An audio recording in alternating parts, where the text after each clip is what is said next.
What is up, everybody? Welcome back to the City Light Project YouTube channel for yet another live fight companion. Joining in on the action of UFC Fight Night, Sterling versus Zalal. Don't worry, I'm not making it a habit to do my best MMA guru impression, Tuke aside, starting late on these UFC events. Just the last 2 weeks, there's been overlap in the events we were covering before the UFC. Last week it was KSW. This week was obviously Glory Kickboxing. So we are here now, UFC Fight Night. We are joining in on the third fight here on the card. Cody Durden with the quick turnaround, ladies and gentlemen, back here to fight Filho, who 32 years of age now, far from a prospect, but still a dangerous opponent. Almost beat Mohamed Mokaev a few years back before his knee got absolutely destroyed. He absolutely destroyed Mokaev's knee before Mokaev was able to actually submit him, which was just a crazy fight overall. He has won 2 since, then lost to Alan Nascimento in a good fight, and then won 6 months ago via Kimura against Clayton Carpenter. He is 17-4 as a pro, 11 submissions, 5 KO TKOs, only 1 decision. He finishes almost every single one of his fights. 3-2 in the UFC. He also beat Ode Osborne as well. Cody Durden fought literally a month ago. A month and 2 weeks, but fought a month ago and he lost. He also lost to Alan Nascimento. He also lost to Jose Ochoa. He also lost to Joshua Van. So, like, losing to Ochoa, Van, even Alan Nascimento, no shame in that, but it was a grueling fight, his last one, against two men Dem Burrell. It was a grueling fight. Very quick turnaround for him. I'm going to go Filho. Filho is the big favorite in this one.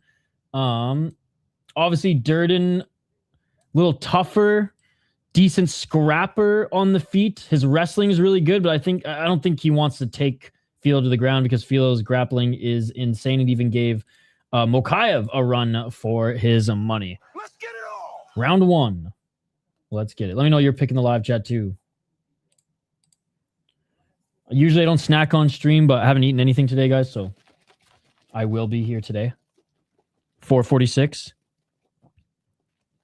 Feints by both of them. I also have the Minnesota Wild game on in the background if you guys are watching some hockey here tonight as well. Stanley Cup playoffs, baby. You picked Filho. 4:34. What's up, Don Fry, the Mustache guys here, as well as some of the homies who were joining us for the last stream. Shout out to everybody who joined us for Glory. Ooh, nice right by Durden. Durden pressuring. Filho back outside that center line.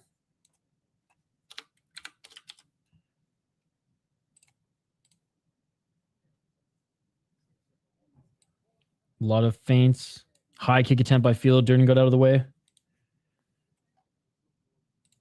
Oh, Durden goes for the high kick. Durden missing with the right hand. Oh, Durden with the right. He catches Filho. Filho goes to the ground, inviting Durden into his guard.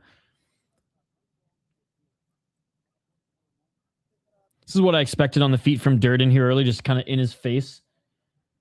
Oh, good shots by Durden in the ground and pound here as Filho's trying to reverse.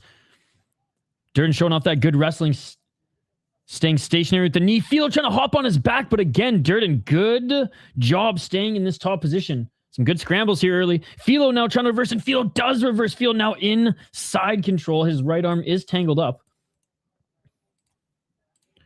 3:24. Trapping those legs together is Filho.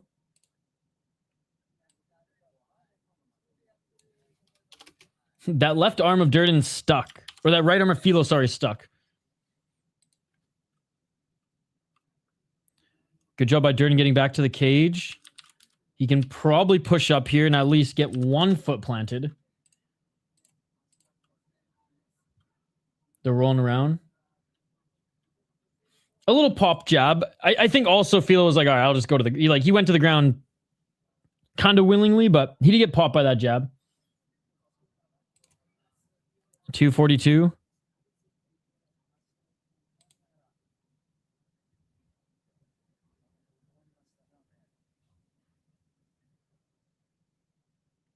I'm stoked to go back and watch the Valenzuela fight.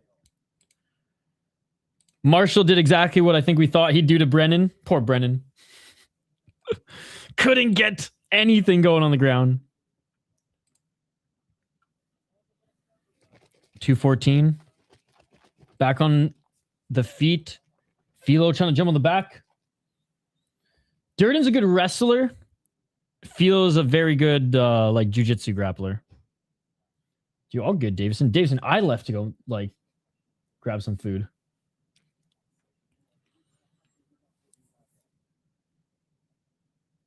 Filho with a nice trip. Filho's just looking for that back take, dude. Nice job lifting that left leg and dragging Durden off the cage. Couple right hands by Durden here in these exchanges, and Filho's throwing them right back at him. Well, we just started, so you're back just in time. All right, back on the feet. Filho missing with the right hand. Oh, Filho with a nice left. That was a good shot. I got the wild game also on the background. If you guys want to talk some hockey, we're in between the first and second period. Oh, Filho loading up a left hand, but just missed. 1 minute remaining in this first round. Durden went low. Left jab by Durden. Filho missing with the right hand and Durden with the underhooks. Can he take him down? Beautiful trip by Durden, but Filho might use this to take his back. Dude, Filho's so slick. Mid-air, he gets his right leg around the torso of Durden. Not fully, though, so he is going to lose position here. Great job by Durden pushing down the left leg. This is actually a fucking awesome wrestler versus grappling affair here. Some big scrambles, and Durden and Filho making the most of their opportunities to throw some punches in there, as well as Durden did land some big right hands here. Yeah, this is a good fight. This is a good fight. Back and forth, back and forth. Oh, Filho going for what he loves, though. He's going for that calf slicer, but a good job by Durden. Escaping that. Durden now with the body lock on Filho. And that will do it for the first round. Dude, fucking fun round. Durden did more damage, and the exchanges were back and forth. So they were muffin shots each, but yeah, that was a fun round. Durden doing better than I thought. Durden showing some vet shit. Dude, showing some good old-fashioned Texas wrestling, bro. Sorry, I usually don't eat on stream because it's fucking rude and disgusting, and I'm a piece of shit, but I haven't eaten all day, so I'm doing it. My apologies. You guys can just unsubscribe right now. Fucking disgusting. It even disgusts me even looking at it. Ugh. Fuck eating. I'm not going to do it again. It's so gross. I'm putting this aside so I can't even reach for it. Sorry, chat. That was disgusting. All right. Nothing. Nothing anymore. Ugh. I can't believe you guys didn't puke. I almost puked just seeing myself do that. All right. Round 2. And people watch that content on the internet, which is... Ugh. All right. Here we go. 450. Oh! Good pressure here by Durden early.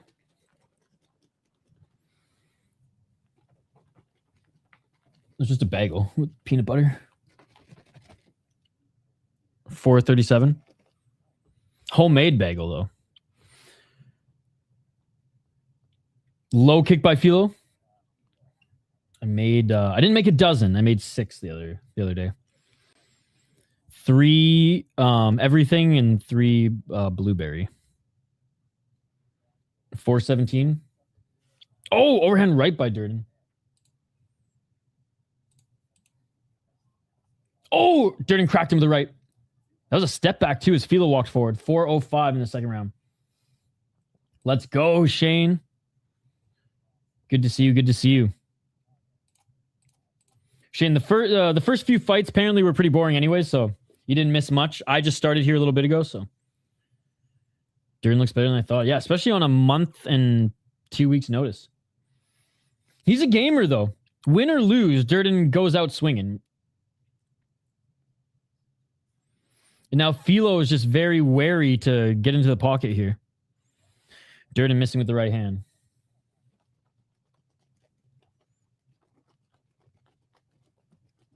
Durden, low kick. Oh, counter right by Filho. My fear is, Filho not necessarily known for his striking. He's going to land something whatever. Oh, Durden keeps landing that right hand. Filho, when he walks forward, drops the left. Not that Durden's chinny, but...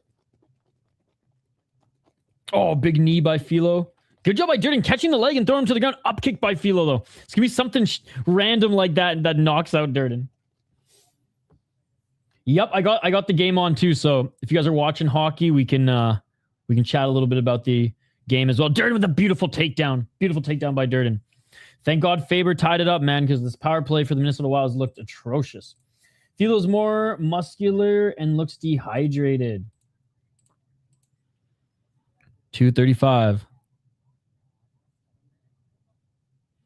Durden trying to kick the legs of Filho. It does not have whey protein in it, but it does have protein in it.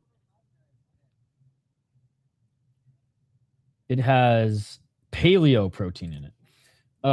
Cody should keep this one on the feet. He's tagging him with that right hand. Led well. Oh, he hit the balls of Filho with that friggin' stomp. I mean, this will likely restart on the feet, no? I wonder if Filho will be like, Herzog, I want to be on the ground. These nuts. What's up, dude? I will not be watching Eagle FC. 213. 209. Whey protein has been hit so hard with inflation. It's like doubled. I think all protein has. Like even the cheap, shitty stuff that we used to get in high school at Walmart's like 3 times the price now, Shane. There's a shortage? Oh, okay. I'm lucky that I have a sponsor that I'll be making commercials for and stuff soon who hook me up with my supplements now. 136. Filho missing with the left hand, and Durden tried to hit him with the right, but out of the way is Filho. Durden's beating him everywhere, man, on the ground and on the feet.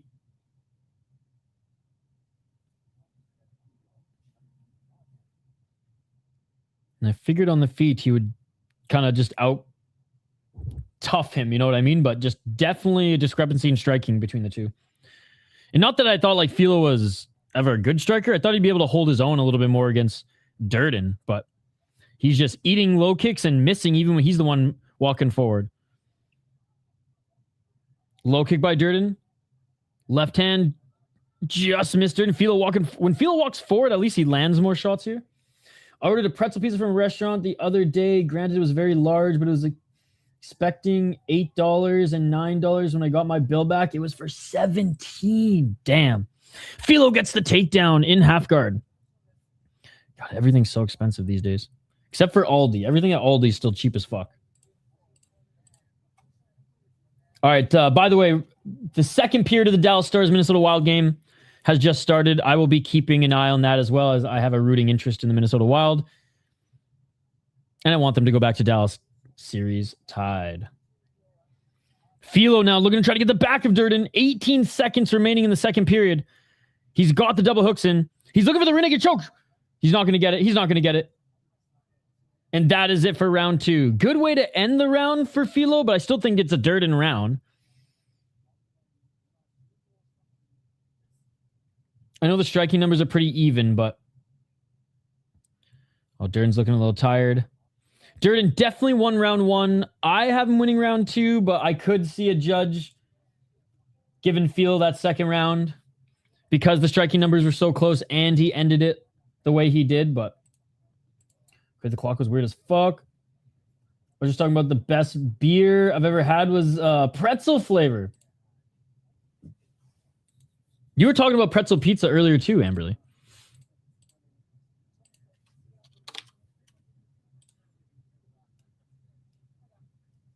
Is that Sabatello? Bro, it is Sabatello. What? His eyes healed pretty good. Or pretty quick. That's what you think of the pretzel pizza earlier. Did you hear the one reporter in the post-press conference ask Dana if he would be another 9 years before they come back to Winnipeg? And Dave said, probably. Yeah, I mean,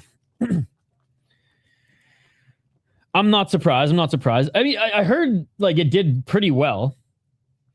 Like it hit expectations, but I mean, the Winnipeg Jets can't even sell out that arena right now, or during the regular season. Damn, all I see are ads. 4 minutes and 47 seconds. Low kick by Filho. Round 3. Let's hope they come to Minnesota soon. Not that I can even afford to go, but the city will just have a buzz fight week for sure. Maybe I'll try to go to like the weigh-ins or something. 420, smoke him if you got him.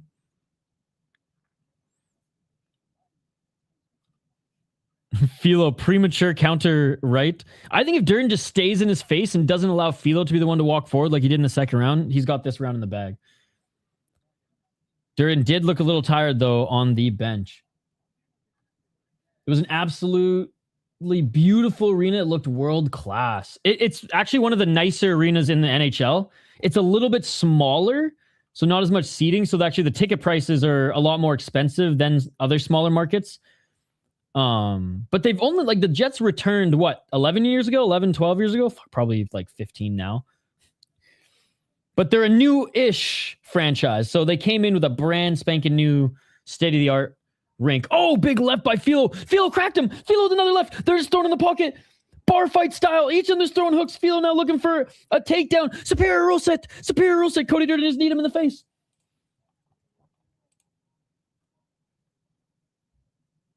They're both tired. Oh, knee to the body. This is a good third round, man. They both want it. Filho wearing some damage under his right eye. I'm a New York Jets fan, so maybe I should continue and jump on the Winnipeg bandwagon. Jets and Jets. Thought the main event was Brady and Buckley, or did it change?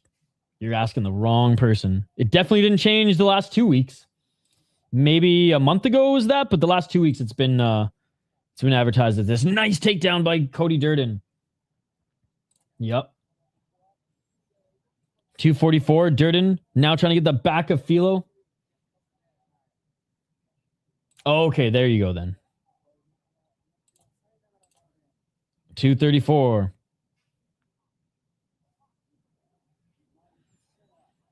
It's funny how even just like 2-3 years ago, I was the person to ask about all like the UFC events and stuff coming up, and now I'm the wrong person to ask. 218. Like my casual MMA friends, like my friends who just watch the UFC will like ask me stuff about the UFC. I'm like, dude, I don't even know. But ask me stuff about Ryzen and I'll tell you. And they're like, what's Ryzen? I'm like, no wonder my friends don't want to watch MMA with me. Durden trying to keep this half guard position. Filho trying to use all the energy he has left to scramble out of this. I haven't seen it. Are we talking most valuable primate? MVP playing hockey? If we're talking about the chimpanzee playing hockey in the 90s, I've definitely seen those movies, but... Oh, and rolling out of it. Soccer kick to the body by Durden. Superior rule set. Fake MMA. He would have been able to kick him in the face if this was real MMA. Well, this is not UFC 328. Soccer kick to the body. Khalil Roundtree style. Dude, they are gassed. Hell yeah, he did. I think the only round Filho maybe could have won was round 2. Round 1 and 3 should be in the bag for Durden. The MVP snowboarding movie. Durden now trying to jump on the back of Filho. Bro, like, Filho didn't look good at all this fight. Durden with the back take. Durden looking for the rear naked choke. At this point, fucking choke him out, bro. Let's go.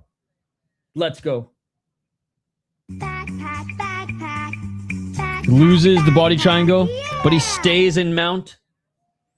Back mount for Durden. Both hooks in. 25 seconds. Hell yeah. Maybe since North America is hosting the World Cup, we get soccer kicks this year. 14 seconds.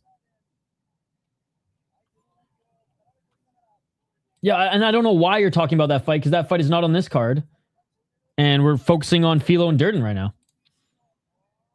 And that is it. Durden lands some big shots there at the end. Great performance by Durden on a quick turnaround. 1 month and 2 weeks.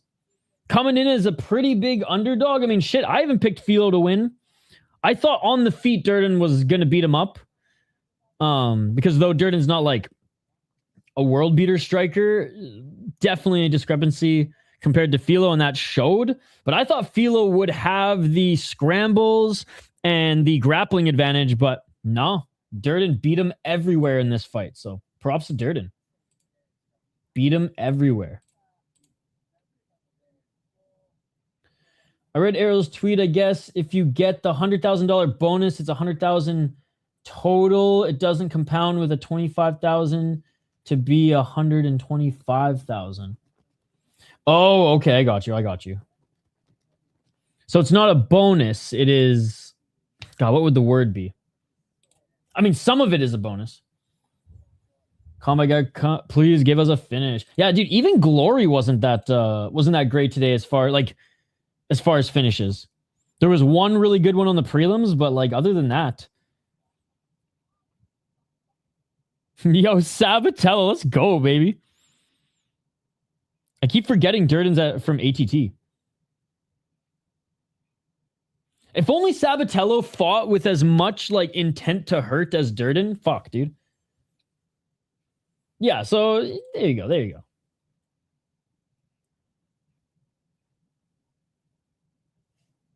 All right, we are waiting. Dude, I love the Japanese commentary. We don't get to see no commercials. It's just some panning of the cage and the Japanese fighters talking about the fight. Sabatello's a beast. He's a wrestling beast. I wish he'd throw hands. I wish the K1 Sabatello would come out a little bit more. Cody Durden. Great win.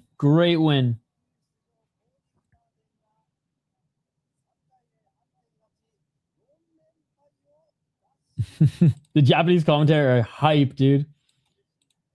Watching UFC Apex atmosphere after Octagon is pretty depressing. I'll tell you what, JD, this fight alone was more exciting than pretty much the entire Glory card. That's how much of a dud it was today. How was Octagon? I might buy it and rewatch it tomorrow, or watch it tomorrow.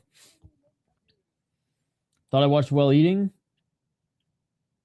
No. We just joke that K1 Sabatello showed up in his first Ryzen fight.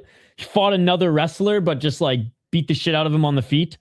So ever since then, it's kind of a meme, but people call him K1 Sabatello, even though his last two fights have not been striking at all.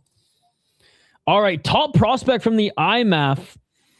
I believe she's also at ATT and from Australia. Michelle Montague taking on Mayra Bueno Silva, who almost missed weight again, by the way. Like, if Mayra Bueno Silva loses this fight, it's over. She had some fun finishes at one point in her career. Keyword at one very small point in her career. You're more plugged into the fan base than me. How have they reacted to Sabatello's trash talking over there? They love the trash talking, but they're annoyed that he's not like fighting to hurt his opponent. They love heels over there, though. Had some interesting fights, but nothing too special. YouTube highlights should be enough. All right. Hey, let's go. I'm picking Montague. Yeah, I'm picking Montague as well, by the way, chat. By the way, how did the last Luke's fight turn out? Oh, my guy won. It was Shane. It was the most boring fight ever. The third and fourth round were absolutely disgustingly boring as well. But my guy won. Vargas only won one round. Well, actually, it ended up being a split decision. Shane, one judge gave every round to Vargas. One judge gave every single round to him.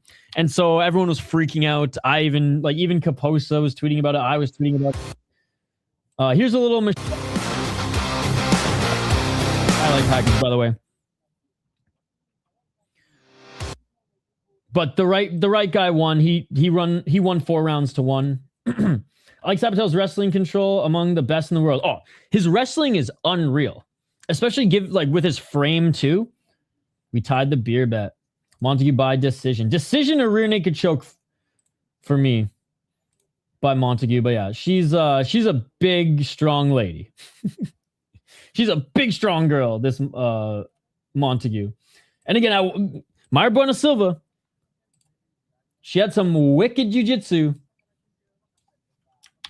that she displayed at one point in her UFC career. She's always looks like she's going to cry. Like, she looks like she's going to cry right now. Like, we're not in Japan. You can cry after the fight.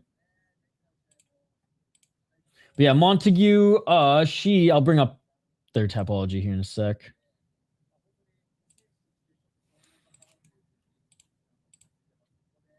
Pick Montague also. I don't think she got a finish in her first UFC fight. No, decision, but she absolutely dominated Luana Carolina. I don't know the football guy, but in the Canadian news, they had a player drafted 21st overall, which is the highest, I believe, Canadian has ever been picked. Akeem Mesador. Hey, that's cool. That's cool. Bro will be in the CFL in a few years. No, I hope he has a long and prosperous NFL career.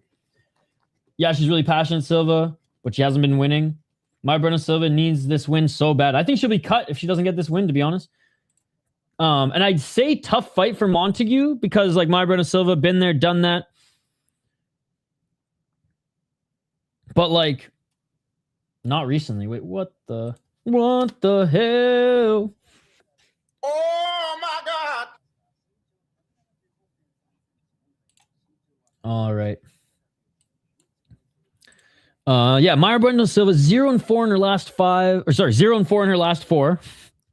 10-6-1 as a pro, 34 years of age, 7 submissions. She's never been submitted.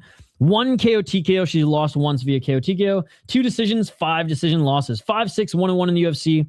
She won her Contender Series fight back in 2018. She lost to Cavalcanti, Jazu Vicious, Macy Chasson, and Raquel Pennington in her last 4 fights. On her win against Holly Holm was turned to a no contest because she was on antidepressants, which apparently make you piss hot in the Ultimate Fighting Championship. I think that was a good cover-up for trying to juice. I keep forgetting how big Montague is for the weight class. 7-0 for Michelle Montague, American top team gal. 6 submissions, 1 decision. 4-0 in the PFL, 1-0 in the UFC, 1-0 in Bellator.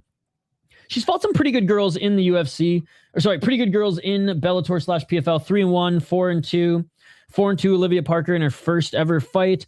She did compete in the IMMAF, where she went 11-2, only losing to an 8-2 gal and a 5-0 gal, knocking out an armbar and guillotine pretty much everybody else who she fought there. Australia. Okay, the rest of this card should be bang, and hope Aussie wins this. Skidabo, good to go. Wait, Skidabo, good to go for next season? Who? Does she train CKB? No, American top team. Oh, and already going for the takedown. She's mean looking. Wanderlei-like face. Herb Dean lost a lot of weight. Let's get it all. He's on the liquor and cigarettes diet. I'm kidding. But he got off the liquor and cigarettes and lost weight in the UFC. 420. Smoke him if you got him in half guard. Or sorry, inside control right now is Montague. Oh, New Zealand. Why do I keep saying Australia? New Zealand.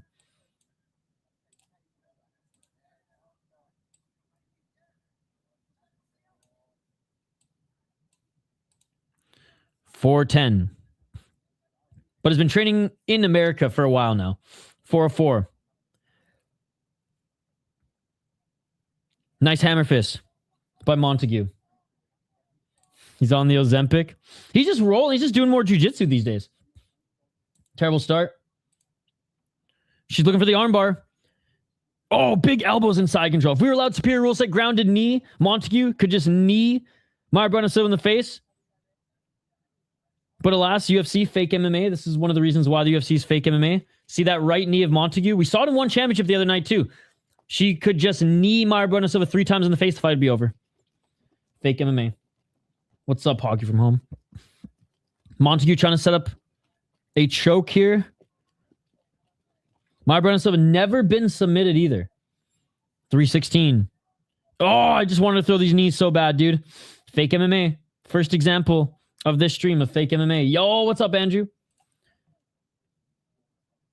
I know Mayra Silva is a complete shadow of what she used to be, but Montague absolutely ragdolling her right now. Some left elbows. Yeah, dude. 249. How's your weekend been, Andrew?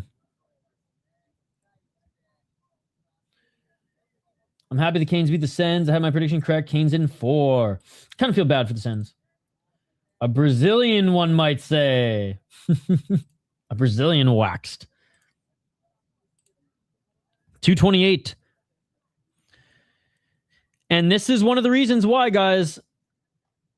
See, Don Fry the mustache guy, this fight would have been sick and over with already if we were allowed real rules. This is not a bad fight because of women's MMA. This is a bad fight because of the rules. It's not even a bad fight, but you know what I mean. Because of the unified rules, they are fake MMA, ladies and gentlemen. Fake MMA, if I've ever seen it. This is the fakest MMA fight I've ever seen. 159. It's because, like, this fight could have been over 3 minutes ago. And then she could have been throwing knees this whole time. 147. And I get it. Oh, you should then just beat her under these rules. She's scrambling for it. Big elbows. Oh, ground and pound here by Montague. Montague shots the side of Mayra Silva. Mayra Silva trying to get out of it. Montague staying on her shoulder and neck. She's absolutely destroying her. This is one of the most dominant performances I've seen in a while by a prospect, ladies and gentlemen. Mayra Silva now looking for the looking for the calf slicer.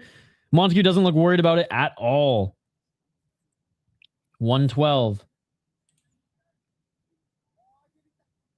Oh, heel's locked up. The heel is locked up, though. This can be a good position. And Montague scrambling.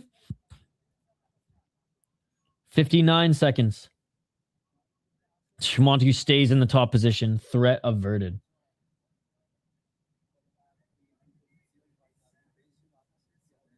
Yeah, I don't watch. You're not allowed, if you're not allowed to fight in the sport, I don't watch the sport. 35 seconds. I know the Winnipeg Jets. Oh, this is the New York Giants. Yeah, I don't watch NFL. If they were allowed to fight, I'd watch it, but they're not allowed to fight, so no interest. I hope the Vikings do well because like people are less depressed around me in Minnesota, and I kind of watch the CFL because someone has to. 17 seconds. Definition of a 10-8. Absolutely. It's like a tiny female Frankenstein.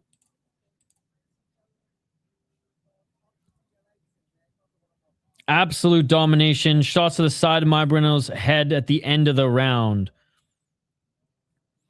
Yeah, like if we don't see a 10-8 that round, then like what are we even doing? Then I guess a 10-8 means you have to draw blood. By the way, no score in the second period for either the Minnesota Wild or Dallas Stars. Minnesota's depressing enough without the football team being bad. All their sports teams are usually bad. The T-Wolves doing okay. The Wild is a little scary right now. They're playing in St. Paul right now, too. Those elbows look painful. The Twins are very, very sad right now. I only watch Super Bowl every year for football. She looked at MBS like, want to give up now? You don't even watch Grey Cup, Shane? Shane, how can you be a Raptors fan and not watch the Grey Cup? That doesn't make any sense. Some might say that statement didn't make any sense. I just feel like your argument for liking the Raptors are they're Canada's team. You don't even watch Canada's Cup? Mayra looked like she was about done. If there was 10 more seconds on the clock, she might have been done. I even watch Grey Cup here in the States as ESPN shows it. MBS future UFC champ. She had her moment. All right. Round number 2. Montague. Big right hand. Big left hand by Montague. Silva trying to throw a right. She misses. Oh! Silva landed a shot on Montague. And then Montague lands a big right hand. I mean, neither of their striking is pretty, but Mayra Bueno Silva landed a shot. I'm rooting for JDM next week. For jerseys, the Canadian Premier League Soccer League just released all their team jerseys, and they're incredible. The Canadian Premier League has some dope jerseys. Victoria is my favorite. Oh, nice kick to the body by Mayra Bueno Silva. Montague has to take this to the ground. She's looking for that single leg. Raptors still in the top professional league. No, but I mean, your argument for you being a fan of them and not Portland was because they're Canadian. So if you're all about Canadiana, why not watch the Grey Cup? Oh, Mayra Bueno Silva looking for a standing Darce. No way. Montague gets out of it. She rolls out of it. Back up to their feet. 345. That's crazy.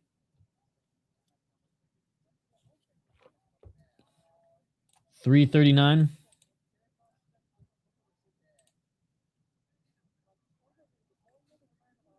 I still like 4 downs just doesn't make sense to me either. Growing up watching 3 downs my whole life, 4 downs is still a little weird. 320.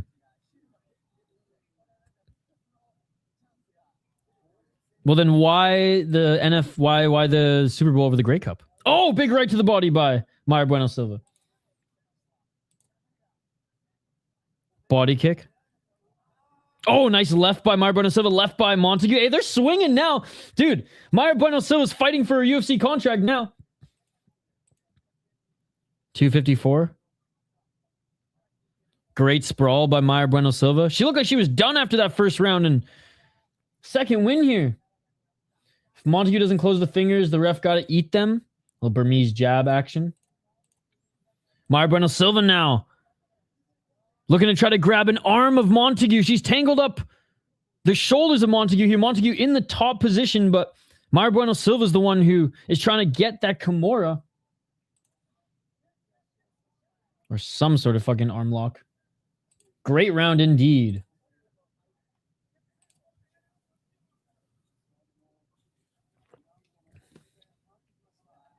And Montague gets out of this. Montague gets out of it. Her right arm's still trapped, but 2 minutes now to work. I would say that despite her landing some good shots on Mayra Bueno Silva, Mayra Bueno Silva still won the first half of the round, but this is where Montague can win it back.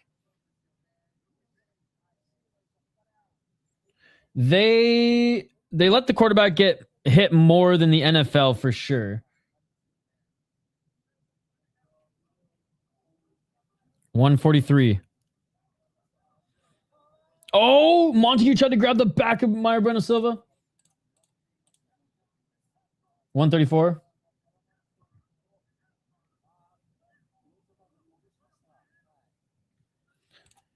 It's good. It's not even close to the NFL. Like it's like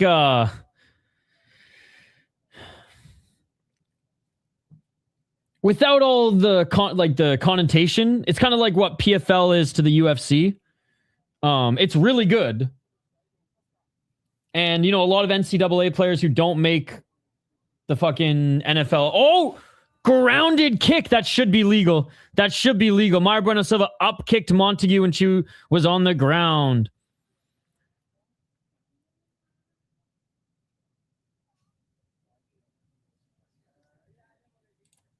But some of the rules are a little weird. I mean, yeah, that was illegal as fuck, but it should be legal.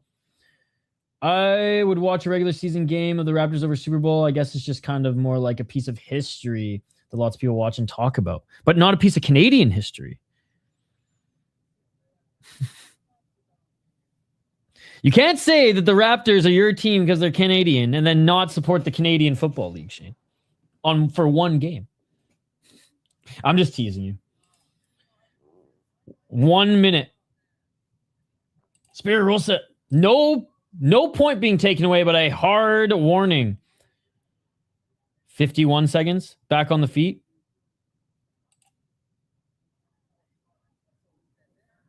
Montague missing with the right hand. I was literally about to ask why he stood them up.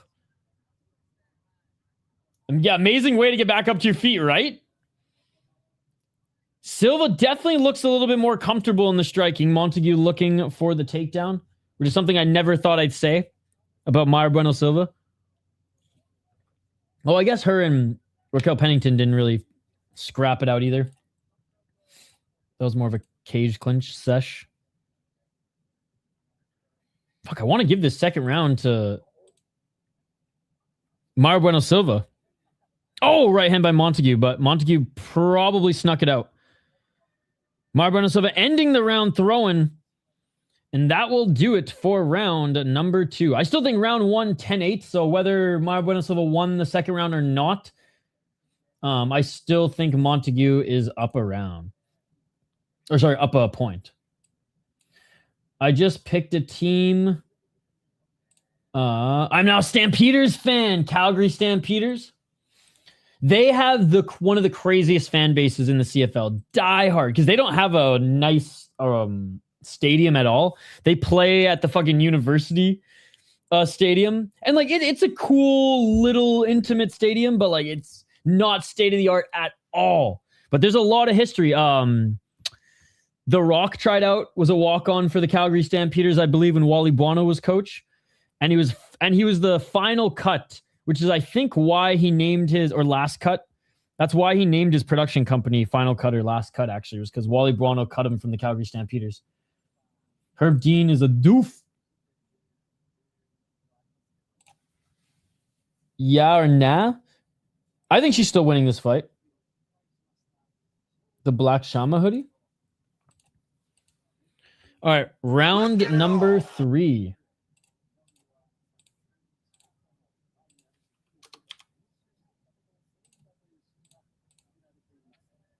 Some Ronda Rousey type striking by Montague. Oh, Mayra Bueno Silva. Punch right to her body, another kick to her body. Flurry of shots by Montague. Montague looking for the double leg. Pushing her shoulder in, and she gets it. Why don't either of them use a Glock? She gets it. 420. Smoke him if you got him.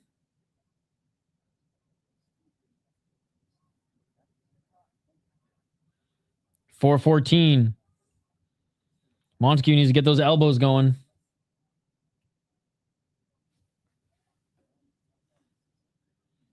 .404. Weird stat from the UFC. The UFC had a stat that popped up 1-4 in her last 5 takedown attempts. 351.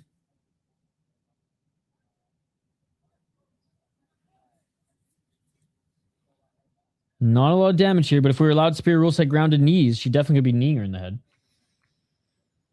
Again, this fight would have been over at the 1 minute and 58 second mark in the first round if we were allowed real rules. I'm just saying that right now. And probably be done right now too. 326. Mayra Bueno Silva's allowed to get away with illegal shots. I would say Montague just land a quick sneaky knee. Herb Dean's not going to care. Although he might stand you up though, so maybe don't. Maybe don't. 313. Montague not doing any damage with this control time here. Okay, there we go. Right when I say that, lands a couple left hands. Trying to get the back. Mayra Bueno Silva. Nice, beautiful reversal by Mayra Bueno Silva. Montague should have just settled on top and landed ground and pound instead of going for the back. And now Mayra Bueno Silva jumps on her back. We have a backpack here. Oh, fuck. The Dallas Stars just scored too. Oh, my goodness. 244. Yeah! Mayra Bueno Silva, man. 2 minutes and 38 seconds. Might force this fight to becoming a draw. Again, that's assuming she won the second round. Yeah, I like this fight too. I did not think Mayra Bueno Silva was going to fight like this, especially after what we saw in the first round. But she's fighting for her UFC contract here.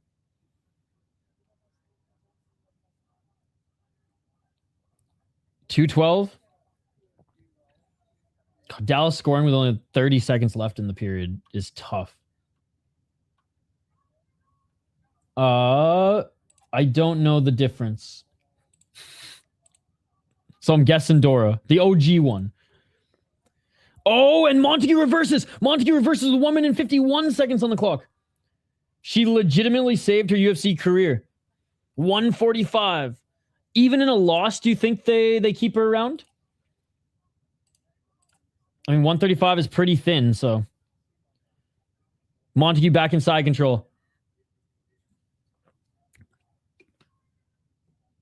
I want to say it was since Montague got kicked in the face, but it honestly wasn't. Like, she slowed down after the exchanges in the first round. She got popped with a shot in the start of the second round. She got popped with a shot on the feet at the start of the second round. She's kind of just been not as confident since.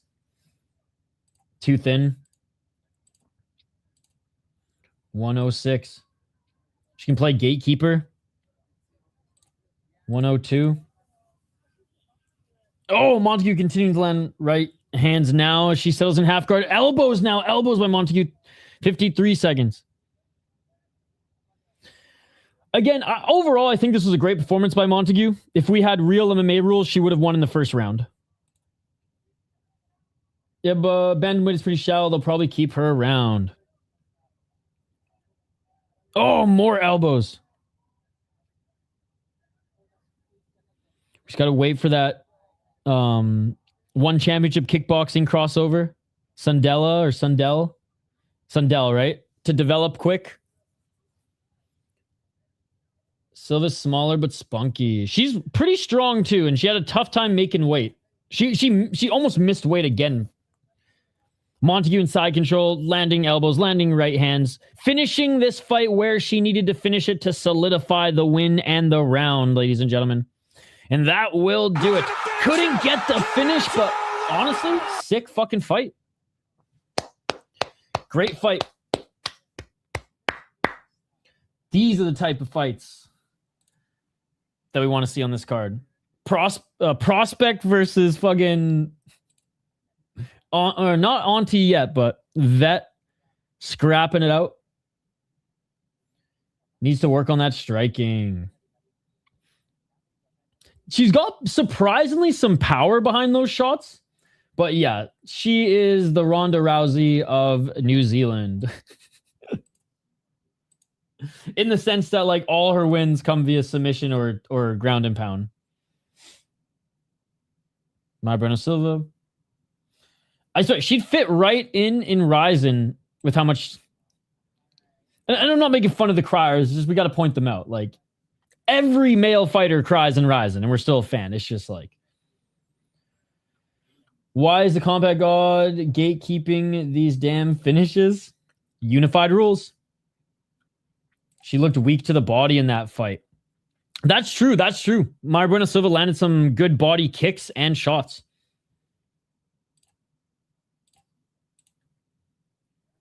She must cut a lot of weight too, though, Montague. Like, if 145 was a thing again, she'd probably have 145. But again, the 145 overall is even thinner than 135.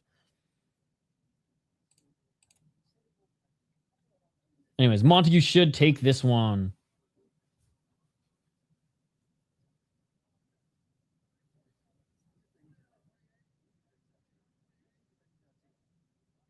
$130.27, $229.28 for Montague. No 10-8s. I'm surprised that first round didn't get a 10-8. I'm very surprised that first round didn't get a 10-8.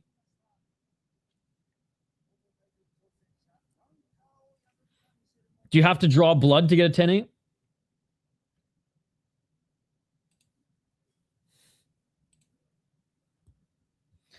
Dana is praying that there is no robbery. All right, let's get to this next one.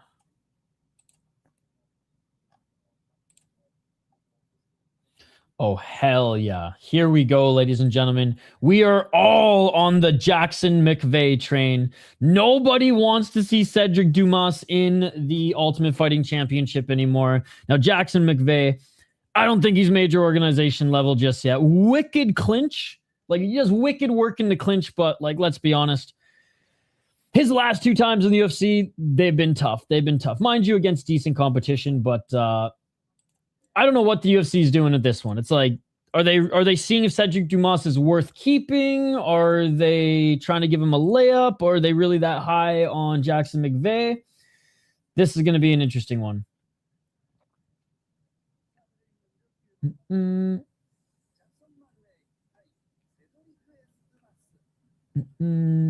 4 minutes and 50 of control and 46 strikes to 0. How is that not a 10-8? I don't want to see that fight.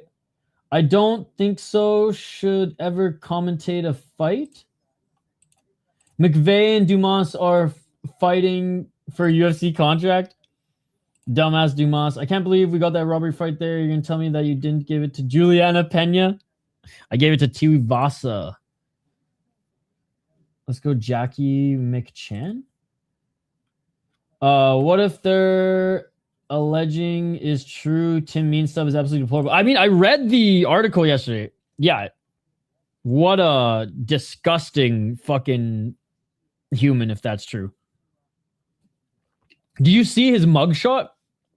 He looked pretty fucked up in his mugshot. Let's just say that.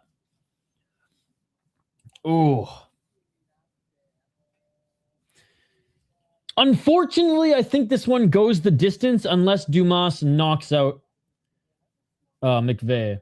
I would pick McVey to win just because I've seen Dumas just lay down and cover his head and quit. Yeah. I'm not a... Put it this way, and no, a little disrespect to Dumas because he's not a good human. He's not a good human. McVey is a good human. Neither of them I am high on at all. But we need this Jesus-looking motherfucker to take it for us. I'm on the Jackson train. Let's go. Let's go. I love how his profile picture is just Kid Rock at the beach, all lanky and shit. I do have some highlights of Jackson McVey, so we'll play them here during the breakdown. God, can't believe Dallas is going into the third period. Up a freaking goal, ladies and gentlemen. You guys can't see it, but my pits are sweaty right now. McVey will probably finish him somehow. Does he have submissions also? He's pretty good submission-wise. You hear about the Dumas that helped plan the Maduro raid and bet on it on Kalshi? No way. I did not hear that. Picking McVey. Dude, I know. And it's like, I never heard of any like poor or bad conduct by him before. So it came to a surprise, but it came to a surprise. All right, quick rundown on these guys. Sedriques Dumas, 10-4 as a pro. He is 1-2-1 in his last 4 fights. 4 knockouts, 2 submissions, 4 decisions. He's never lost a fight via decision.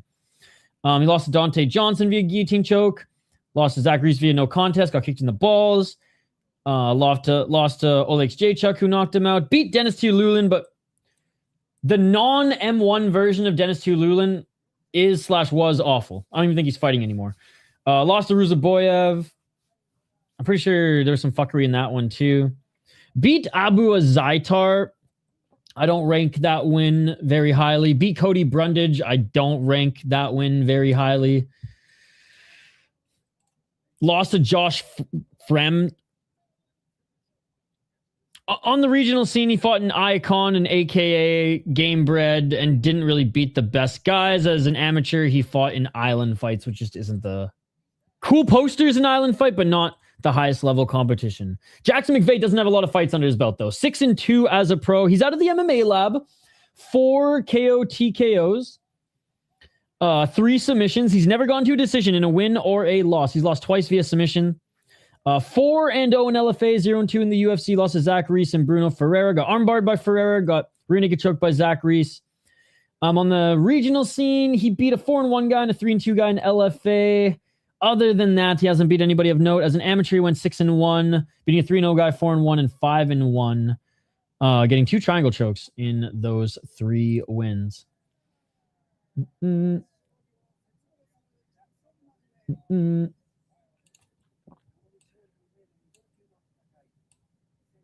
Yeah, I'm hoping more doesn't come out because when it was first, when the news was first reported on, it seemed like this was just the tip of the iceberg. So I'm hoping that it's not, but yeah, still a piece of shit. All right, here we go. Round one. I'm going McVey.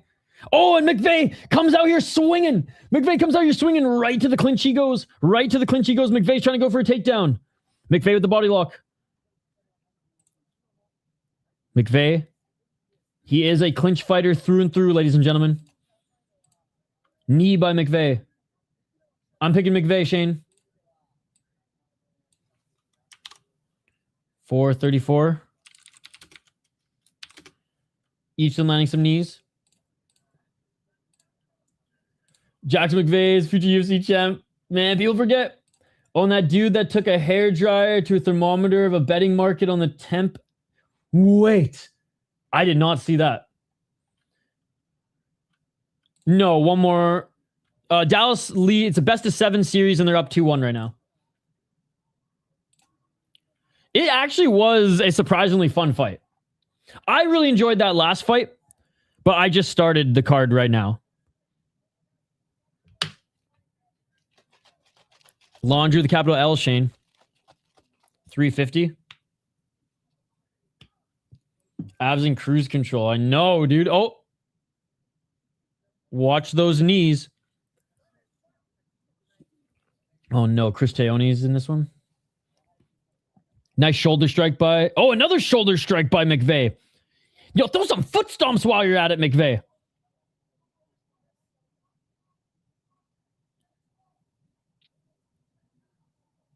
.328. Sedriques Dumas. Tried to go left single leg. And they separate. Dumas on the back foot. McVey with the left hand. Oh, McVey cracked him. Yeah, let's go. McVey drops. Sedriques Dumas, McVey with some left elbows. More shots by McVey. Left hands by McVey. Fucking Chris Teone. I mean, Dumas is blocking these shots, but still. Come on, McVey. Keep throwing, keep throwing, keep throwing. McVey now looking for a Darce. If we were allowed grounded knees, this fight would be over. If we were allowed grounded knees, this fight would be over. It is all over. Jackson McVey. Get fucked. Get the fuck out of this league, Sedriques Dumas, and never come back. Oh, I am usually not disrespectful towards the fighters. And obviously, Dumas had to prepare for this, and he went in there for our entertainment, but really don't like that human. And I feel like it's for a good fucking reason, so let's go fucking good guy. That's one for the good guys, ladies and gentlemen. That's one for the good guys. Scrub. Destroyer mode activated. Jackson McVey, super champ. I clearly felt a tap. Jackson McNinja, baby. Jackson McNinja. The old Dumas cover-up. Let's go, baby. Jackson is huge. Oh, what's his name? Who he has in the corner? He was on the Ultimate Fighter season 11. He was the guy on Tito's team who like dislocated his shoulder and Tito made him practice anyways.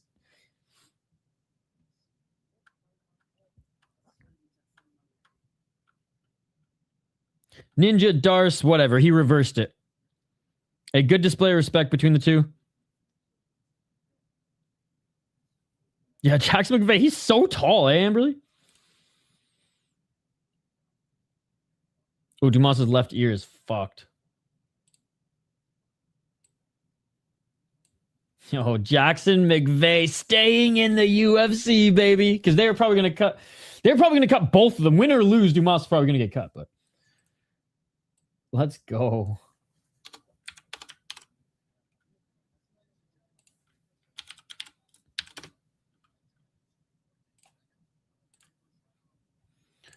He is from Minnesota. Okay, that's what I thought. He lives in Arizona now, but I thought he was from Minnesota. Let's go, Jackson McVey. I think Sedriques Dumas is the only bad guy on this card.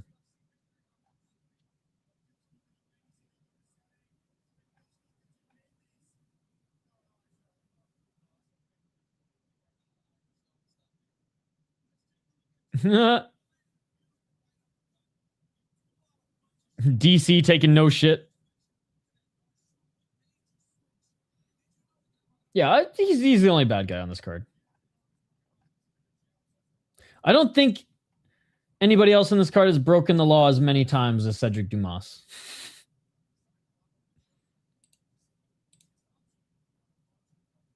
Can DC just shut the fuck up?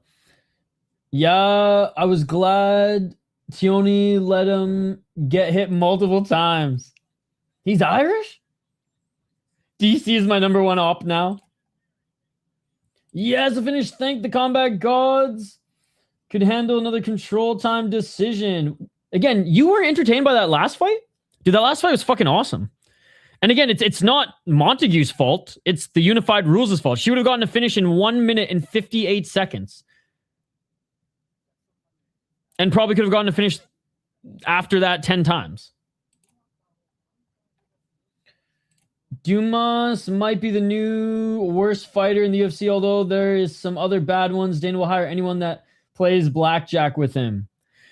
Yeah, he's done now for sure. Because it's not like he is like an influencer or anything like that. You know, like the Dumas experiment is over. DC going to Applebee's after that card? Oh my God. Don't tell Don Fry the mustache guy. Yo, Vieira is on the fucking sauce, bro. Let's go. Vieira's going to lose this fight and be signed to KSW right after this. I swear to God. Applebee's is so good. I thought round 2 was good, but that last fight was, there was no threat of a finish. That's crazy you say that. We watched 2 completely different fights then. We watched I don't know what fight you watched in the last fight, man, but you did not watch the same fight as me. You did not watch the same fight as me. Rodolfo's a lock. Now he looks sauced up for the sub. I wish Dom Cruz did more commentary over DC. I love these Japanese guys. I don't know what they're saying, but it's awesome. Rodolfo via first round submission, back-to-back fights. I'm not super high on Eric McConico, and I think Rodolfo Vieira is way better than Buchecha, and they're both on this card. Hey, what's up, Activate? Overall, the card has been meh so far, but I heard it was a good performance from Valenzuela. Cody Durden and Filho was a pretty fun fight. Montague versus Bueno Silva was the best fight on the card so far. First round, absolute domination by Montague, just beating up Silva. Second round was fun as they actually scrapped a bit. And then third round was back and forth. The last fight is just awesome to see Dumas get beat up by Jackson McVey, but it wasn't really that exciting. Is it true that Robertson hates us because our coach snubbed him from Team USA? That and Robertson should have won the Calder, like the rookie award, his first year, but Kaprizov won it instead. And Kaprizov was 26 years of it, or like 24, not 26, 24. And Robertson was 19. So it was kind of like Kaprizov was playing in a pro league in Russia, came over 1 year before the limit for rookies. And I just think Robertson as a 19-year-old did as good, or you could argue better. And sure, the Dallas were a little bit of a better team, but yeah. I'm like no bias. I thought Robertson deserved the Calder that year, but it's whatever. Yep, Wild Dallas Stars third period starting right now. Dumas pick up the phone, Ryzen calling. He can't. I don't even think he could go to Japan. I think the only criminals allowed in Japan are Crazy Horse and Rampage Jackson. I don't think, unless Sakaki Bar flew him there in a private jet. Robertson is fun to watch. He's always shooting close. Bro, when was that choke's tight? Where was the knockdown? There was a knockdown. And there was so much ground and pound. And there were 2 submission attempts. So, yeah. There you go. Again, you have plot armor because you watch other leagues. But, like, every UFC card, all you do is complain, man. Think Eric could get an upset win. Yeah, he probably would have trouble getting there. He just wants to see one Friday fights on UFC, but it ain't going to happen. They're two completely different types of fighting. I will say, though, when a grappling heavy, still fun fight overall, but grappling heavy women's MMA fight on the UFC at 135 is the most exciting fight. The card ain't great, but Glory was way worse than what we've seen thus far. I'm way more disappointed with the Glory card so far than the UFC card, but UFC has a lot of fights left. It could win back the best worst card of the day. Nah, this is not a league and a sport. Unfortunately for us, people protect records more than entertaining. That is true. That is true. Could round one have been a 10-8? DC what? No, Cruz, nobody's even bleeding. See, that's so funny. I mentioned that earlier. I said, so now to get a 10-8, there has to be blood. That doesn't make sense. I mean, that's not in the rules or in the criteria, which is weird. Was looking at this card earlier today and was thinking there's a lot of submission potential on this card. All right, Rodolfo Vieira getting looked at by the cut man right now. As he makes his way into the cage. All right, we got Eric McConico against Rodolfo Vieira. Eric McConico, 10-4-1 as a pro. He's the underdog coming into this one. We got a certified Unk fight. 35 years of age for McConico. 36 years of age for Rodolfo Vieira. McConico is 2-2 in his last 4 fights. Out of the MMA lab, 4 KO TKOs. He's been knocked out 4 times, 3 submissions, and 3 decisions. All of his losses have been via knockout. And this one might be his first submission loss. 1-2 in the UFC, 1-0 in LFA. Lost to Basinger, Sishikaev in his last fight. No shame in that. Beat Cody Brundage, split decision. If you're going to beat Cody Brundage, you can't get a split decision win over him because it's fucking Cody Brundage. That's basically a loss in my eyes. Lost to Ruzaboyev, no shame in that. And that's basically been it. That's been it. He was on Tough Enough, Freedom Fight Night, King of the Cage. Before he even fought in BFL, he even fought in BFL early in his career. He was on a good win streak on the regional scene, but he didn't really beat anybody of note other than Tyler Ray, who's whatever. And yeah. Like, I want to say his best win in the last 3 years has been Cody Brundage. That's not a good sign. Rodolfo Vieira, 11-4 as a pro. Definitely more one-dimensional than most. He's as you can see, he's a jiu-jitsu guy. As you can see on Tapology anyways with this picture.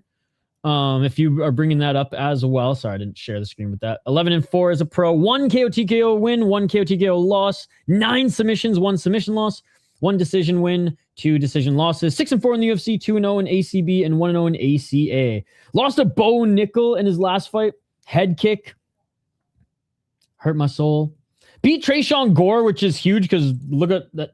Not to say Trayshawn Gore is the most talented and polished fighter, but he's tough as nails, and he beat him via decision, out-grappled him. Lost to Petrosky. A little bit of shame there, but Petrosky's okay. Beat Armin Petrosian, also beat Cody Brundage, but at least he finished Cody Brundage, and beat Dustin Stoltzfus back when Dustin Stoltzfus was legit back in 2021. So I'm going Rodolfo Vieira in this one. Oh! He hurt him already! Rivera already hurt him! There we go. What'd I say? Oh my God. When Rodolfo Vieira is rocking you, bro, on the feet. Rodolfo Vieira now jumping on his back. Back up to his feet. McConico, Rodolfo Vieira looking for the choke. 420 smoke him if you got him. Armbar attempt here by Rodolfo Vieira. McConico. Oh, giving up his arm. Rodolfo Vieira, armbar. Armbar. Spinning out of it is McConico. And McConico does spin out of it. Body lock here. Back up against the cage. Yo, what's up, First Look MMA? Good to see you. Shout out to Montel Jackson from Wisconsin. Stand up. Oh, big knee by McConico. All right, they're back at center. This is insane. This fight should be banging. Looking for the takedown is Vieira, and he gets it. Hope this ain't no cage push fest. Speaking of dump trucks, how about Dumont versus Edwards, dude?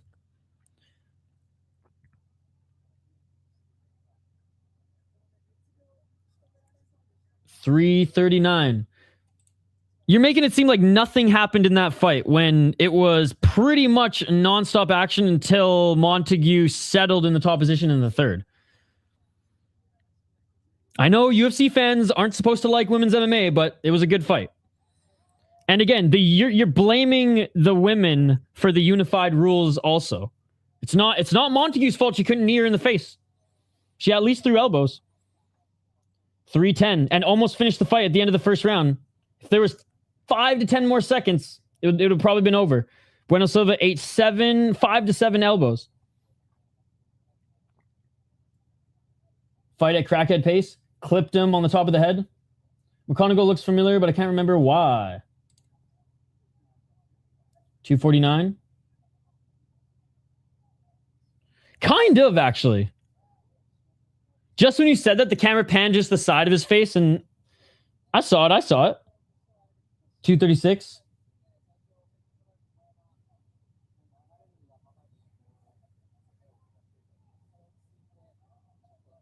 $227. Well, I'm not suggesting here that Don Fry is a casual by any means. He watches more MMA than I do. We just disagree, that's all. 216. 217. See, I had your back there. He's gonna come after me like Timmy now. Fuck you, Isha, you women's MMA loving bitch. Fucking clown ass bitch, I'm gonna put you in your place. You unified rules hating motherfucker. I am all those things. 148. He looks like Malice from Clipsey? If he took juice? 135. Rivera on his back now. Hey now, women's MMA is better than Big Gloves Muay Thai. That is true. And glory kickboxing these days. Let's be honest. 120. I was so disappointed today. Not that I had high hopes. I just thought there were just going to be some fun fights. It was awful. There were 2 good fights on the entire card. And 1 knockout. Or 1, worthy knockout. There might have only been 1 knockout now that I think about it. They're separated, by the way. 1 minute remaining. Vieira with the low kick. I agree. But 98% of UFC fans don't agree. Left and right to the body by Vieira. Front kick by McConico. Body kick.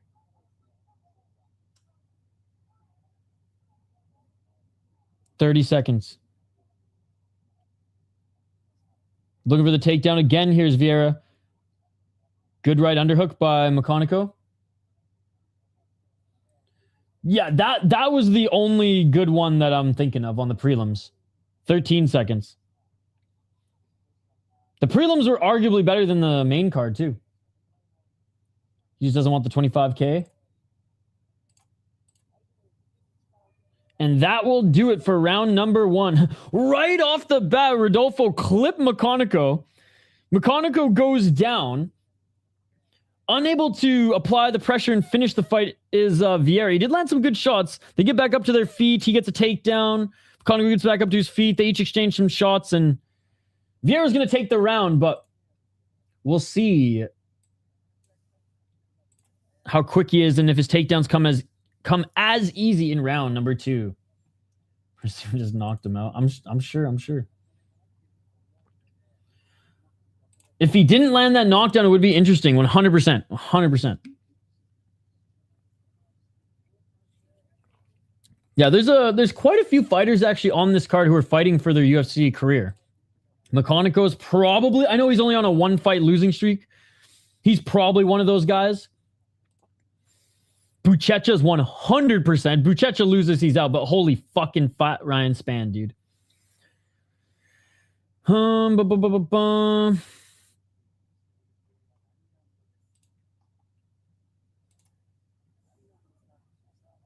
think that's probably it, actually, who's fighting for their career. I said there was a lot. Probably just... Well, it's because it was Dumas, Bueno, Silva, McConico, and Max Griffin. So, yeah, I guess they were just early. We've already checked the boxes. McConico has a bit of a flawed chin. Yeah, his only 4 losses were knockouts, and that just clipped him. Even easier this time, I think. This my type of fight. Damn, Vieira looking gassed. Rafa Garcia. Dude, he's fun to watch. He's fun to watch. But he's on a 2-fight win streak. I don't think he's fighting for his career. I mean, yeah, he beat Vince Pichel and Jared Gordon, but he still is on a win streak.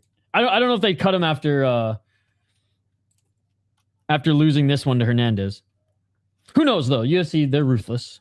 Oh, McConico, big left hand, big right hand. He cut Vieira. Vieira bleeding under his right eye. McConico, the 1-2 and a high kick. McConico here, getting his kickboxing going.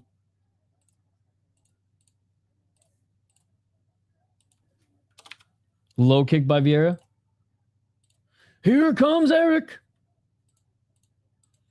Vieira eats a left hand and a low kick. Vieira having a tough time finding his entry. Vieira, though, with a right hand. Left hand from McConico. McConico with the left. McConico with the right. McConico missing with the left. McConico with a nice left. Yeah, Vieira's not even throwing feints. He's just standing there. Side to side. Low kick by Vieira and not moving his torso or head at all. 11 minutes remain in the Dallas Stars Minnesota Wild game, and the Wild are down 1 goal. Oh, man. Vieira's fucked. Vieira, so slow with that right hand to the body. McConico with the left. McConico with the left. Oh, he hurt him. Vieira's backing up. Left by McConico. This might be the beginning of the end. McConico ducks under that right hand by Vieira. Lands a big right hand. McConico fighting for his UFC career right now. 242. Vieira the right. It'd be so fucked if Vieira just lands a swinging random shot, puts McConico out. It still could happen. That's the thing. 230. It still could happen. Vieira, double leg. McConico, he thought about dropping for the guillotine, but good thing he didn't. I'm sure his coach would not be pleased if that was the case.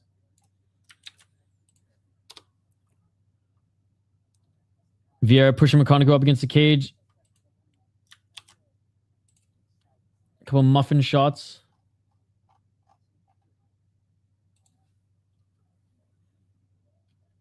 Trying to go over the takedown. Having some issues.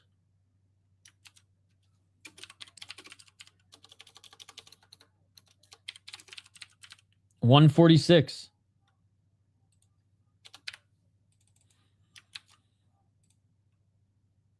Good Eric round so far. Yep. It's his round so far. I mean, he's the only one who's been doing really any damage, and he's been stuffing the takedowns.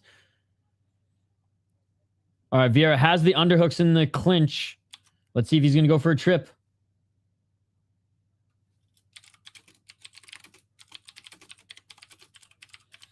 Oh, he tried to go for the trip, but he couldn't get it. McConico, you saw he wanted to grab the cage, but he didn't. Shout out to McConico. Doesn't need to get his fingers chopped off.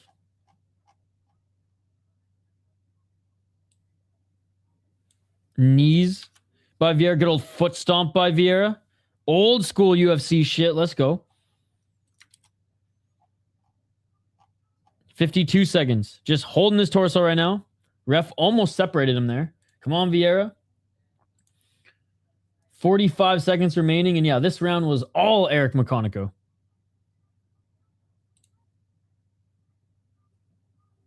$36 seconds.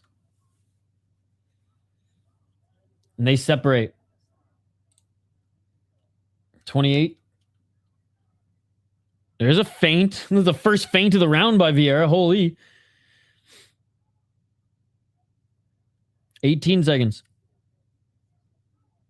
Oh, big right hand by McConico, followed by a left. Yo, Vieira's got no head movement at all. Vieira wasn't holding back that round, saving some energy for round 3. He's fucked. And that is it for round number 2. A complete ass whooping on the feet by Eric McConico. Third and final. Lost the first round, did Eric McConico. Almost got finished. Oh, man. Johansson for the Minnesota Wild almost scored there.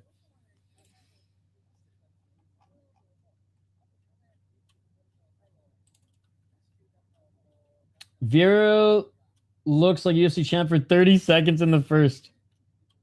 Yeah, easy McConico round. Vieira looks completely gassed too. He's huffing and puffing. His eyes are swelling up.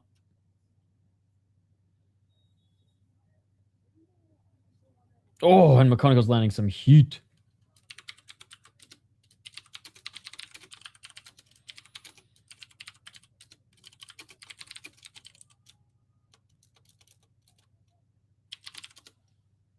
All right, round number 3. Would have been 2-0 if that shot wouldn't have hit the top of his head in round 1. Does Vieira do the Mark Hunt training regiment? I think he does more of the Vitor Belfort. Minus the EPO, just the anabolics. Fuck it, I'm cooking bacon cheeseburgers and rolling blunts. Let's go, dude. Fuck, I'm so hungry. I put my food away because eating on stream is just disgusting. And I almost puked just listening and watching myself do it. So I got a protein shake in me. There's some calories there, but 4.5 more hours and I'm going to fucking feast on my whole daily calorie intake. 416. Let's go. He's cooked. I was kind of thinking he was saving back, but the dude has nothing left. Yeah. Oh, double left by McConico. I hope the Minnesota Wild are saving some whatever for the last 8 minutes here. So they go back down. If they go back to Dallas down 3-1, it's pretty much over. 3:54. Left by McConico. Right by McConico. Vieira with the 1-2. You know, it would be the most McConico thing, though. Vieira lands one single punch in this third round and it knocks him out. 3:37. Low kick by Vieira. McConico doesn't pull the trigger on that right jab. He does there. Yep. I should have known better than to count my chickens with all the times I've been fucked in MMA. I was just going to say, there's 3 minutes and 14 seconds left. But so far, so good. Good pick in McConico. Oh, nice step back right uppercut. Dude, McConico's got good kickboxing. Fucking looks better than half the guys we watched in Glory today. 2:49. I gotta stop bad mouthing the Glory card, or else Nick will shut down this channel. 2:40. Underhooks by Vieira as he pushes McConico up against the cage. Just keep it up and stay the distance. Even up against the cage, Vieira is way too tired to take McConico down. 2:21.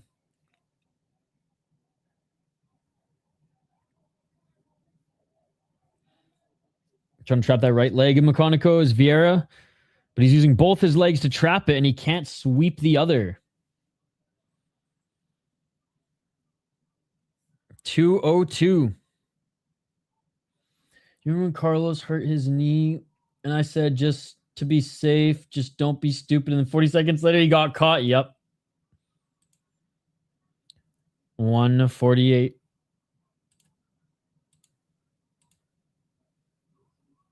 Each and throw knee. Looking for the double leg. Here's Vieira. Great defense by McConico. Great sprawl by McConico. McConico ends up in the top position. McConico ends up in the top position. Elbow by McConico. Vieira trying to sweep that right leg of his, but McConico doing a good job controlling the shoulder. Honestly, don't even think that he has knockout power left in his right hand now. Though, and they're on the ground, we should be good.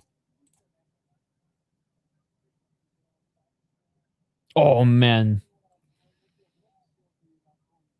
Minnesota Wild just missed the net. Top right was open. Hartman missed the net.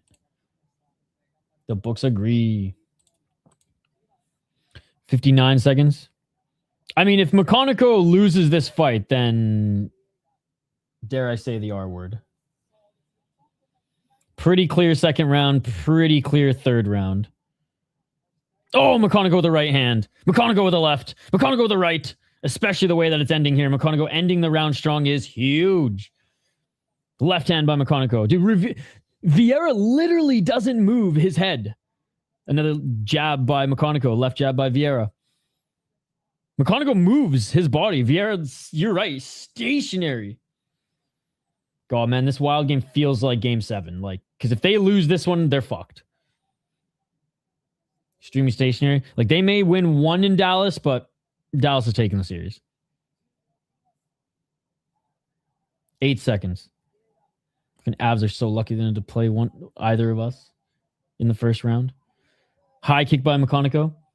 And that will do it, ladies and gentlemen. Yeah, I kind of thought he had a good chance to get the upset. Is Vieira turning into Buchecha, ladies and gentlemen? Lucky? I mean, they earned that top spot, but they're lucky that these two other teams are going to eat each other alive. And then in round 2, they're going to get a broken both team. Actually, Dallas is not as broken. The Wild are getting broken. Fucking Zuccarello, man. He's just so important to the offense. It's crazy. Oh, 100%, 100%.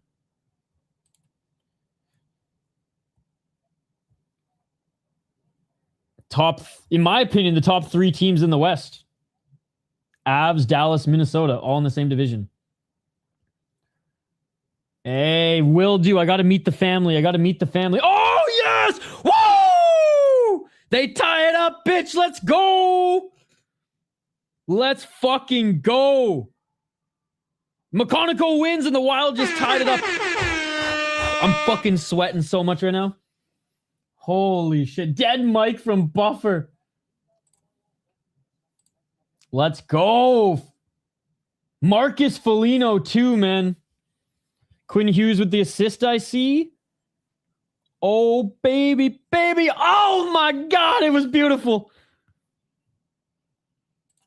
Let's go. Yeah, I definitely am behind in the hockey game. Let's go, dude. Yeah. Hey, what's up, man? Good to see you. Fuck yeah. Okay, well, we're going to overtime probably again unless Dallas gets a quick one here. Knock on wood that doesn't happen.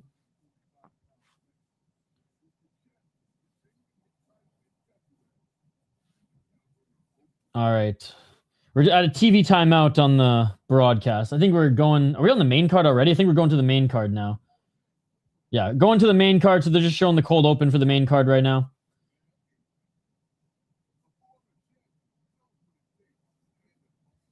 What if the Wild get a quick one? You know, did I say Dallas? I'm starting to talk like a freaking Minnesota sports fan. Dude, Ryan fucking Spann, dude. He was never a small dude by any means, but like, yeah, big boy here, big boy. It's funny, right after they scored, my broadcast for the Wild froze, so I'm trying to get that back up.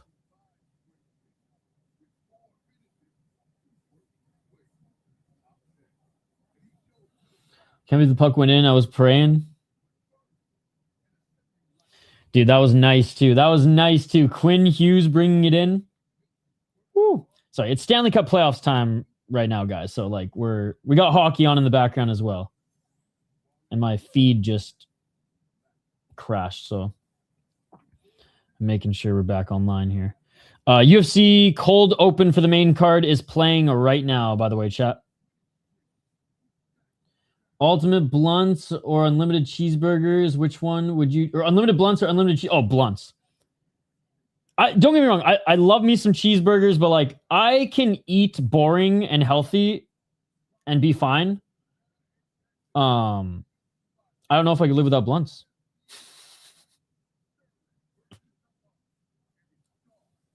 And also, like, fucking blunt expense, still more than cheap produce. I don't have to eat organic if I'm fucking smoking that organic, eh, bud? Can't even afford to fucking eat organic right now anyway, so it doesn't fucking matter. Fucking get cancer from food in a couple of fucking months anyways. Knock on wood not, by the way. I just... been on a budget this last month and not eating as many fucking veggies as I hoped to be consuming. See, these are the things that bother me, ladies and gentlemen. My veggie intake. Y'all are worried about your parlays. I'm worried about getting fucking enough vitamins. Fuck, why isn't this working anymore, bro? Literally, it cursed. It was cursed. The second the Wild score, it completely trips out. Yeah, I'm fucked, dude. I lost the game. I lost the Wild game. I have no idea what happened. I just think it'd be cool to have food free for the rest of your life and you could sell it. God. Want going on a fucking farm? I have a few friends who have a farm and it's pretty awesome. Now, they're getting fucked right now in the economy, but like overall, I think they've enjoyed their farm life. Buchecha has to eventually wake up and submit someone. Why not now? Ishino's Hughes, my favorite player on the Wild. Spann came in heavier on weight in this week compared to the last fight. He's 10 to 15 pounds heavier. Definitely looked like it. Oh, yeah. He looked 265 pounds. Do you remember when I said in chat, plus 400, I'll bite? I knew Vieira path to victory was a choke, and if he didn't get it immediately in the first, he was cooked.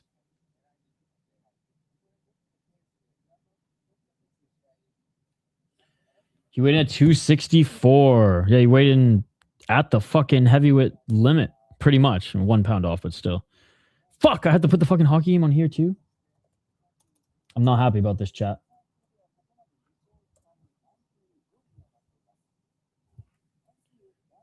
They're getting fucked by the economy. You could be getting fucked by Dan Hooker. Could you be worse? What? That has nothing to do with all the shit that these farmers are dealing with right now, both in north and south of the border. I don't know what it's like in Australia, but no one's complaining over there right now.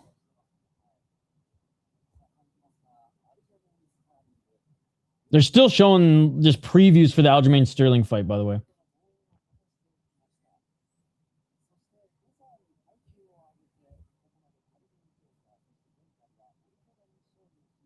Okay, I can breathe, chat. I can breathe. It is annoying, I'm not going to lie. All right, we'll turn our focus back to... Spann should hire a nutritionist like 15 years ago. Yeah, because he wasn't the most fit light heavyweight, but like he was a big light heavyweight. I know he had issues making weight, and you know what was great though? The last time we watched him fight, we were like, oh sweet, an in-shape heavyweight, and then goes full on fucking Doritos diet. Full on Doritos diet. All right, I think I only have like one more highlight package. Yeah, for Adrian. All right, let's break this one down. By the way, chat has been fucking awesome. You guys are amazing. Thank you so much. Passion recognizes passion. As you guys know, I'm very passionate about combat sports and mixed martial arts. And I love having these conversations with you guys. And learning from you guys as well. Because even though I'm set in most of my ways, I do learn from you guys every single fucking stream, so appreciate it. All right, Marcus Buchecha, 5-2-1 as a pro. He was an okay heavyweight in one championship. When one championship actually had MMA fighters, but still, when he came over to the UFC, I thought, okay, the UFC's heavyweight division's so thin, maybe he can do what Almeida was doing, but nope. So that's why I was curious why the UFC even signed him when, like, high level he was Almeida and the UFC just cut Almeida. But anyways, he's 1-2-1 in the UFC, 1 KO TKO, 4 submissions, 2 decision losses. He gasses so hard, by the way. 5-1 in 0-1-1 in the UFC. 42 seconds left for the Wild. He had a draw against Kennedy Nchukwu, who is an in-shape heavyweight now. Kennedy Nchukwu has fought at light heavyweight as well. Had a grappling match at ADXC. Beat Amir Al-Akbari in one championship. Amir Al-Akbari used to be a pretty good MMA fighter. Something's up with him these days. He has not been himself. So this was like the worst version of Amir Al-Akbari I've ever seen. And Buchecha beat him really quickly. He lost to Ketchup. I don't think Ketchup's that good at all, despite him being the champion. It doesn't really matter. He beat a 5-1 guy. This guy was okay. Ji-Won Kang was pretty good. He beat Anderson Silva. Not the Anderson Silva. And he's grappled against some really good opponents. Ryan Spann, 23-11 as a pro, 2-2 in his last 4 fights, 34 years of age at the Fortis MMA. Used to be a light heavyweight, as you guys probably remember. 6 KO TKOs, 14 submissions. Oh, looks like we're going to overtime, baby. 3 decisions. 9-6 in the UFC. He's been in the UFC since 2018. 3-1 in LFA, and he was an early Contender Series fighter. Beat Lucas Bresky in his last fight. Awful fighter. Not major organization level at all. Roided up to the max on the regional scene. Came into the UFC. Had to get off the roids and he wasn't great. So I was surprised that the UFC kept him for so long, but heavyweight. Am I right? Lost to Costa. Beat OSP, but an older OSP. Lost to Guskov, lost to Smith, lost to Krylov. This is literally his best win, I think. Ion Kutalaba and Dominic Reyes are probably his 2 best wins. Sam Alvey. Devin Clark, back when Devin Clark was 10-3, but Devin Clark never really turned out to be anything. He is a UFC roster fighter, and he was a roster fighter at light heavyweight. Let's see if he can make a dent at heavyweight. If he's going to make a dent at heavyweight in the Ultimate Fighting Championship, and again, a very thin heavyweight division, he's got to just absolutely blow through Marcus Buchecha. Like TKO when he's gassed or just crack him early. It would be even more peak if he submitted Buchecha, but I'm going Ryan Spann. Though I usually don't have any confidence in Ryan Spann, even though Ryan Spann looks like he's on the Doritos diet right now, looks like he's on the kachab diet right now, I have no trust in Buchecha at all. Prove me wrong, Buchecha. Prove me wrong. Yo, thank you so much. One more good luck shot on Wild Whiskey.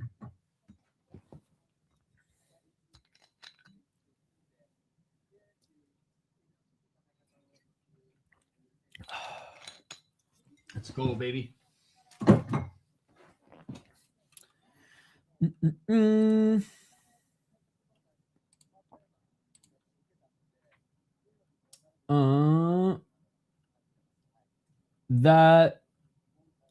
was the only good one.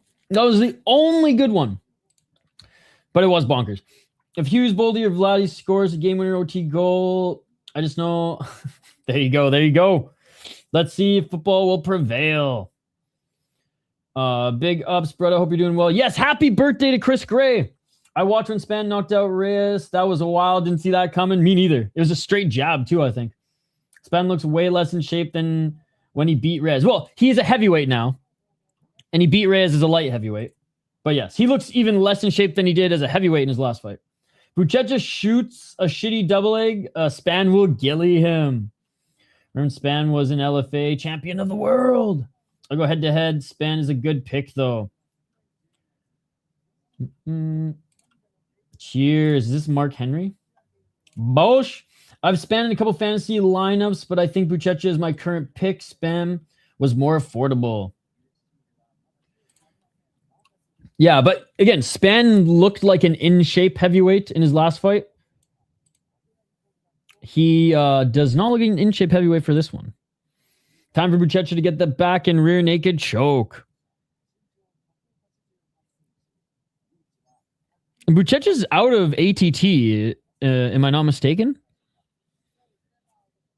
Hey, what's up, Darren? Good to see you. I know you're not super into NHL playoffs these days, but wild Dallas going to overtime on the edge of my seat right now. How you doing, Darren? By the way, guys, go check out my friend Fourth Line Voice. If you guys are fans of hockey fights, he has the biggest catalog on the internet of hockey fights. If you want to watch hockey fights, you go to his channel. It's as simple as that. Fuckhockeyfights.com and YouTube channel. As they don't like real hockey fights. They don't like real hockey fights. He also streams every Friday as well. If you guys want to watch some old fights together. Naturally, I'd be in his chats more often if I wasn't also streaming usually every Friday. But shout out to my homie Fourth Line Voice. No. I took a shot as good luck for the Minnesota Wild who are going into the first overtime. Do hockey fights have superior rule set? No, because that would be a bloody mess if that was the case. Could you imagine fucking kicking someone in the face with hockey skates? Probably would rupture arteries in the neck, and I imagine fucking homicide charges would prevail. Appreciate it, man. I might have to get on the whiskey tonight also. Fireball, of course. But BKFC Ice Wars is pretty wild. No superior rule set. Pretty wild stuff. Superman has never had a cape that big. The biggest, the largest. This is the biggest and largest we've ever seen, Ryan Spann. So many Brazilians on this card, they may as well call it UFC Apex Brazil. That's true. 1, 2, 3, 4, 5, 6, 7, 8 Brazilians on this card. Damn.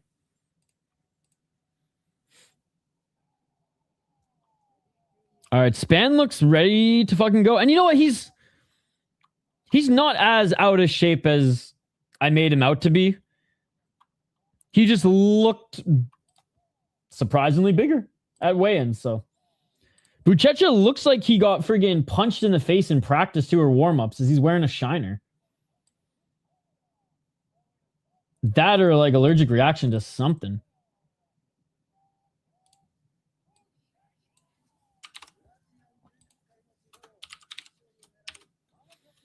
All right, and Herbert Dean.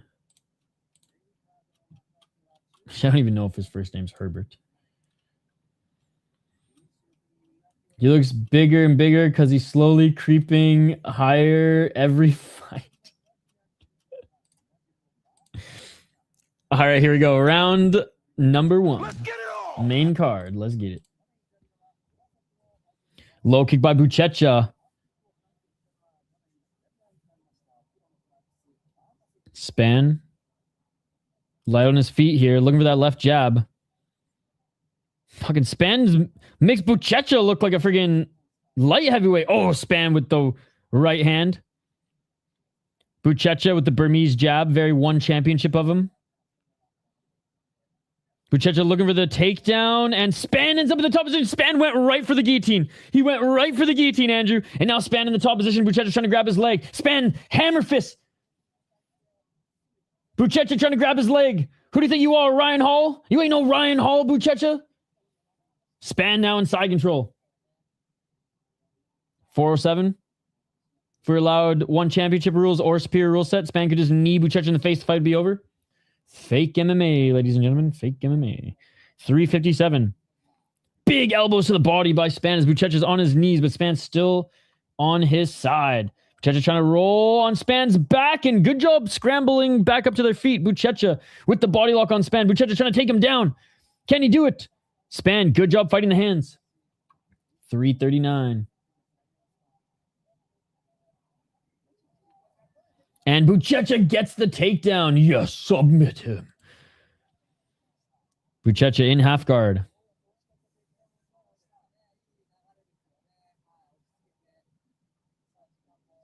Still in half guard is Buchecha.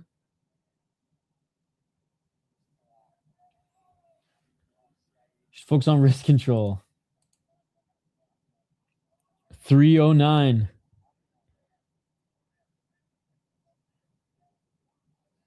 Spann trying to sneak out of this. Oh! Buchecha gets his back. Nope. Spann back up to his feet. Runs out of it. Fell off. 250. Back on their feet. Good scramble by Spann to get out of that. Oh, big right hand by Spann. Buchecha with a front kick right to the body.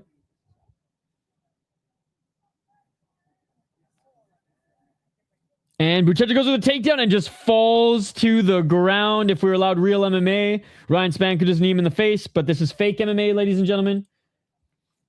And Spann now in the top position. UFC doesn't want us to see knockouts. UFC wants us to watch fake MMA, ladies and gentlemen. They hate their fans. They're too bitch-ass to the commissions. They have no balls. 205. Cowering to the commissions. Letting fights go too long. 158. The fight would be over right now if this was real rules. Buchecha's on his knees. Spann's got his shoulders, knees right to his head.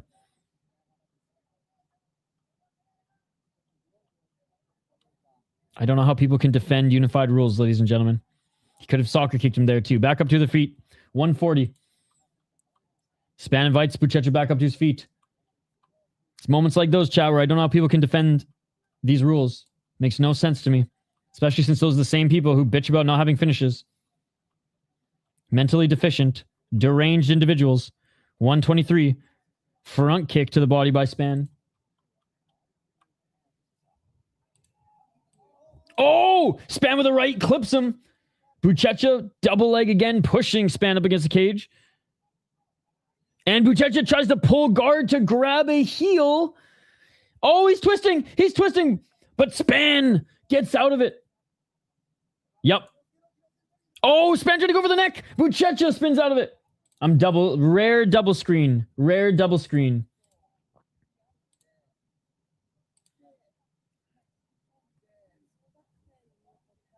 Again, so many positions here where the unified rules is just making this fight so terrible. 34 seconds. Nice elbow by Spann. At least Spann's doing other stuff to make up for the handicapping that the UFC is giving him right now. Knee to the body by Spann. Imagine if you do that to the face. 20 seconds.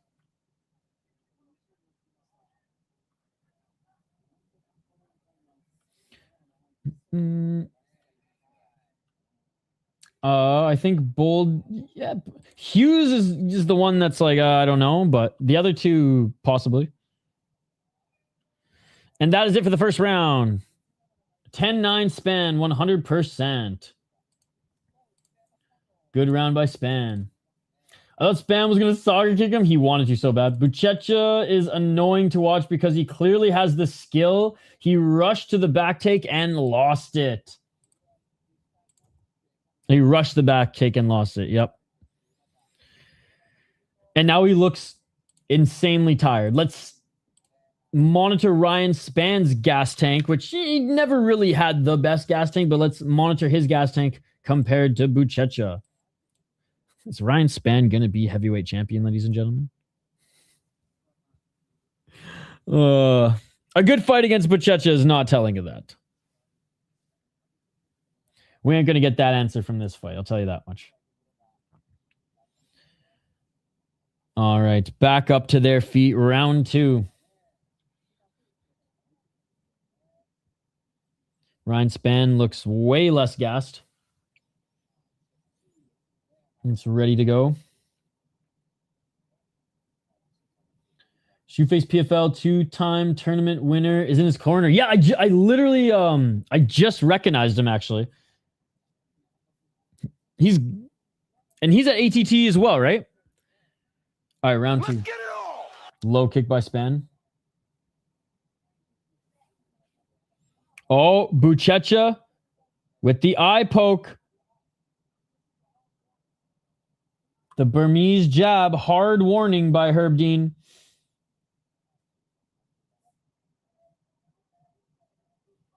.440. Buchecha tried to land that left jab. It didn't land. Yeah, same. Peeked his head up, ATT guy. 420. Some movie got him.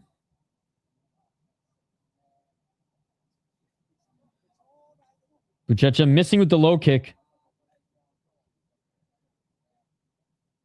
Oh, is Herb Dean taking a point away? Wait, that's the 3rd warning? I guess he didn't poke him there, but Herb was seeing that he was still doing the Burmese jab, so just warned him. Pause in action to warn him about the jab.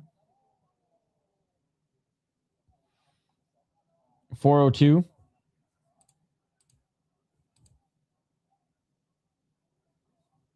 Low kick by Buchecha. Buchecha going for the single leg. Could be wrong, but I want to say McConico is a Philly guy. You put him on the card. He's in it 4 different times this fight. If you're not being poked, quit complaining.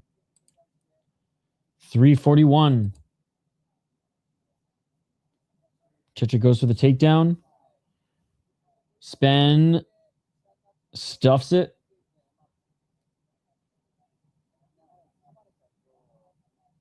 And back up to his feet again. So much fake MMA in this fight.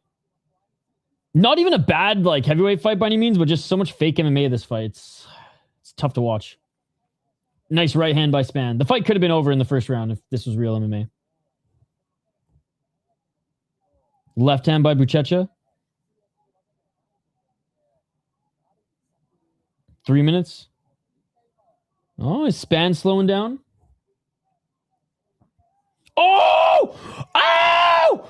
Oh! Never mind. Ryan Spann knocks down and out. Buchecha, he went flying. Holy shit. Oh my God. I had it 2 rounds for Spann.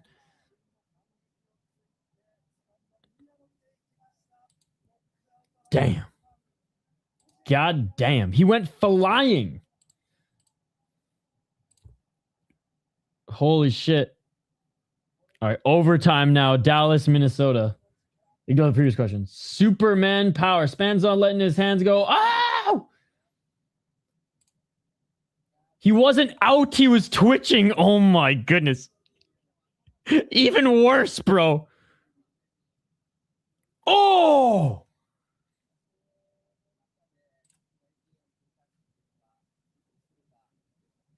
Bro didn't know where he was.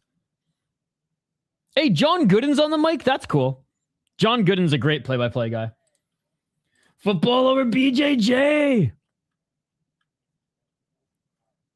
Let's go Spann.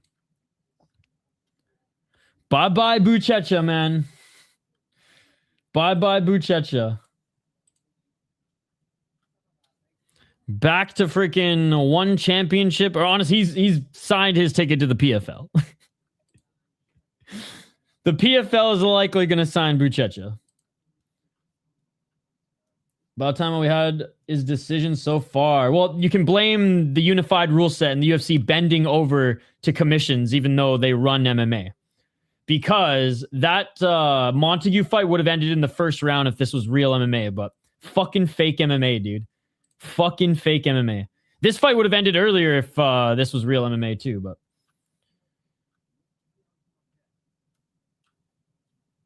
almost had to finish in the last fight. And Jackson McVey had a finish. So I don't know why you're throwing Jackson McVey under the bus, Nick. He had a nice finish too. But this one was the nicest one. 100%. Kind of want to see Spann Lewis. Unfortunately, Josh Hawkett jumped the line. Road to UFC BJJ for Buchecha, maybe. Oh, yeah. If he doesn't want to fight anymore, probably goes UFC BJJ road. That's assuming the UFC just want anything to do with him anymore, because he has had 3 very poor showings in the Ultimate Fighting Championship. I kind of want to see. All right, John Gooden and Dom have been good. DC's the third wheel with his bad takes. I need Boldy point and Hughes assist. Yeah, we need the Minnesota Wild to win.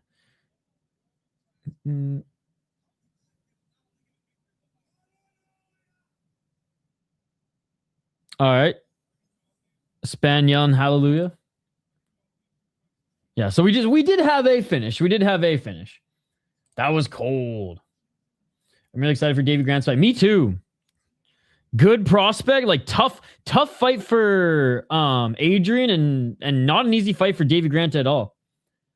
How are you doing, by the way, Aaron? It's always a pleasure to have you in the chat, my friend.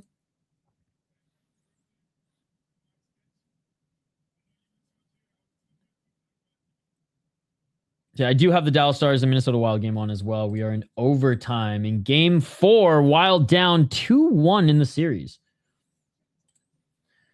All right, this is a sweet fight. I love Raoni Barcelos, but I'm also rooting for our boy Montel Jackson, Midwest guy. He's out of Milwaukee, if I'm not mistaken. I'm pretty sure he's a Rufus Sport guy. I got Spann, Jackson, Garcia Parlay. What's up, Childish Gambino?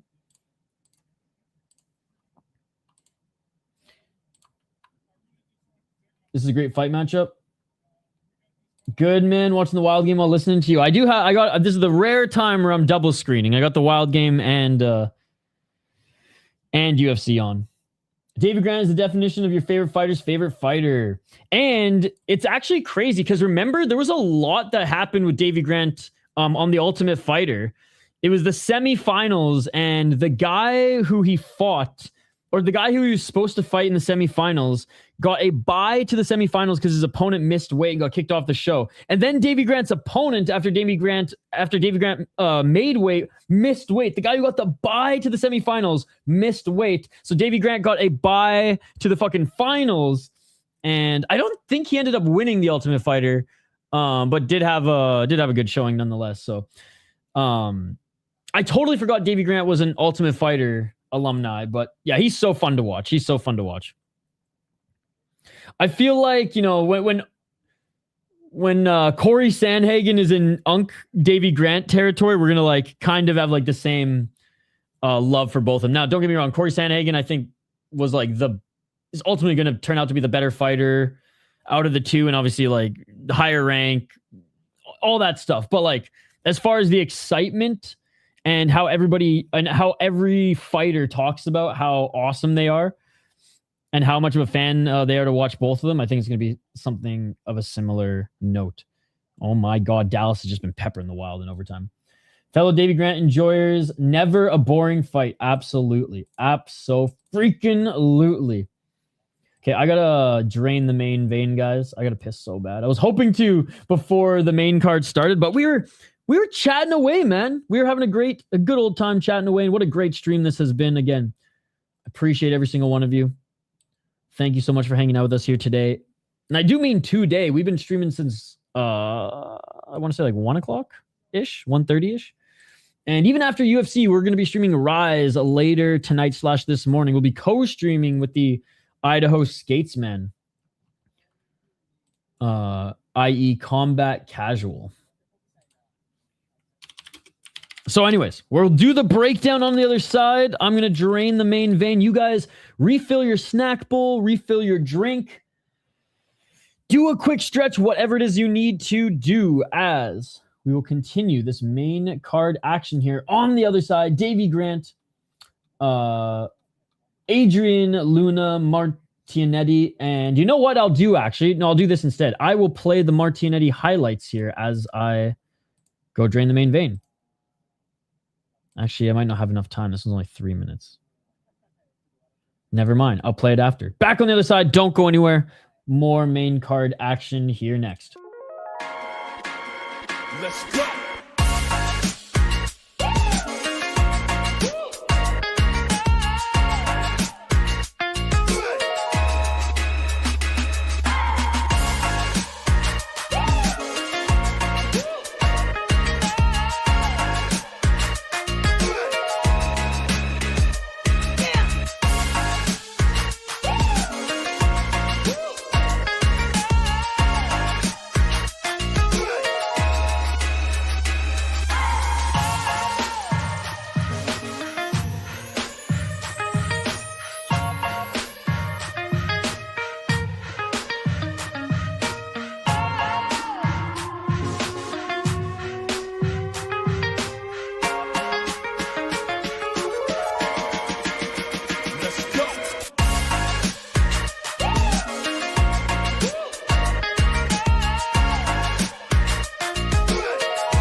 Let's go.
Let's go.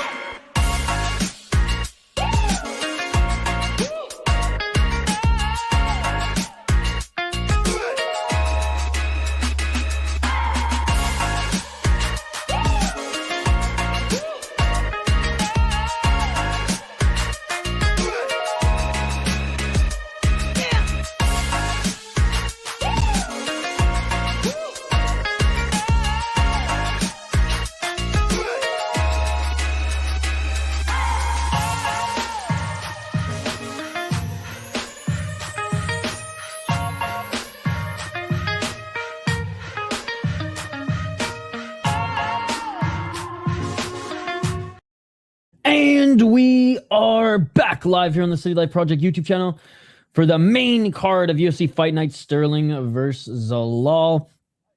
We're not even at this fight yet. We're talking about Davey Grant, and I was getting so excited for that fight. We're not even at that freaking fight yet. Montel Jackson versus Raoni Barcelos. We're talking about Davey Grant. I was getting so excited, and I was like, oh yeah, it's the Davey Grant fight next. No. Next, we have Montel Jackson versus Raoni Barcelos. Now, I know in Brazil, it was not the outcome that Montel Jackson and his team wanted. Shout out to our boy Curtis Clark, who's actually in Brazil with Montel Jackson. Not in Vegas with him here tonight, but part of his team in Milwaukee.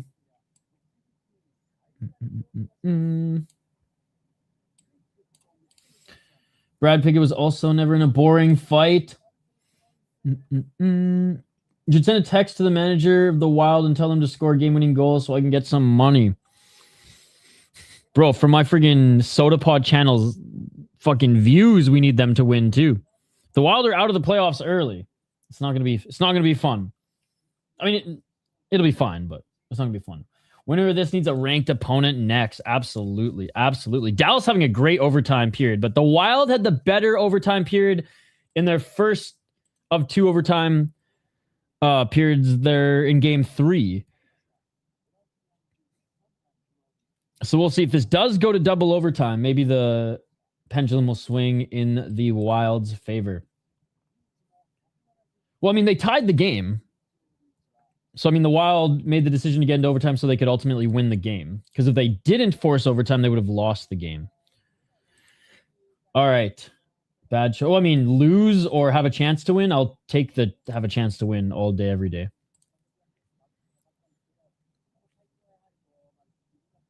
Oh, man. Dallas is looking damn good in overtime. All right, let's get to this next one. Uncle Raoni Barcelos, ladies and gentlemen. Yes. It's been a pretty tight game scoring-wise. Minnesota loses tonight. Are they out? Nope. The series goes back to Dallas, but they're on the brink. They'll have to stave off elimination in their next game. One of the few times a year where I get to use the word stave.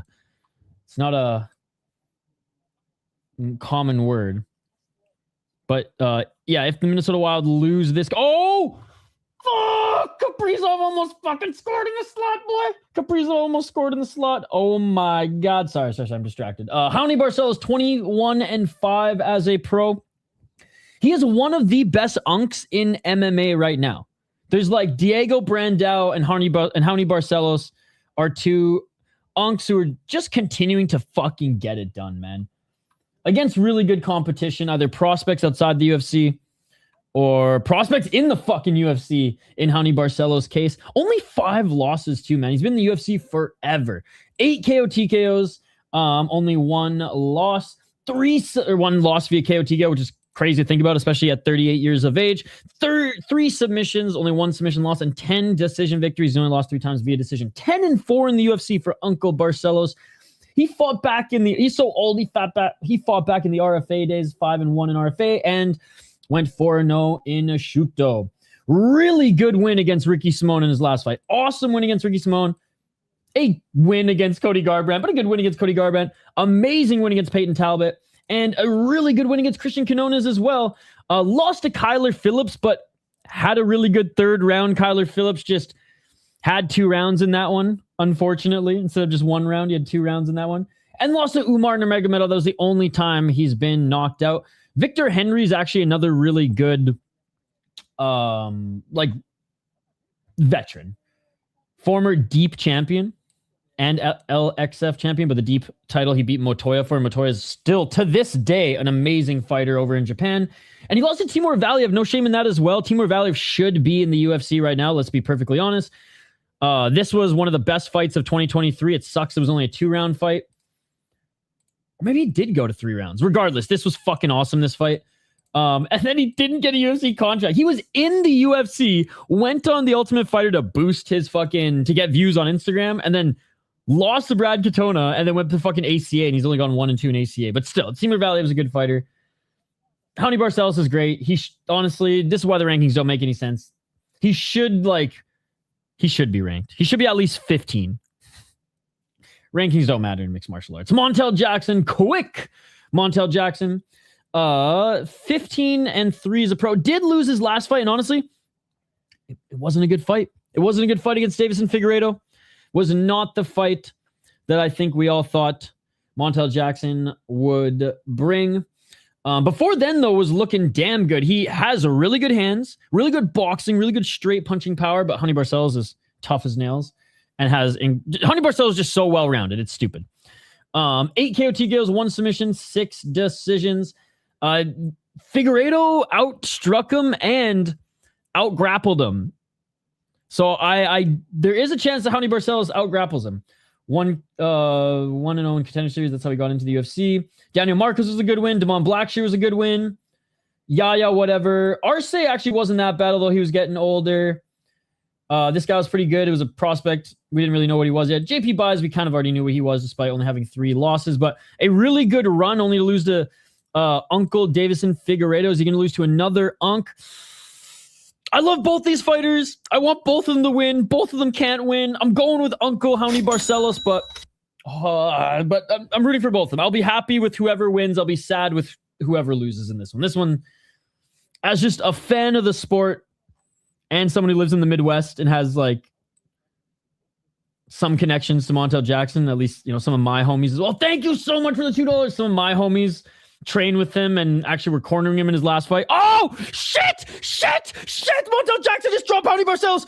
Montel Jackson just dropped Honey Barcelos. Bonnie Barcelos on his back right now. Montel Jackson's trying to finish, but Barcelos trying to scramble. 30 seconds in. I'll get back to you guys' chat here in a sec, but we were doing the breakdown and fucking Montel Jackson already dropped Barcelos. He's going ham. Thank you so much for the $2. He said not to like this. I went out in Brazil. I'm not going to go out to another Brazilian unk, ladies and gentlemen. Back up to his feet is Barcelos. Barcelos looking for the double leg. Hey, let's go. Good to see you, buddy. Good to see you. He's an uncle that keeps delivering lessons to these young bucks. And Barcelos is looking for the takedown. He almost got that right single leg on Montel Jackson. Ido gave up. What do you mean gave up? He was covering glory today. Thank you so much for the $2. Are you sleeping before Rise? Or are you staying up? I'm sorry, Miss Jackson. Ooh. I am for real. 338. Jackson got hugely outgrappled by Brett, Johns, and Davison. Yep. Shane's got Jackson. 325. Jackson got hugely outgrappled. Wait, did you just change your profile picture? Who is that? Please don't, mommy, so I can block people in the chat. I'm gonna let you suffer for one more stream. They separate. Back at center, 306. Coolin. Finishes him here. They didn't even get a chance to mention his hand size this fight. 254. Jackson pressuring Barcelos outside that center line. Oh, Barcelos with a wicked low kick. But Jackson cracks another left hand. Brother, that's magic from Blood in, Blood out. Oh, left hand by Jackson. Jackson with the body kick. Honey Barcelos grabs the leg, trying to take him to the ground. Oh, beautiful trip takedown by Honey Barcelos. I mean, Montel Jackson does have power. That's one thing we know. When I think Montel Jackson, I think straight rights. And his boxing's looking really sharp here. Honey Barcelos. Oh, good guard by Jackson. Jackson trapping the shoulder. Barcelos grabbing his arm. Barcelos looking for a slam, and he does slam him. Honey Barcelos with the slam. And that's how he gets free. Back up to their feet. Barcelos looking for the takedown. I mean, he's no match for Barcelos. Or Jackson is absolutely beating him up on the feet. But let's see how they match up in a more of a grappling heavy affair here. Montel Jackson said something. Barcelos shakes his head. 140.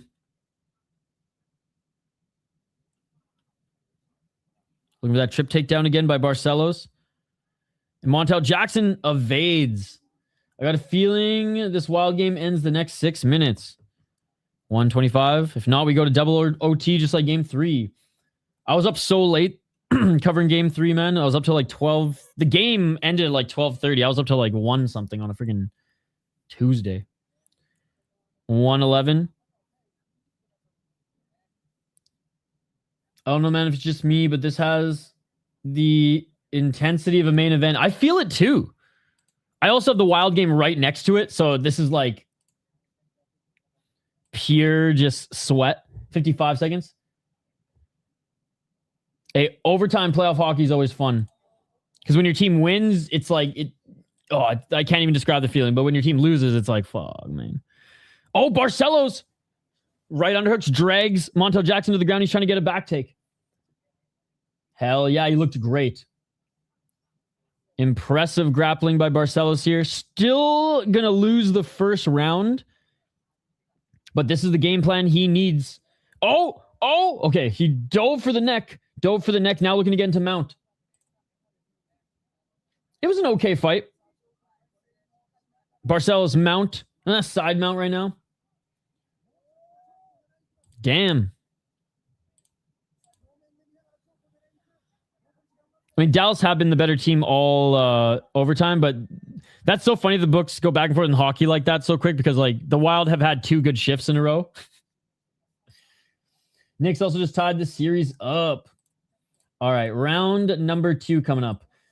Great late success in that round for Raoni Barcelos, doing his thing, getting the grappling game going, out wrestling. Like just straight up, DC must love Barcelos because he wrestles his way to positions. He doesn't jujitsu his way to positions. Like for the most part, wrestling heavy style. Montel Jackson beating him up on the feet has done more damage, dropped him, heavily outstriking him. So we're going Montel Jackson that first round. But if Raoni Barcelos can continue to smother him in round 2 and 3, he can maybe get the round back. Saved by the bell. That chug was 100% in.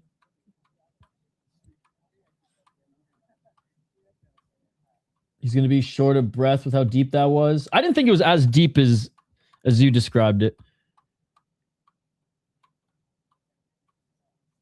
But definitely potentially saved by the bell there, as if there was 10 more seconds, he probably would have sunk it in. Doctor's looking at the eyes of Barcelos. This is how hard Montel Jackson hits. Completely swollen underneath the eyes of Raoni Barcelos. I think Jackson's lost the round for you. It's a damage first sport, man. Look at Raoni Barcelos' face. I just know Jackson's birthday was yesterday. 4:45. I rewatched Cub versus Korean Superboy. Told today goosebumps. I got to rewatch that sometime. All right, round 2. I haven't watched that fight in a long time. That one's probably on YouTube, eh? I think he was actually warned for grabbing shorts. Oh! Right hand by Barcelos. Jackson looking for that straight right. I do think momentum is definitely in Barcelos' favor.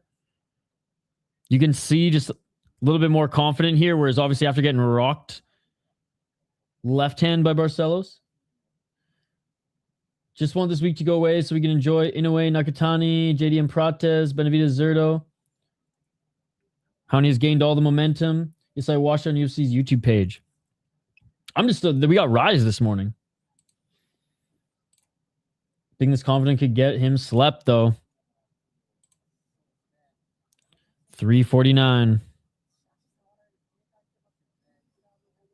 Barcelos, unable to land that low kick.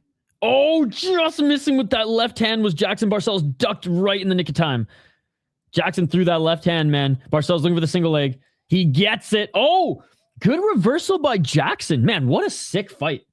That knee almost cracked him. What a sick fight. Looking for the single leg again.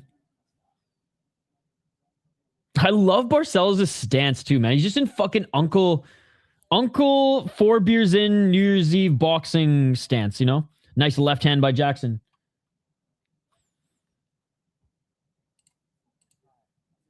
Double leg attempt now for Barcelos. Jackson, good underhooks. Oh, man. Sis, Johansson had a wicked opportunity.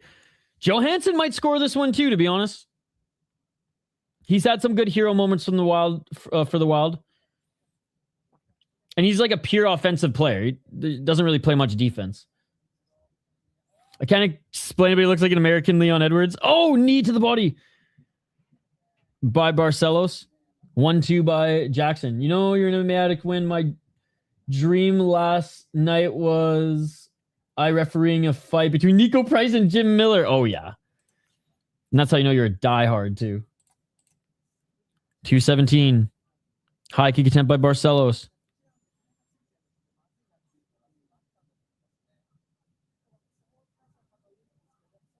$2.06. Barcelos ain't hitting him, man. That's the thing. Step back right by Jackson. Another step back right by Jackson. Body kick by Barcelos. Barcelos misses with the right hand to try to get in the clinch, but Jackson keeps him off. 144. Oh, man. What an opportunity by the Minnesota Wild. Great save by Ottinger. Ottinger's from Minnesota, by the way. 127. He's just not landing. He's not throwing anything, man. That's the thing. Jackson's actually landed some good punches this round, and that's going to be the difference maker. Knee by Jackson.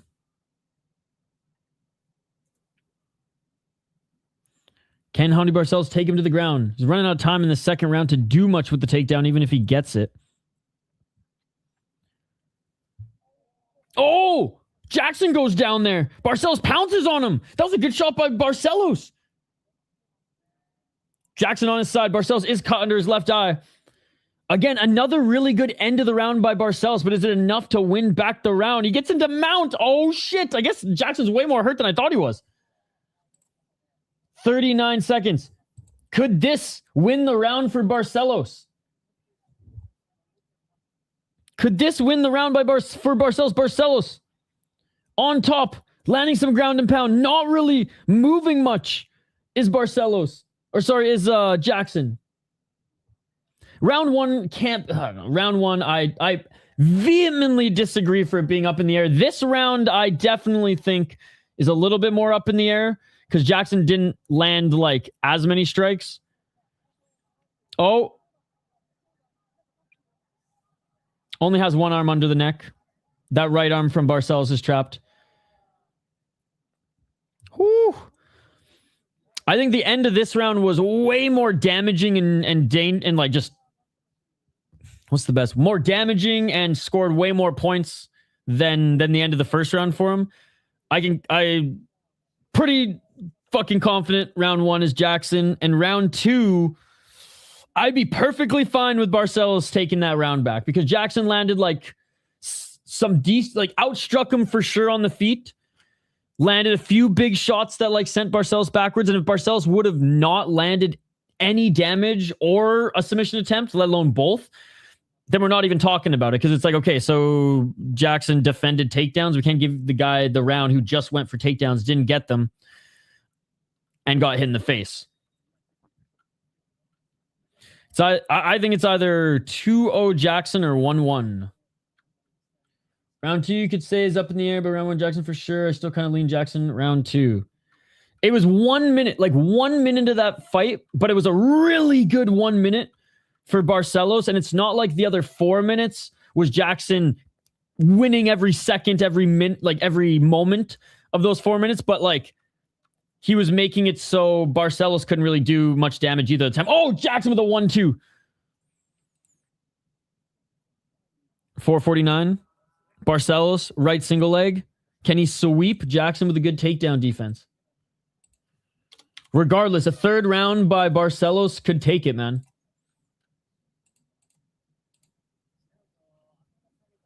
$433. Jackson doing everything he can. Decent balance here. Yo, Minnesota scores! Woo! Let's fucking go! 28 seconds left in overtime. Holy shit. Who scored it? Who scored it? Oh my God. Barcelos still up against the cage against Jackson. 4 minutes on the clock. Whew, we go back to Dallas tied. Agreed, his punches are doing more damage than anything Barcelos is doing. It was Boldy. All right, back to center. Sis is going to win some money. Let's go, baby. Oh, big left by Jackson. No, he did score. He did score. Third goal of the postseason. Whew. Tie going back to Dallas, baby. Damn, you're like 5 seconds ahead of my TV. And when you just got excited, I thought knockout was coming. Sorry. I did say I was watching the Minnesota Wild game as well, but now that it's over, we'll turn our attention solely to the UFC. But I'm pretty stoked that the Wild tied this. On a nice tip, too. Let's go, baby. 309. They didn't have an elimination game, but when you go back to Dallas in an elimination game, you're going to lose one of those two games. Let's go, baby. Good win, good win. 251. Boldy is their best player right now. So, if you're going to pick someone to win in overtime, that's the guy. And getting that plus 1080 is crazy. Nice takedown by Barcelos. Man, another round where it's kind of like round 2. We're at 2 minutes and 33 seconds, but Montel Jackson's getting the better of Barcelos on the feet, but Barcelos going full unk here, vet, and using his wrestling to his advantage. 222. We have half a round left. And Montel Jackson back up to his feet.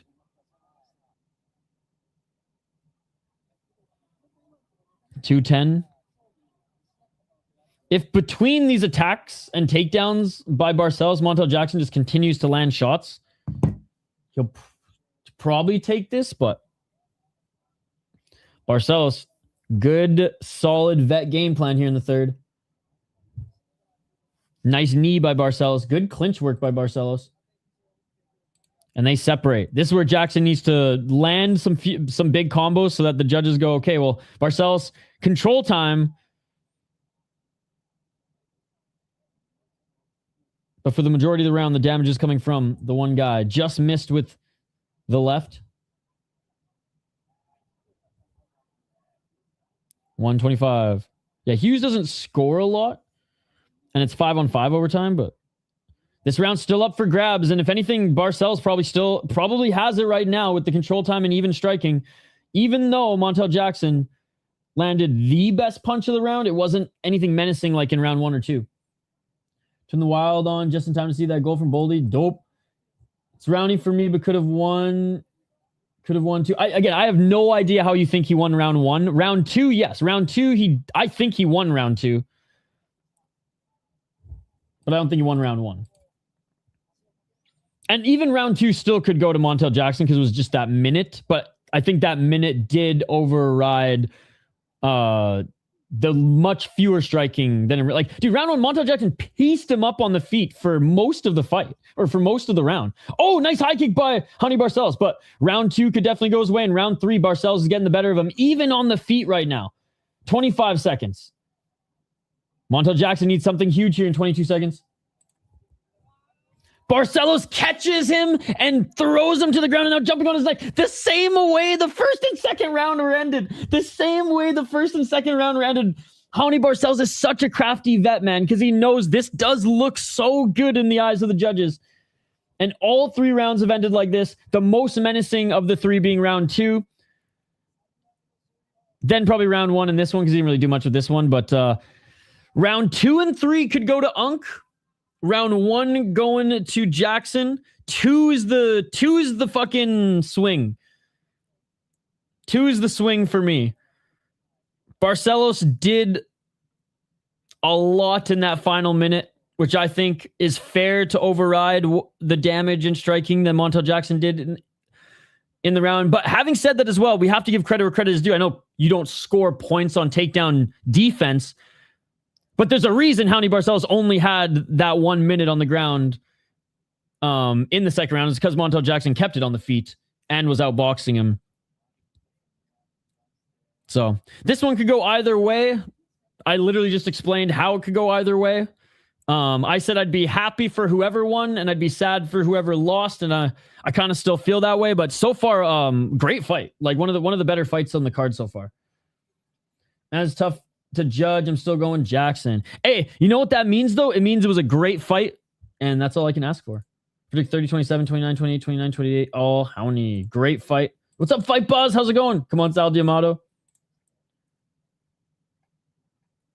Chris Lee, don't fuck me. Yeah, I mean, we got a great fight. We got a great fight.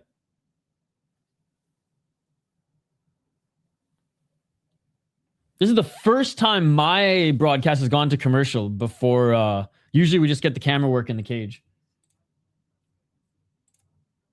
Here we go. I truly think if they gave Raoni Barcelos the first round, it's bad judging.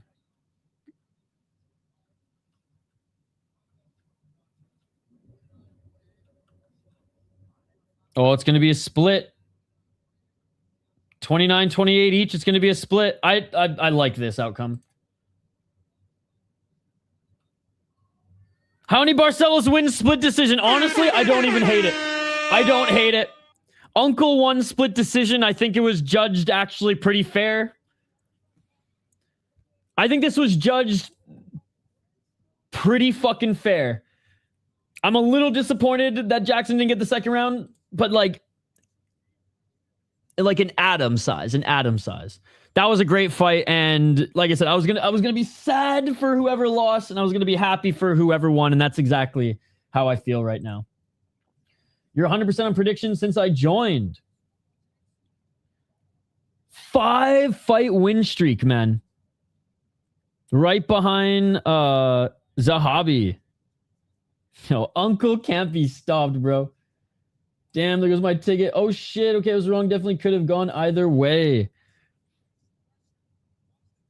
38-year-old. No, this was Sal D'Amato was fine, dude.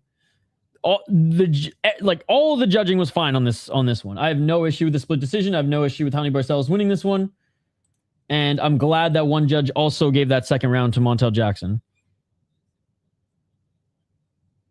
And every judge had him winning the first, which that's all I cared about.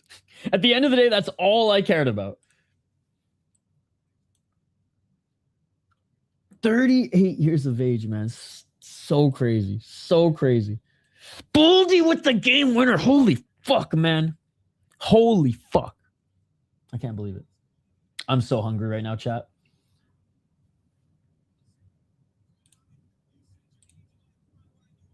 Let's go, man.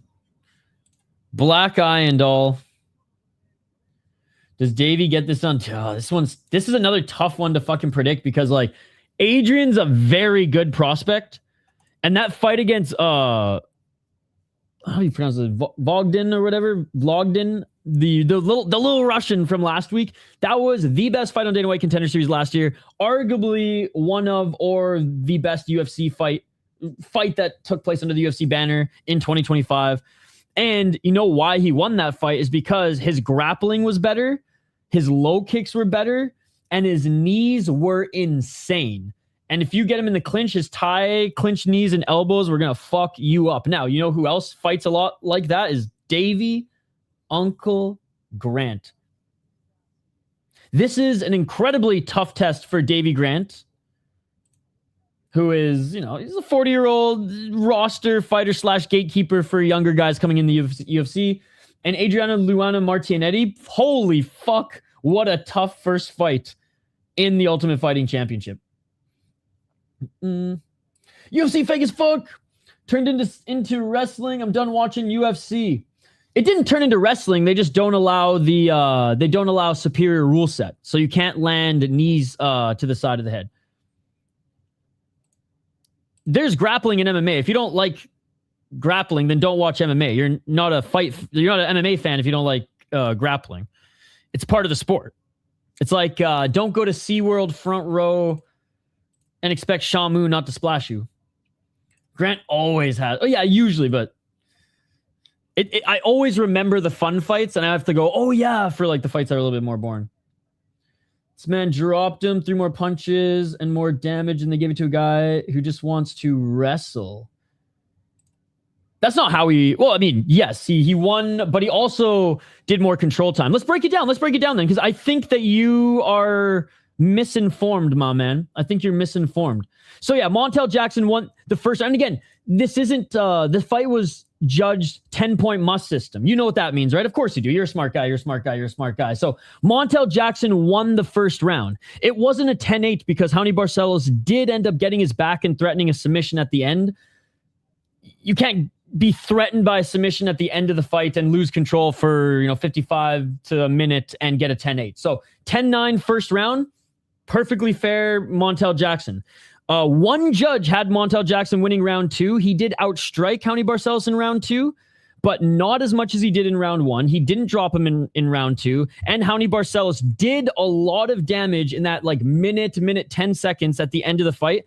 Did arguably more damage and had a submission attempt. So check 2 boxes to Montel Jackson's 1, which was better striking. And one judge still gave it to Montel Jackson. 1 and 2 judges gave the second round to Hany Barcelos. No issue with him winning that one. Third round, Hany Barcelos outstruck him, did more damage, outgrappled him, and got a submission attempt. Now, with all that being said, you tell me how this guy just laid on him for 3 rounds and won the fight that way. He didn't. Because I just broke it all down for you and told you why it was a split decision. It was a fine decision. It could have gone to Montel Jackson too, but it was a fine decision. Raoni Barcelos would have won in your preferred mixed martial arts scoring anyways. Raoni Barcelos would have won the fight if this fight was judged as a whole, because fights that are judged as a whole, the 3rd round is weighed a little bit more anyways, because it's not how you start, it's how you finish. That's kind of how they look at them with the damage. And Raoni Barcelos would have won the 3rd round and second half of the 2nd round, and the judges would have given it to him in non 10-point must system as well. So, mic drop. I scored the fight for Raoni, although it was close. It was a great fight. Both of them should be applauded. And it sucks that people are angry that we got such a great performance. Typical UFC fans, man. They keep telling me that UFC is the best promotion, it's the most entertaining promotion out there. Then when a good UFC fight happens, they just bitch and complain. Chimaev is going to destroy Strickland. I don't see how he doesn't, unless Strickland has just like the craziest takedown defense and get up ability in his back pocket that he's never showed in the UFC before, or that he's just hinted at in the Ultimate Fighting Championship. That or Khamzat Chimaev is sick as fuck going into that one, which he is prone to be sick. So now you start how you finish unless you're Volk fighting Islam. Well, yeah. Yes. If that was 10-point must system, shit, dude. Or sorry, if that was a fight judged as a whole, Volk would have probably won that fight. All right, let's get into this one, but it is what it is. I don't think fake MMA is grappling. I think fake MMA is no soccer kicks, no grounded kicks. Wrestling would be a lot more fun in the UFC if grounded knees were a thing. All the doggies would be getting TKOs left, right, and center. All right, this is a clip, a highlight package of, as we're on the, we have 4 more fights left. This is Adrian Luna Martinetti. I keep saying Luana. Luna Martinetti up against Davey Grant.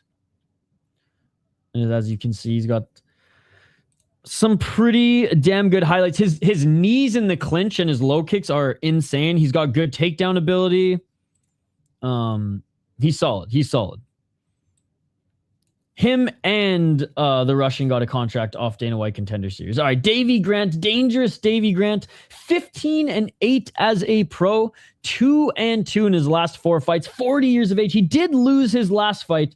He got submitted by Charles Jourdain, which is a huge win by Charles Jourdain. Before then, beat Dumont Blackshear, good win. Beat Ramon Tavares before then, really good win. And lost to Daniel Marcos, split decision. I truly think he won that fight. Daniel Marcos landed maybe some more leg kicks, and that's what got him that fight. He very well could have been 3-2 in his last 5. Beaten Olda Sunsao, looked really good against an older Luis Smolka. They gave him actually some really good matchups in the last 4 years. Chito Vera beat him fine. I think Davey Grant actually beat Adrian Yanez. I know Yanez hurt him at like 1 point in that fight, but I do think Davey Grant did more in that one. Yeah, he's just been such a consistent and fun fighter in the UFC since losing to Chris Holdsworth in the Ultimate Fighter 18 finale. He beat a young Chito Vera coming into the UFC, lost a couple, won a few, beat young Jonathan Martinez back in 2021 as well. Tough to finish, unless you're Charles Jourdain. Tough to finish overall. Never been knocked out. He's 40 years old, never been knocked out. He has been submitted 5 times. So, like, even though he's scrambly and fun to watch on the ground because of him constantly scrambling, and when he is in the top position, does like to hunt submissions himself. In those exchanges, sometimes he gets himself caught. But Uncle Davey Grant, man. I recently watched highlights of that Lerone highlights video of that season of The Ultimate Fighter. Adrian Luana Martinetti, you guys are watching his highlights right here. Look at these knees. 17-1 as a pro. This one is near even, by the way. He's the plus 100. Davey Grant's minus 120. He's out of Ecuador, 30 years of age. Only lost once via decision, 4 knockouts, 6 submissions. Again, his fight on Contender Series is one of the greatest Contender Series fights I've ever seen. It's one of the best fights I've ever seen under the UFC banner. It was unbelievable. 5-1 in FFC. We love FFC. And he was the champion in UWC. And he defended that belt a few times, but he didn't really fight the best competition in UWC. He did win the belt with a freaking Gogo Plata, though, which is wild. He's well-rounded on the ground. He's got good Muay Thai on the feet, and he's tough as nails as well. I picked Raoni Barcelos to win the last one. I'm going to go with the prospect in this one, but like this is very much a toss-up. Davey Grant could just out-uncle Martinetti. This is a very tough fight for Martinetti in his first fight in the Ultimate Championship. And again, a very good prospect with a lot of fights under his belt who loves to get into scraps and who hunts finishes on the ground. I mean, that's a tough matchup for Davey Grant as he continues to fight young guys. Davey beat Yanez, legit robbery, and Yanez has no class in his interview also. I thought it was a clear win. I thought so too. They're trying to take the Don out again, according to propaganda networks. Wait, what? I'll go head-to-head to catch up. You're up 2. Appreciate your explanation, but these sports are rigged. That fight wasn't rigged. Sports, don't get me wrong.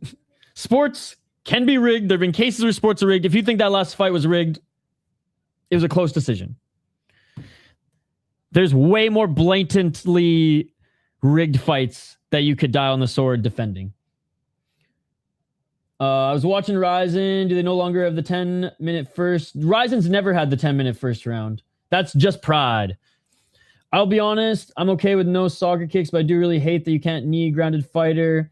Look how awesome the 2 fights in one, Mighty Mouse and Morales. I mean, tonight we would have had 2 more finishes. We would have had 2 more finishes on the card if knees to grounded opponents were a thing. No, nobody does the 10 minutes anymore. I don't know. Probably never. Because you claim it's a cigar? Yeah, but I wouldn't. I wouldn't lie to you guys. All right, round 1.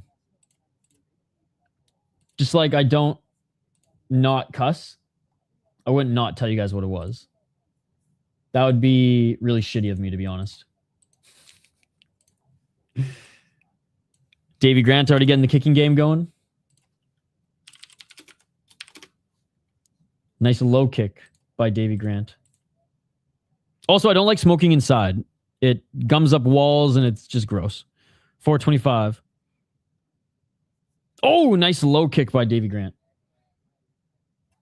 So that's actually the bigger reason. All that other stuff was just me being silly. I don't smoke inside. Low kick by Davey Grant. Nothing. I mean, hookah the only exception, but even then I wash my walls after. 408. I picked Martinetti.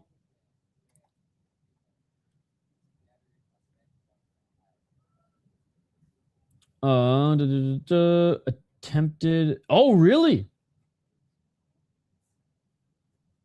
I thought you meant like Dana White walking him out in the apex. That's what I thought.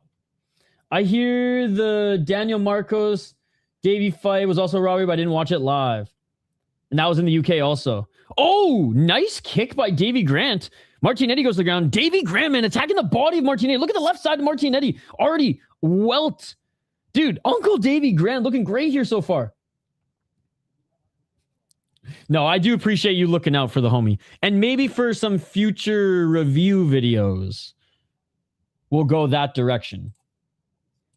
Oh, Grant with the right hand. He's doing the Matrix. Grant doing the Neo, dodging some of these Martinetti shots. Grant with a nice high guard. Martinetti with a nice sneaky right uppercut. Martinetti looking for the high kick.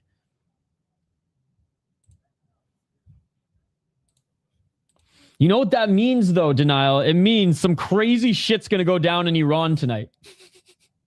That's what it means. 253. Oh, nice oblique kick by Uncle Davey Grant. Uncle Davey back on the job with his hard hat. 240. Oh, nice job by Martinetti. That's head movement. Take note, Vieira.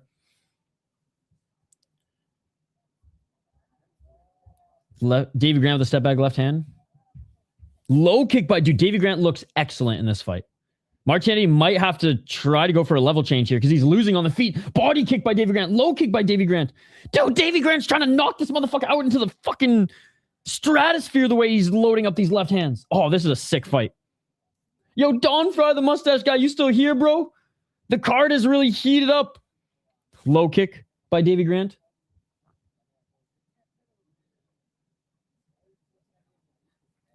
Another low kick by Davey Grant.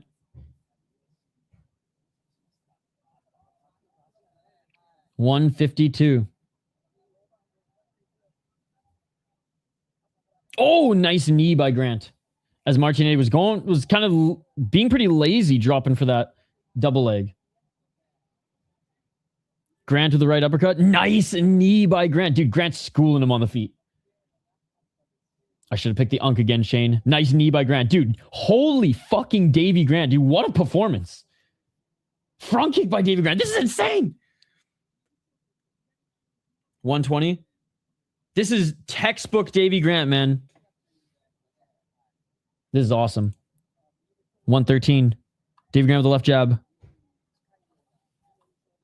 He's 40 years of age. Oh my God, another low kick. How is he moving this quickly? This is insane. Spinning heel kick to the body by Martinetti. All right. Still got some moves. He checks the low kick. Grant misses with the left. I'll see if Davey Grant can keep up this pace, but usually he can.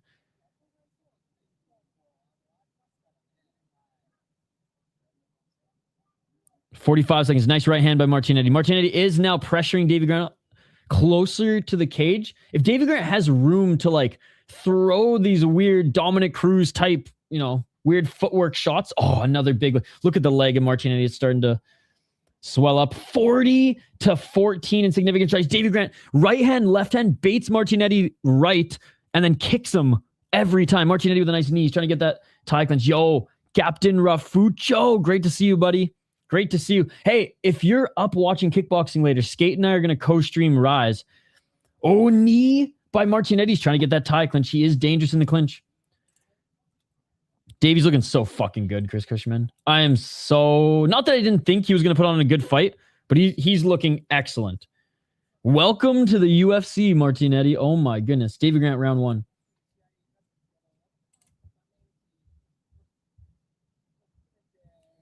I have a lot to catch up on tonight, apparently. I'm even more... Based on that, I'm even more convinced that... This is a distraction. I'm even more convinced that some crazy shit's going to go down in Iran in a few hours. Remember when Davey G KO'd Jonathan Martinez? This guy is always underestimated. Yeah, we went over that in the breakdown. Sorry, I didn't bring Tapology up on screen though, but that was one of his best wins.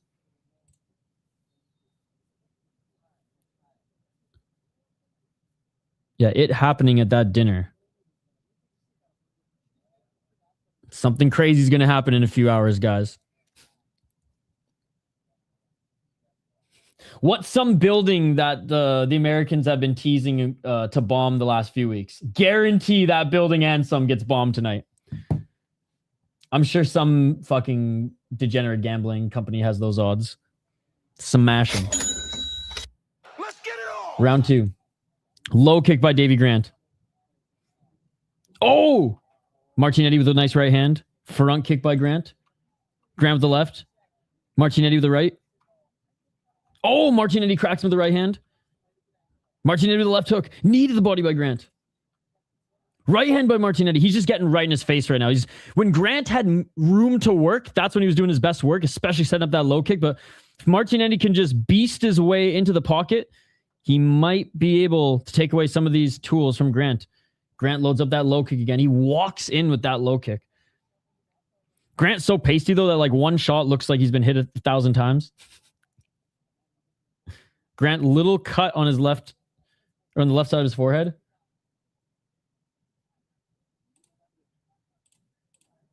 God, I literally thought you meant Dana White walking him out.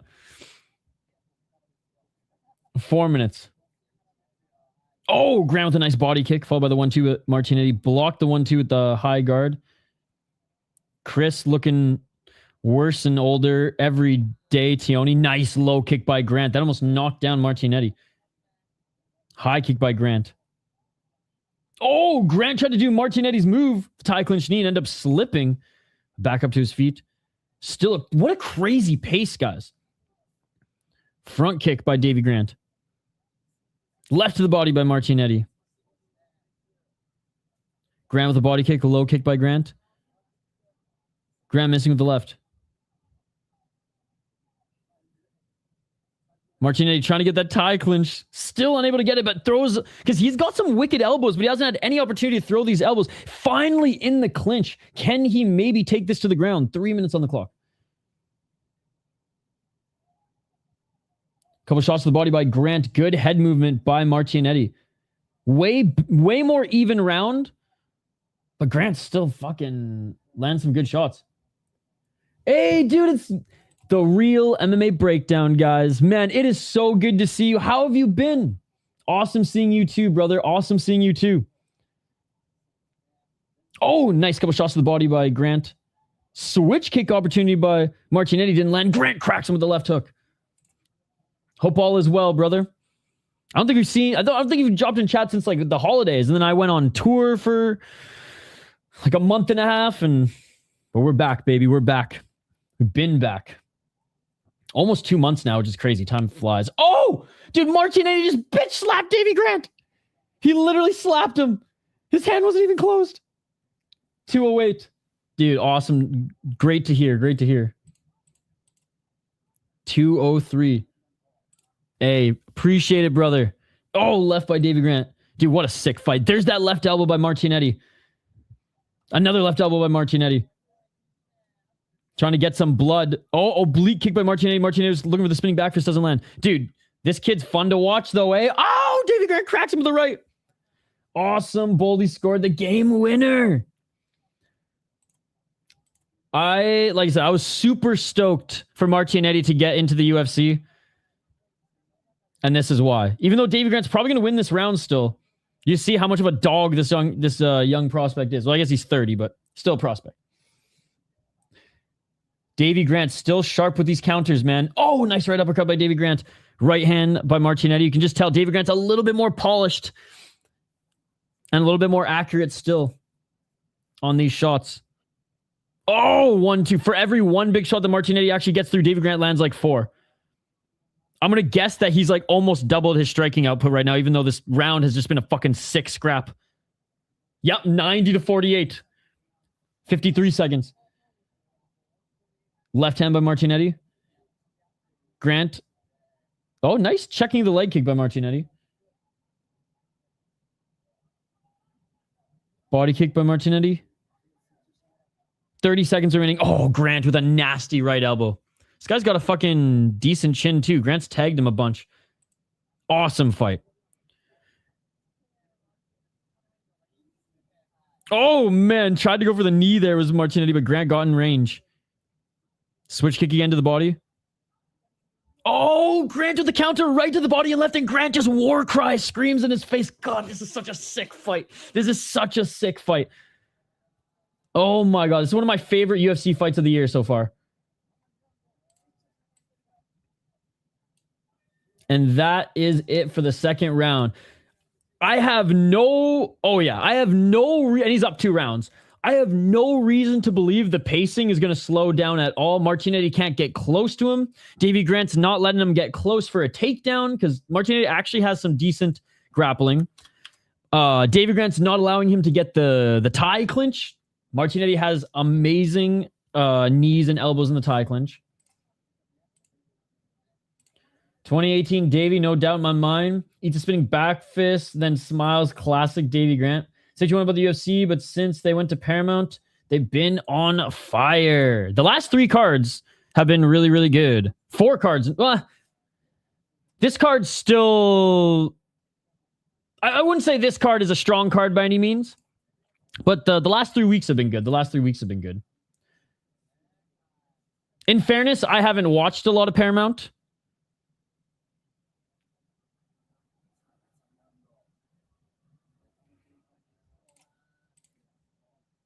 I know more people are upset because there's not a lot of big names fighting, but I'm okay with that because I don't think the big names are the most exciting fighters.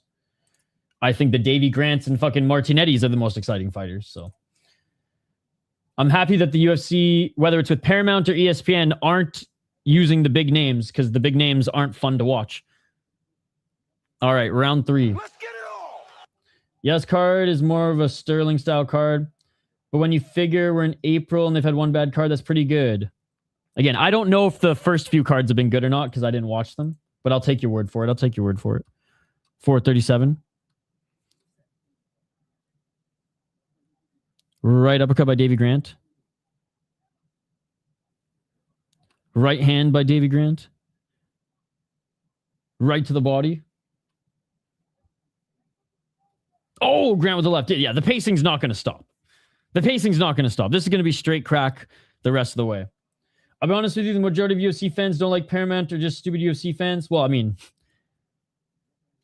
isn't that the majority? 403. Like, I hate to say it, but like those who don't follow the sport and just follow the UFC, when people tell me that they just watch UFC and don't watch mixed martial arts, I judge them. I'm not going to lie. Oh, big right by Martinetti. I go, oh, you're the ones who hate Paramount because you don't like grappling? 337. So far this fight tonight, agreed. 333. I feel like UFC fans don't like grappling too, yet they watch the most grappling heavy league next to ACA. And I think ultimately that's my biggest gripe with UFC fans. I do take situation into effect though. Like my friend works 15 days, 5 days a week. So, watches UFC, but he still is a big fan of the sport. See, if people are seeking out UFC over other leagues, I have to question it. Oh, nice right hand because I work a fuck ton as well. Now it is it is on my schedule, but MMA fans sacrifice their sleep, bro. Look at the UK fans watching the UFC. Left hand by Davey Grant. Double left by Martinetti. Martinetti having a good third round. Hey, what's up, Ice? I haven't watched your channel since Islam versus McConico because I've been MIA, but I'm so glad you popped on my feed today. It's great to see you, Icy. And I'm glad you're able to join us.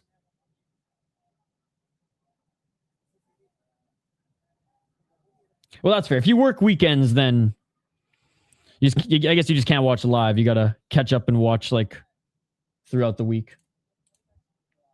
218. Right to the body. Left hand. My thing is, UFC fans hate grappling, yet they refuse to go and watch the more violent leagues. So at that point, I just roll my eyes and we got nothing more to say. Hey, sumo fans are sleep sacrificing as well. The Japanese time is a bitch. That is true. And there's a lot of hardcore sumo fans. 155.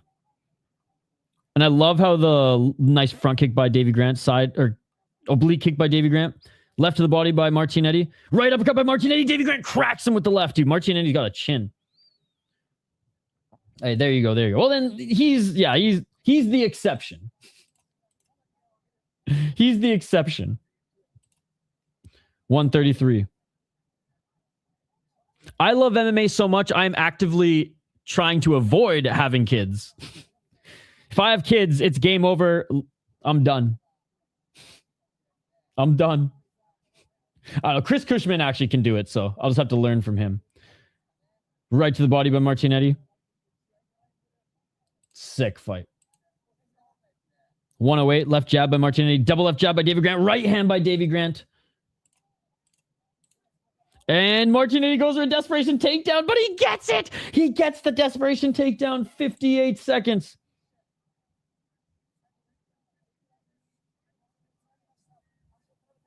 Super sick fight. Oh, Martinetti, he's going for the choke, baby. He's not in great position here. Davey Grant, great veteran move. Put his right arm down, blocking Martinetti from getting the hook in, but he needed to push down to get back up to his feet, or try to get back up to his feet, and he does. Martinetti with one hook in still. Martinetti's going to try dragging back down. Oh, nice little trip by Martinetti, and Davey Grant scrambles out of it. 27 seconds. Oh, each on the throw in the pocket. This is my fight of the year, bro. This is my fight of the year. Double left jab by Martinetti. 1-2 by Davey Grant. Low kick by Davey Grant. Just the flow to this fight and just the technique. Like, I know Hawk hit blades with a slobber knocker. This is technique. This is virtuoso striking before our eyes. Rolling thunder attempt, of course. That's my UFC fight of the year right there, ladies and gentlemen. That's my UFC fight of the year right there. That was fucking awesome. Old man Davey Grant's gonna get this one. Davey fucking Grant. Step aside, Hawkett. Your sloppy-ass performance has nothing on Davey Grant Martinetti. Unreal. It was a banger. Adrian learned a lot this fight, too. He will lose 30-27, but he proved he can hang in there with a big dog. Davey said school was in session. Great night for the Unks indeed. Why did they put Pitbull on this card? If Pitbull was on this card, he would have won, ladies and gentlemen. Don't tell him, Max. Davey for the win. Great fight. Grateful fight. Grant for the win on my scorecard. Absolutely. The only round that Martinetti could have won would be round 3. And even then, I think Davey Grant won. 100%. And it takes 2. Oh, look at the nose of Martinetti. His nose is broken, bro. It's fucking swollen. 29-28 Grant. Dude, Davey fucking Grant, man. What a beauty.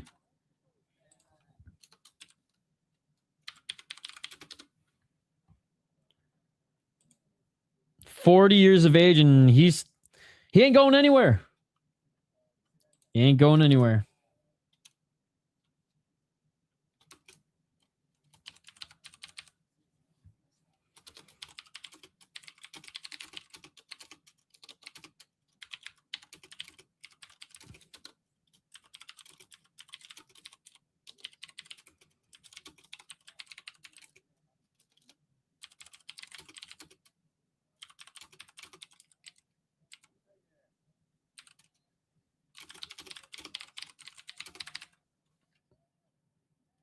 Davey Grant, baby. Martinetti's like, what? I lost, bro. You lost 2 rounds. You lost 2 rounds.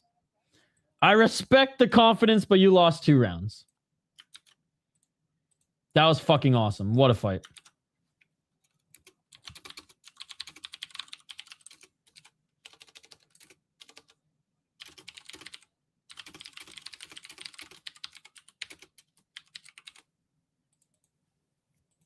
Fucking love Davey Grant, man. Ultimate Fighter alumni. Chris Holdsworth beat him. God damn, his nose is fucked. If that's not 30-27, let's go, Davey.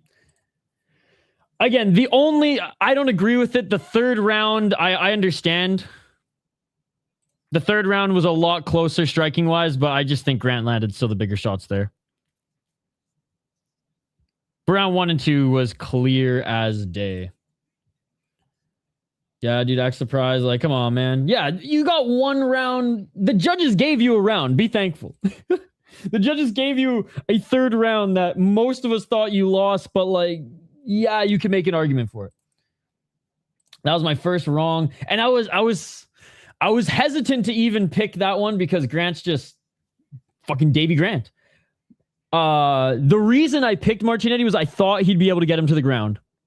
But nope. Nope. God. And now we've reached the low part of the card.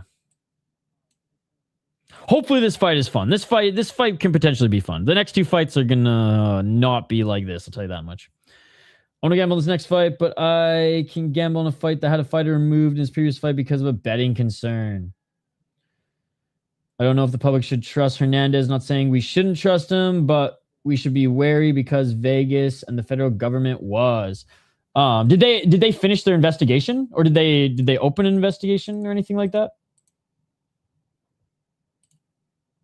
Again, I watch fights, not numbers, so I really don't care at the end of the day. And I don't really care about this fight at all at the end of the day either. Garcia all day long, man. Basically, the UFC fight's done in my eyes now, ladies and gentlemen. That was the card I was looking forward to the most. It delivered way more than I ever thought it could. Could care less about this fight. Could care even less about Norma Dumont and Edwards, and could care even lesser than that fight about Sterling and Zalal. So We are in waiting for rise mode right now. We'll still do the breakdown. We'll still do the play-by-play, but we are in full-on wait for rise to start. Wait, I'm so lost in the lore of the whole thing. Which thing? Hernandez and Michael Johnson were under investigation but nothing found. Okay. I remember that happening. I mean, if he never fought and never committed a climate, it'd be hard to investigate it. I mean, like, investigated why the line moved is what I meant. Y'all number watchers, man. You're too smart for me. I'm just an idiot who watches fights. I'm just an idiot who watches the sport. All right. Let's get to this next one. Do I refill my water bottle now or after the next fight? God, I just know we're gonna be so disappointed. I gotta stay positive. Hey, look at Cub Swanson there. Oh, I totally forgot Garcia was bloodline. This fight actually could be fireworks.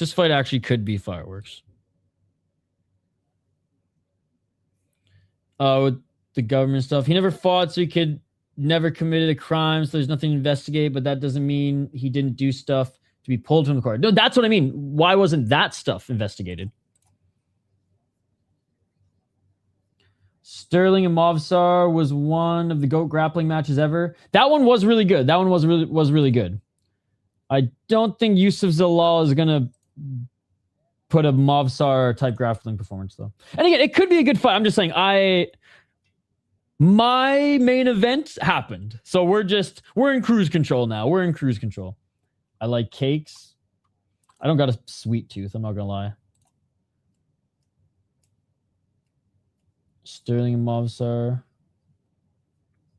Charlie got them cakes. Never been a cake guy. Too sweet.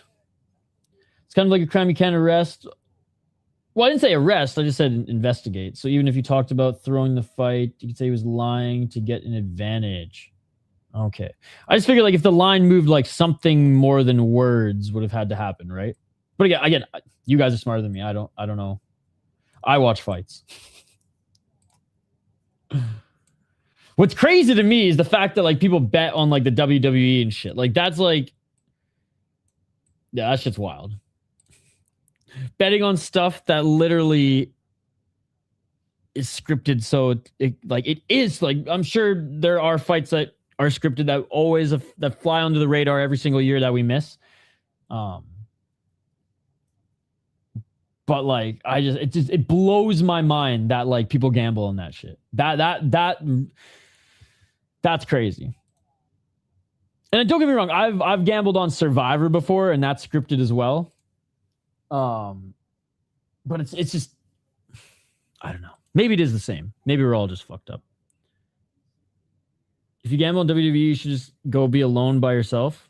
Okay, I'm glad to hear you don't gamble on WWE. I'm talking about Charlie Arnold's ass. How can you not love that cake? I don't even know who that is.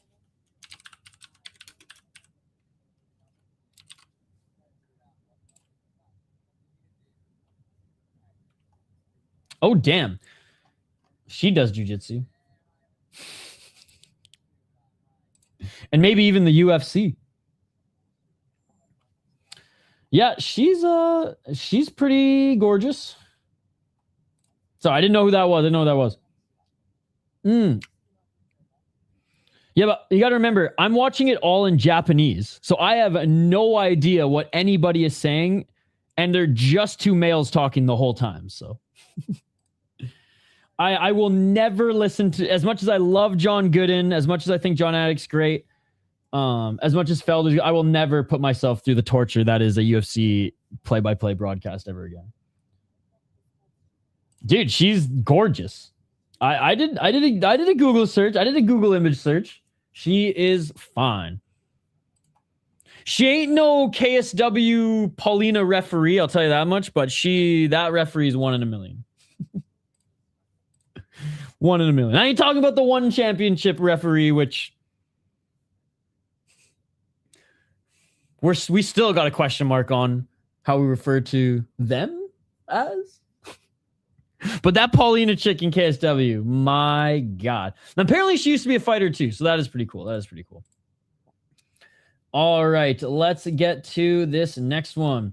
Emir's not covered the last 2 events, made a post that he's going through severe depression. Well, I didn't see him talk about depression. I talk about I never saw him use the word severe depression yet, but I only saw his last post that he made last week.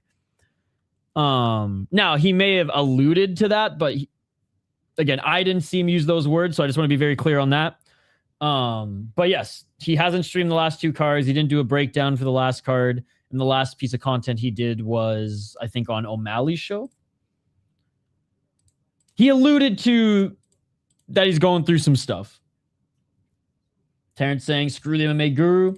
I know exactly what ref you're talking about, and she's hot as shit, dude. And she's a good ref, too. All right, Hernandez with Brandon Royval in his corner.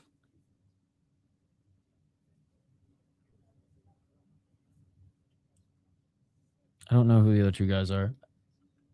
The less of him, the better. I don't got any issues with him, but I understand why he's not everyone's cup of tea. I don't wish like ill will depression on anybody, though. Yo, what's up, Joshua? Well, maybe a few people. All right, Hernandez in the blue corner. Making his way into the cage now. All right, let's bring up topology. Okay, I'll refill my water bottle after this fight. Don't have enough time now. Shout out to the Paramount pacing. I will say, Paramount plus pacing, better than a lot of even regional shows now. So that is the biggest. Archuleta and fucking Cub Swanson in his corner? Bro, if Garcia doesn't win, it's 100% on him because it looks like he's been prepared and has some great guys in his corner. Garcia, 18-4 as a pro, 3-1 in his last 4 fights. Elevation Fight Team and Bloodline, best of both worlds. But I think he's just with Bloodline now, but he used to train in Colorado. 2 KOTKOs, 8 submissions, 7 decisions. 6-4 in the UFC, 8-0 in Combate Global or Americas, whatever, the same thing. Beat Jared Gordon and Vince Pichel in his last 2 fights. He got 2 wins. They weren't the most impressive wins. Like, he finished Jared Gordon, but 2 older guys who are bruised and battered, or who have been bruised and battered. Lost to Grant Dawson. No shame in that. Look at, like, he beat Mahachete, beat Clay Guida, Vince Pichel, and Jared Gordon. These aren't amazing wins by any means. He lost to Jakar Close, Chris Goochmaker, Hakparas. I don't like these 3 losses when he was more fresh than he was in 2024 against Grant Dawson.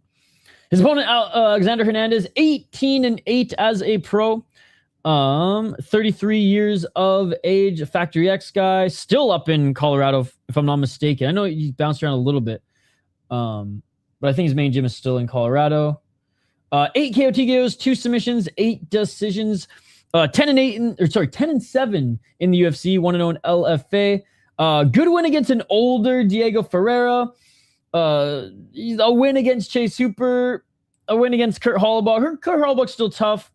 Same with also, he beat the two best returning Ultimate Fighter guys in that year where they brought in returning guys, the Chandler McGregor season. So he beat 2 roster fighters. You can't even call Chase Hooper prospect anymore. Beat a jiu-jitsu guy and then an older Diego Ferreira. Lost to Damon Jackson, lost to Bill Algeo. I thought Jim Miller won that fight, but the 3rd round was close. Both of them haven't been beating the best guys. Both of them are in their 30s.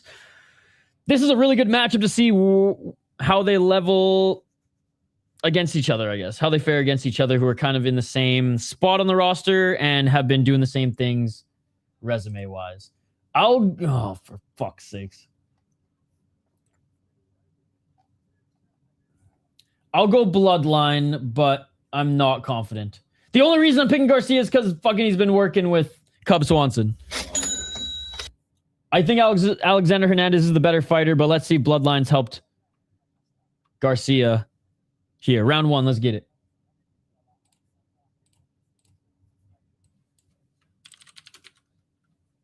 $4.49. Overall, I haven't been super impressed with Garcia's UFC run. And Hernandez, low ceiling, but decently high floor. And at lightweight is where Hernandez should be. Remember when he took that side quest to 145 and just, yeah, the weight cut destroyed him. 420, smoke him if you got him. Counter right hand by Garcia. There you go. I've never wished a man dead, but I've read some obituaries with great pleasure. That's a good quote. 410. Low kick by Garcia. White House press conference in 30 minutes. 356. Body kick by Hernandez.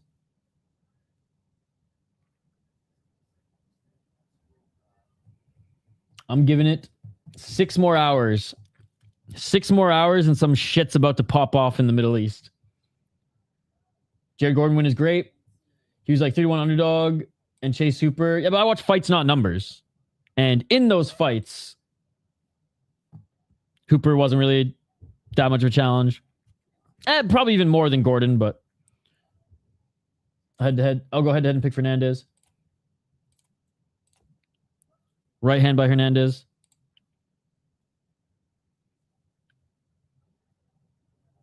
$3.12. Not a lot of anything by either of these guys. Hernandez missing with the patented Factory X low kicks.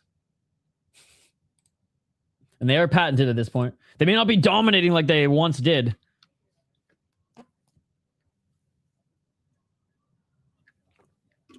Clarence Darrow. 246. Left hand by Garcia. Garcia missing with the right. The follow-up right. Hernandez keeps missing with these low kicks. I mean, he's reading them well as he's getting out of the way. That or Hernandez isn't stepping in as much as Davey Grant was. Holy. That's who said the quote. Not Mark Twain. 215. Not able to land that right follow-up was Garcia, but he is pressuring Hernandez outside that center line now. Low kick by Garcia. Hernandez with a body kick. There's some power on that one. 151. Double left jab. Garcia trying to set up that right. You can see he's been training with Bloodline. That combo alone. Nice left by Hernandez. Garcia still stalking him.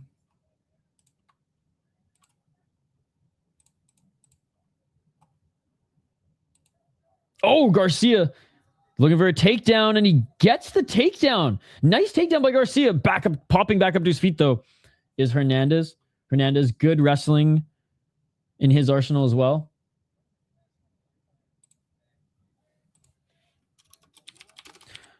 Oh, and another takedown attempt by Garcia. Back up to his feet is Hernandez. I shouldn't say attempt. He took him down, but 1 minute remaining. Oh, nice left hand by Garcia. Dude, Garcia's boxing is looking pretty good.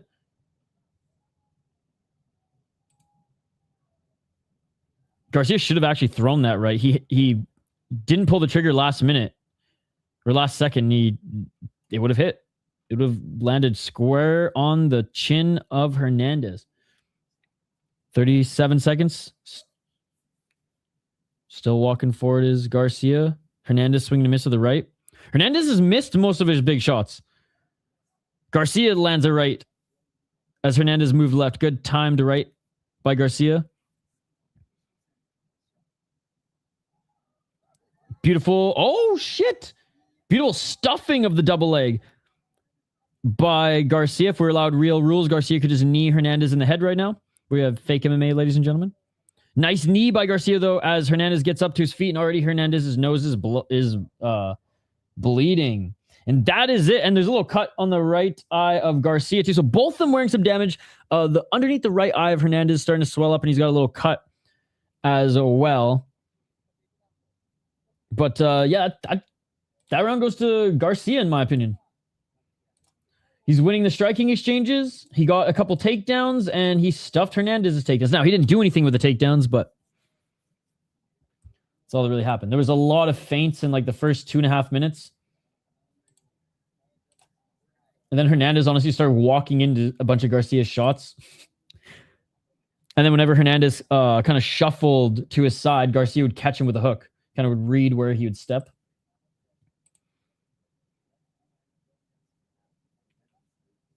A little bloody nose and a little damage under the right eye, but nothing too crazy.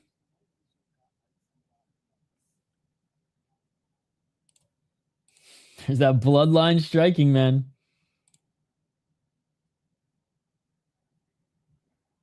All right, round number 2. Let's get it all. Hernandez still just trying to find range, man. He missed on a lot of his low kicks also in the first round. Oh, but Hernandez cracks him with the right and a follow-up left. That was the best punch from Hernandez so far. 442.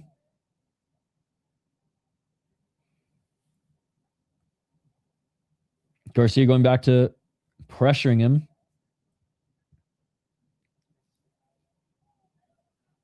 Walking him down. Keeping him outside that center line. 420. Smoke him if you got him. Oh, big left by Garcia. Hernandez missing with his left hand.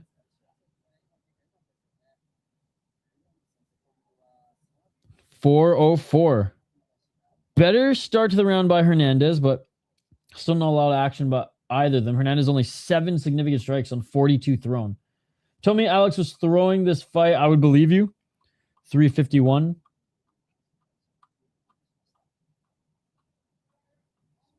$345. Well, good thing no one's telling you that.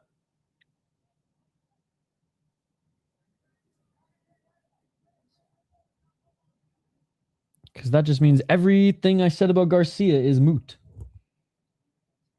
Thought Rafa would do good in the later rounds, but he's making it look easy. Nice right hand.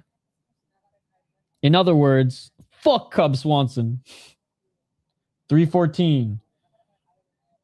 Oh, double left by Garcia. Fall by right hand. Garcia with the counter right.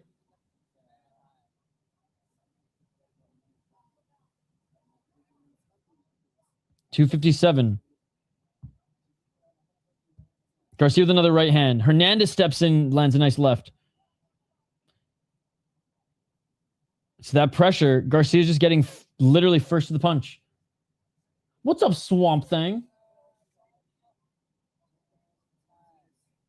236. Hernandez missing with the left hook. Oh, Garcia cracks him with the right. 225. Garcia low-key beating his ass bad. But I can't give Cub Swanson credit. I wish I could. 211. 1-2 by Garcia. Oh, double left and a right hand. Even though he's fighting like a bloodline guy. This fight's not going to matter. Nice right hand by Garcia. It was a way more even start to the round, but Garcia's taken over. Hernandez showing some damage on his face. Yup. Left hand by Garcia.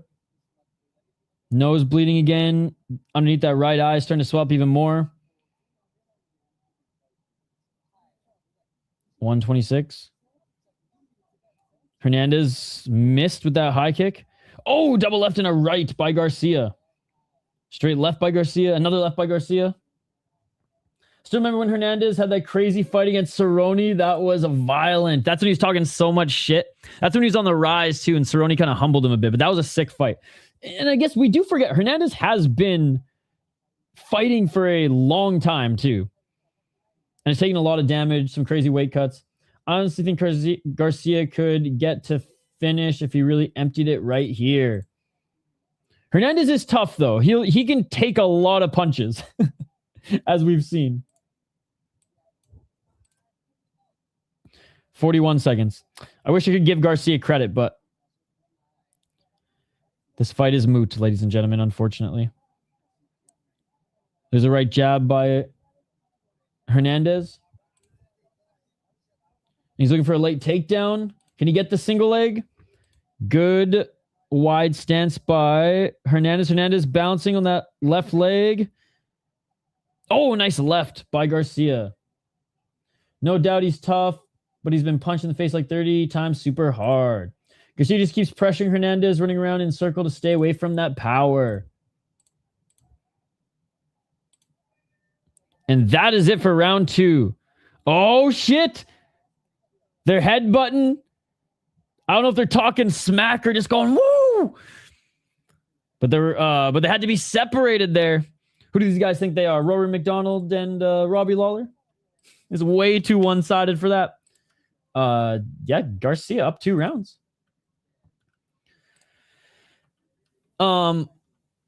Definitely towards the end of the round looking hesitant. I would say he did not look hesitant at all in the first round. He's just missing. In the first round, dude, he threw, I counted 12 leg kicks. Guess how many landed? 1.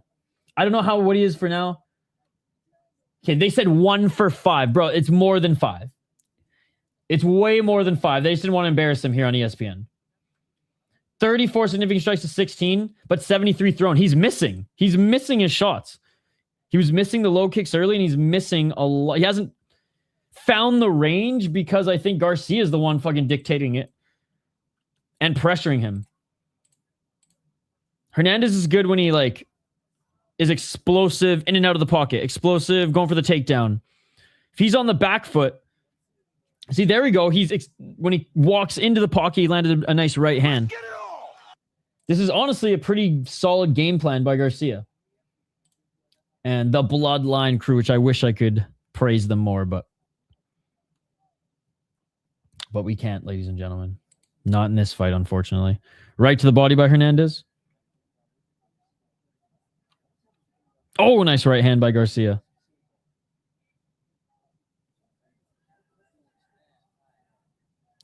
See those triple jab by Garcia? Or sorry, by Hernandez, he missed. But when he walks into the pocket with the 1-2, you can at least get those shots.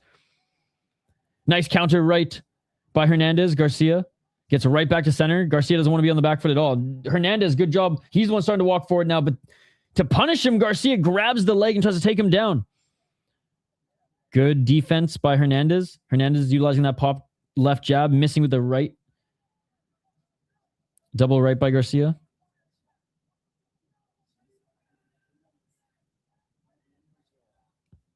Hernandez starting to command the cage a little bit more versus completely be pushed on to the back foot. He's having a little bit more success here, missing with the step-in right uppercut. Counter left hand by Garcia.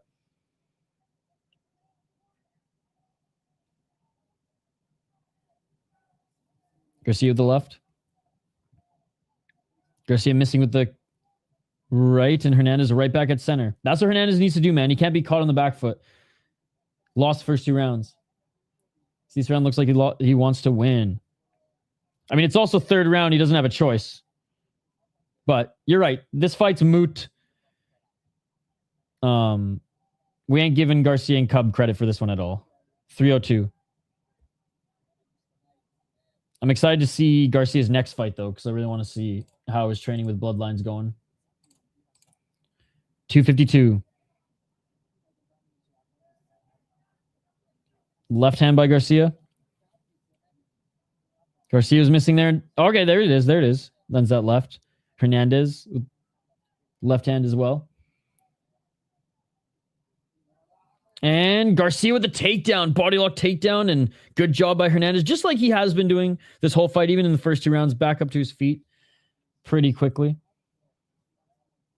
Dude, foot stomps by Garcia. That is awesome. Garcia body lock, can't get the takedown. Left hand by Garcia.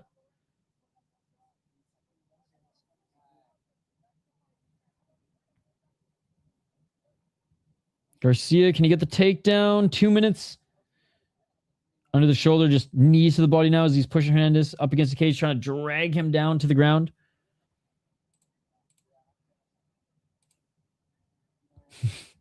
Garcia with some shoulder strikes.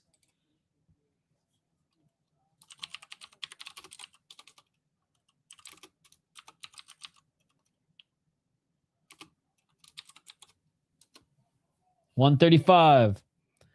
Garcia gets the takedown. And right back up to his feet is Hernandez. He's winning everywhere. He's won the striking exchanges overall. Oh, big right and left by Garcia as he separates from the clinch. But Hernandez, good on him, right back into the action. I mean, he needs to be. He's going to lose this fight if he doesn't. Honestly, if he doesn't finish Garcia, he's going to lose this fight. Nice step back left by Hernandez. Garcia with the 1-2. Hernandez with the 1-2 on the step back, but Garcia walking forward. Way better round for Hernandez. 55 seconds. Left hand by Garcia. Hernandez is actually leading in strikes this round. Oh, knee to the body by Hernandez. Garcia lands a 1-2. But it is close. It is close. He's caught up quite a bit, though. Too reliant on counters, perhaps. I mean, everything I've said in this fight, it doesn't matter. So I'm going to cut this part out of the stream, too. Hernandez is going to take round 3. I thought for sure Rafa would win round 3. I thought he would go later in the fight. Right hand by Garcia. Left by Garcia. Oh, nice counter left by Hernandez. Great end of the fight here. They're just throwing in the pocket. Each of them throwing hooks. 3, 2, 1. Each of them throwing until the end, and that is it. What a shame. What a shame. What a shame, ladies and gentlemen. Good scrap. Good scrap.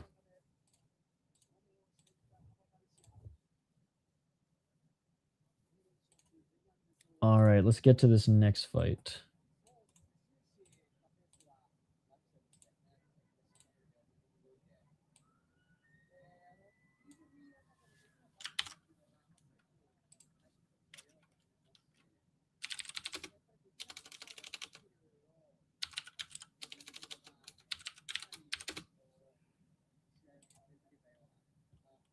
Oof.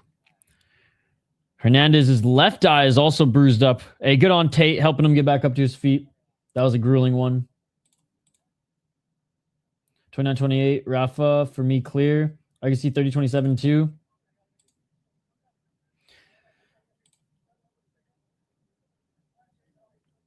Yeah, third round was the most competitive round. I think Hernandez took it. In round 1 and 2, went to Garcia.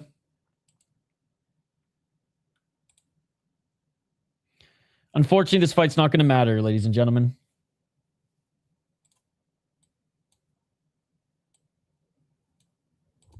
So I'm excited to see Garcia's next fight. I want to really see what his how his striking has developed against, well, a real opponent.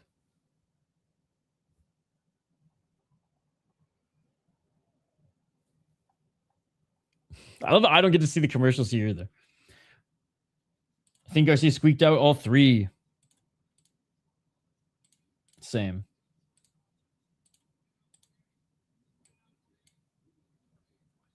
Hey, there it is. 130-27.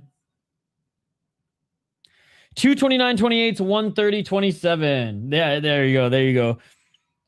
And Garcia is the winner. I really hope he gets to keep this win, but it's probably not going to happen. Oh, but a man can dream. A man can dream. All right, let's get to the next one because we're probably just going to delete this out of the stream anyways. Oh, that Davey Grant fight. This fight, I mean, overall was pretty good. Kind of shadow cast upon it, unfortunately, with the fuckery going on outside the cage, but overall good fight. Overall good fight. I said that this one was probably not going to be even close to the Davey Grant one, and it was fun. It was fun. Tainted, but fun. I'm excited to see Garcia's next opponent. Someone without any fuckery outside the cage, and we can really see where his striking is.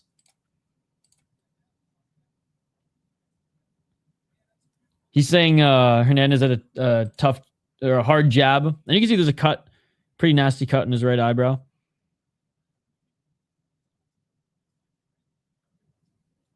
Let's go. He definitely looked like a bloodline fighter. He definitely looked like a bloodline fighter, which is awesome to see. Archuleta and Cub in his corner. Let's go.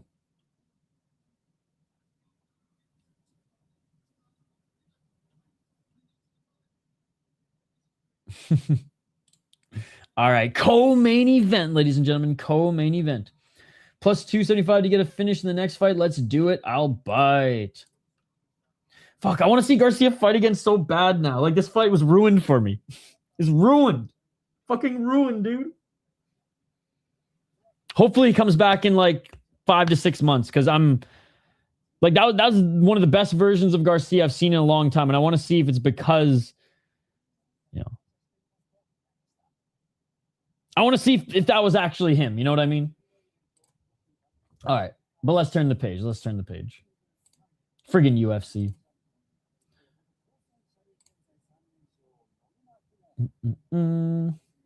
Joselyne Edwards versus Norma Dumont. And I'll say this. I wasn't a big fan of Joselyne Edwards coming into the UFC. Tell me you can't take a fight on 4 days. I know some people are on the card. Did it get them on those next week card? True. But he has that nasty cut, so I don't think it's gonna take a little while. I just fought lots of cans. I just have so many questions after that last fight. Hey, what's up, Bacon Egg Cheese Podcast? Let's go. Who won the last fight? Garcia won the last fight. It was a good fight too. The Davey Grant fight was the best fight on the card, though. All right. Norma Dumont, 35 years of age, certified auntie, but like, my God, what an auntie. Joselyne Edwards, 30 years of age. Joselyne Edwards usually towers over most of her opponents, but they say Norma Dumont is only an inch shorter. She does have the reach advantage by a few inches as well, and more of a striker, where Dumont is, I would say, more well-rounded, but has some more wrestling. No, I'm not even, I was being facetious. Now I'm like, actually, like, that fight was actually nothing. Like, it didn't matter at all, which is annoying because it was like a good fight. And now I'm like, fuck, I have to wait 6 months to see Garcia and see if like Bloodline's actually helping him out. That's the thing, like, it's stained. I will never look at an Alexander Hernandez fight ever again the same. And so I'm kind of pissed because fucking, I don't know. Like, I really respect what Cub is doing. And it's like, I don't know now if that was just Hernandez throwing the fight or if Garcia is actually any good. And that fucking sucks. Fucking hate the UFC, bro. Anyways, I don't hate the UFC, but I hate that this shit happens in the UFC. It probably happens in other promotions, but when you don't know about it, it's better. Because then it doesn't completely ruin. Like, that fight in my mind is just a nothing burger fight. I wish it was entertaining, but now it just doesn't matter. Down 2, so I'm going head to head for the last 2 fights. Yeah, I don't think Dulgarian's ever fighting again, though, so it's quite a bit different. I mean, wait, is he fighting again? I could be wrong.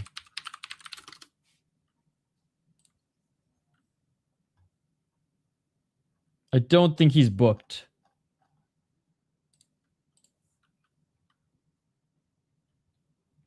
But yeah, hopefully we get to see Garcia fight again soon, because that was fucked. Rigged ass fight.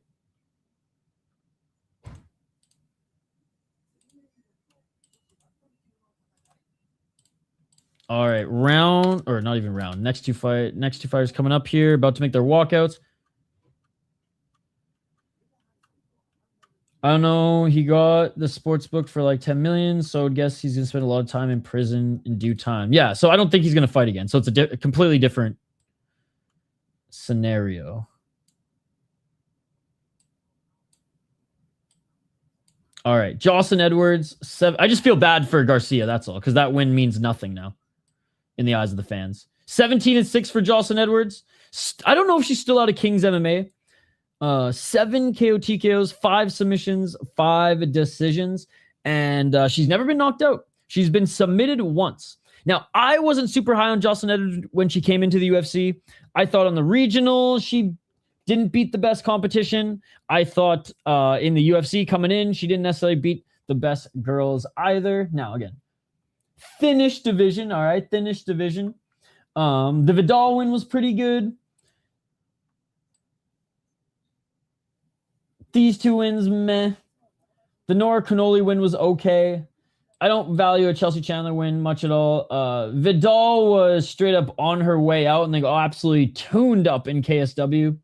So though at the time I might have even picked Vidal at the time, to be perfectly honest. Hindsight, she just was better overall. Lost to Perez in a pretty, she just got out grappled, and she landed some shots in that fight, but it wasn't anything special. And then obviously getting this fight back in a fight that wasn't super exciting as well. She's been in the UFC for a while now. That's crazy. Coming from UWC, which is pretty cool. King of the Cage, UWC. She fought in LFA as well. So, but what did I say in the beginning? On the regional scene, didn't fight the best competition. This chick, 8-3, beat her, and then came into the UFC after being a 3-4 girl on UWC. 13-3 gal. I just remember after watching, she lost to Jessica Rose Clark. This was the reason I was like, okay, I can never pick her to win a fight again. Yeah, I was not impressed with the performance coming into the UFC. She put together a 3-fight win streak against girls who could at least throw a little bit, like some strikers. Then I wasn't really impressed with these 2 performances. Perez is strong, I guess, but her striking leaves a lot to be desired. And then, yeah, beat Nora in a rematch and looked good in that fight. Gosh, I swear she's just in the UFC to put other younger fighters over. Chelsea Chandler, the track star, and then Vidal, who came into the UFC looking really good and then just couldn't handle it. And then got absolutely tuned up in KSW in her last fight as well.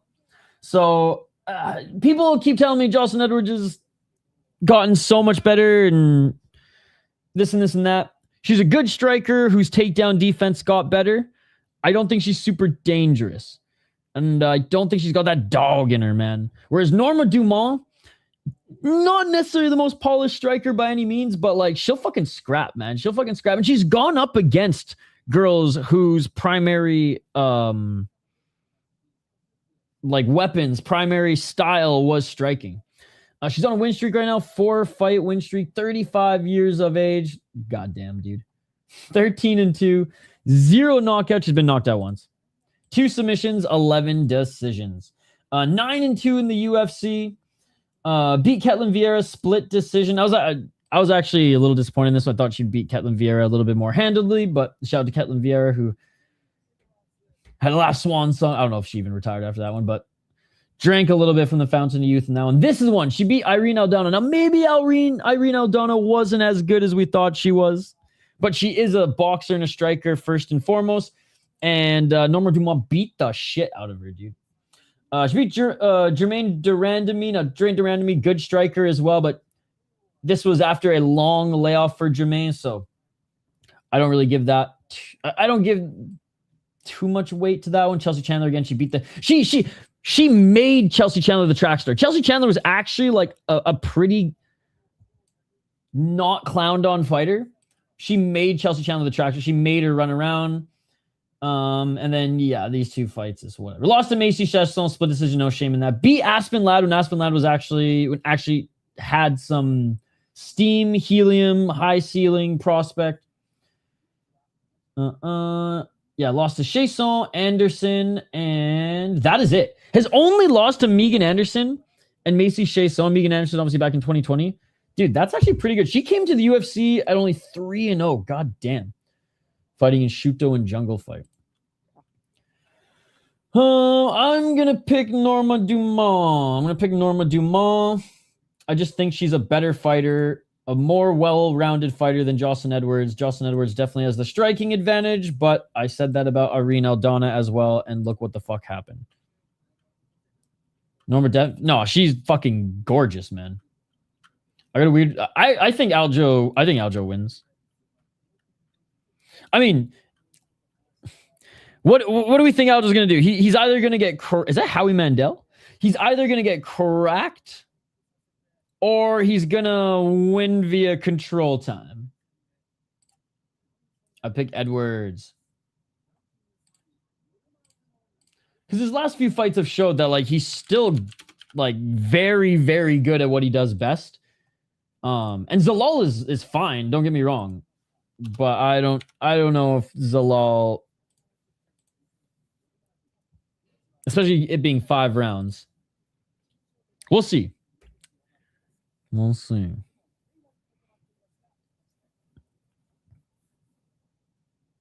right, tail the tape right here. Bruce Buffer's announcing them. Co-main event, ladies and gentlemen. Yeah, these next two are close, Shane. These next two are close. I see a lot of people leaning on the fact that O'Malley knocked him out, but I think that was extremely early stop in my opinion. Still to this day, I think a championship should have been given a longer leash. I agree. I think it was a little bit of an early stoppage. I just don't understand why people think you're knocked out once and you're just not good anymore. Like, he's proven to still be good after the O'Malley fight.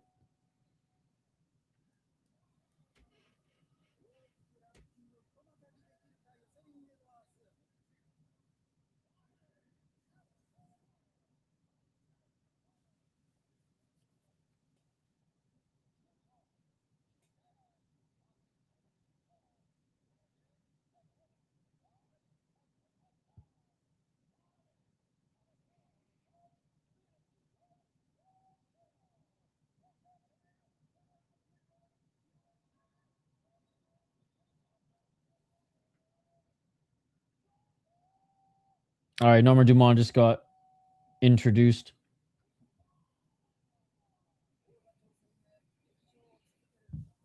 And here we go, Jason Herzog in there. The Herz dog. This fight's probably going to be rigged too, now that I think about it. Why do we even watch UFC if all the fights are rigged, guys? All right, round number 1. Let's get it on. It's basically one championship. 358. Low kick by Dumont. It's crazy too because with Izzy, it's the opposite. He knocked out Alex, and then he hasn't won since then. 442. Low kick by Dumont.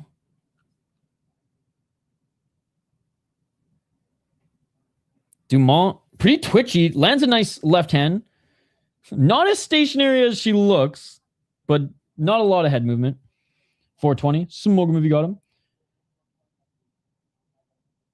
Yeah, there's no way Edwards is... Maybe Edwards is only 1 inch taller, but her legs are like 3 inches taller than fucking Dumont's legs.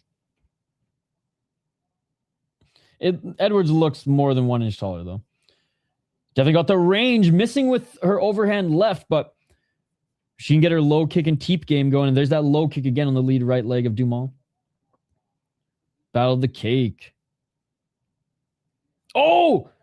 Each of them throwing hooks, but neither of them landing. Dumont looking for the takedown, and she gets the takedown. Edwards back up to her feet. 3:37. Man, if Edwards connects, I think she knocks her out. 3:26. Edwards trying to grab the arm. Edwards was swinging for the fence. Hey, shout the cameraman for zooming in on actually what was going on with the wrist control there. That's new. 3:06. Low kick. Or knees by Edwards. Knee by Dumont.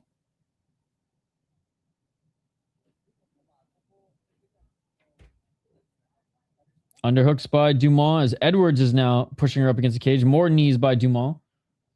Big fans of wrist control.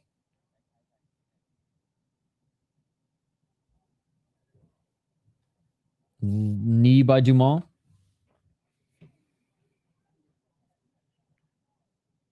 Exchanging knees now. If this was in Japan, they would have separated them already. Looking for the double leg is Edwards. Dumont, great takedown defense.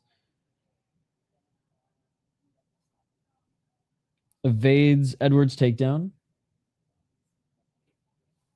Edwards with the right hand in the clinch.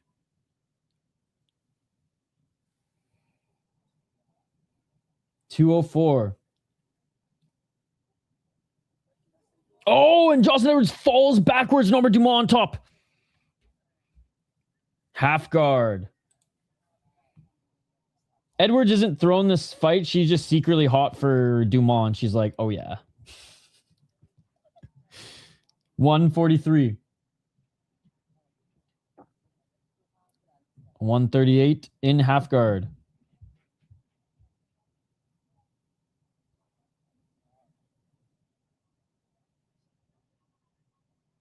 $128. They each got nice legs and nice assets. Dumont not doing much with this, or not doing anything with this half guard. She needs to land something here or try to get into side control. All right, she is trying to pass into side control. She's got her arms around the shoulder of Edwards. Trying to push down with that right foot. Left knee, right foot to get it over. Okay, now she's just hooking the right leg. I don't know what Dumont is trying to do here.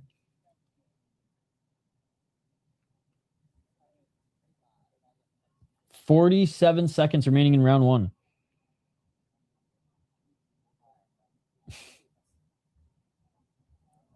Edwards is landing more strikes on the bottom right now. Not significant strikes, but...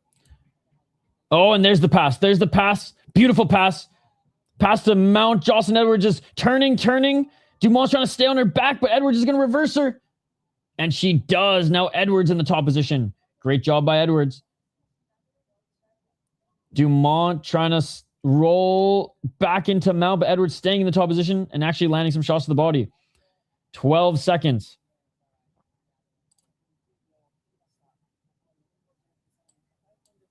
Oh, Edwards with the freaking slam. Dumont with the tight guard, and that will do it for round one. Close round. On the feet, Dumont land. Actually, I don't fucking know, dude. Who cares? That round is to the crackheads. Round two. Seriously. And I quote, who cares about that first round? Round two. Look, scoring that round with the crackhead judges we have. I think tonight the judges have been actually fine. But I think in that one, it's like, I don't know what even you can value more. It's like neither of them really hit each other. The control time, nothing really happened. I mean, Joselyne Edwards, because she reversed her. I almost want to give Joselyne Edwards the round because she did the best thing in the round, which was reverse her at the end. So I just haven't messed up, and that's really scary because usually they mess up at least once. Yeah, first round, flip a coin. All right, round number two. Let's Low kick by Edwards. Dumont throws one as well. Dumont with another low kick.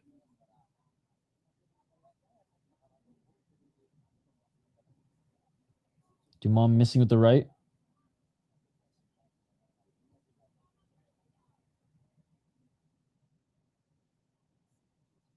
.433 side kick by Edwards, keeping Dumont off of her, keeping this at range. .420, Smoke maybe got him. Oh, nice low kick by Dumont.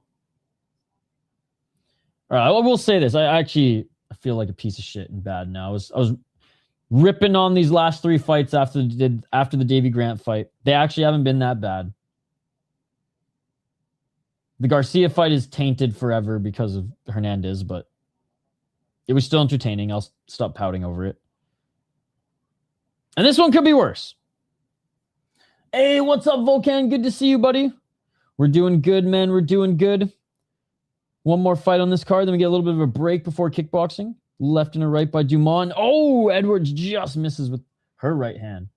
How's your weekend going, Volcan? 331. Low kick by Dumont. Oh, missing with the right hand was Edwards. Coming in hot with that shot. Edwards missing again with the right, but if that lands, dude.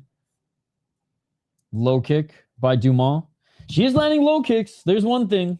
She is landing low kicks. 7 for 12. In the battle of not a lot of strikes landing. Dumont with a nice 3-punch combo. Only that first shot got through as Edwards employed the high guard well. Edwards just still can't find her range, man, except for her kicks. Her kicks are on point, but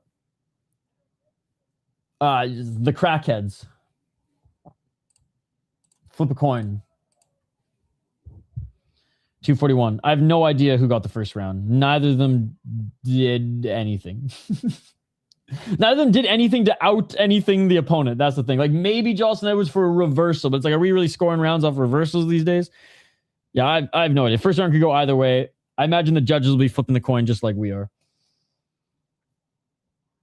Second round, Dumont's landing more, though. She just landed a shot to the body, and she's been landing low kicks. It hasn't been an eventful or really brawl-worthy second round, but Dumont counter right in a low kick. She is just landing more. 207.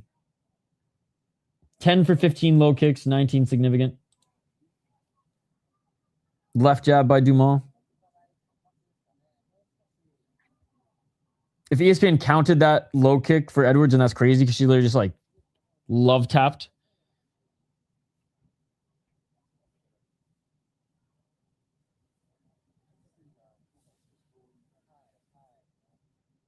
One minute, 30 seconds. That was a deceiving stat on the on the Paramount stream. It showed that Edwards has 19 leg kicks, but she hasn't landed 19 leg kicks. Although she's starting to throw more of them now. She's going for more of that oblique. Oh, nice right hand by Edwards. That was the first big right hand she's landed. Dumont, a couple shots to the body. Edwards has the power. If she lands clean, it's going to hurt. Simple spam. I'm an adult. I don't play video games.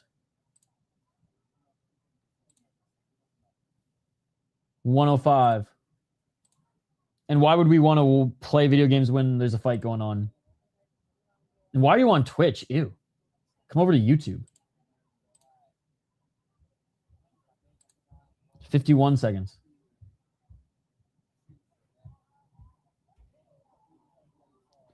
How about we just fight instead in real life? That'd be way better. If you're going to challenge me to anything, we may as well scrap. We're watching scraps, right? You want to do it on a controller? Like, what the fuck is that? You're the scared one, bro. You want to fight on controllers, man. Don't you want to have a spa? Don't you want to have a spa? Come over to YouTube, though. Come over to YouTube. You're the only one hanging out in Twitch. Come over to YouTube. The only reason we have Twitch is to say, fuck Twitch, come over to YouTube. 10 seconds.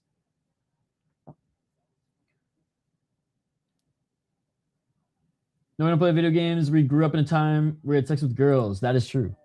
That is true. Let's wrestle. Yeah, not that great of a round. You want to be different? All right, bye then. Goodbye.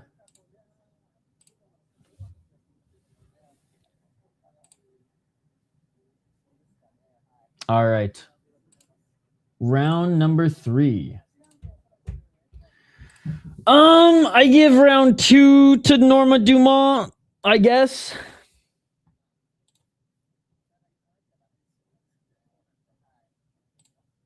Okay, but can I use wrist control? Why do people call like grown adults little bro or lil bro? They don't even spell it properly.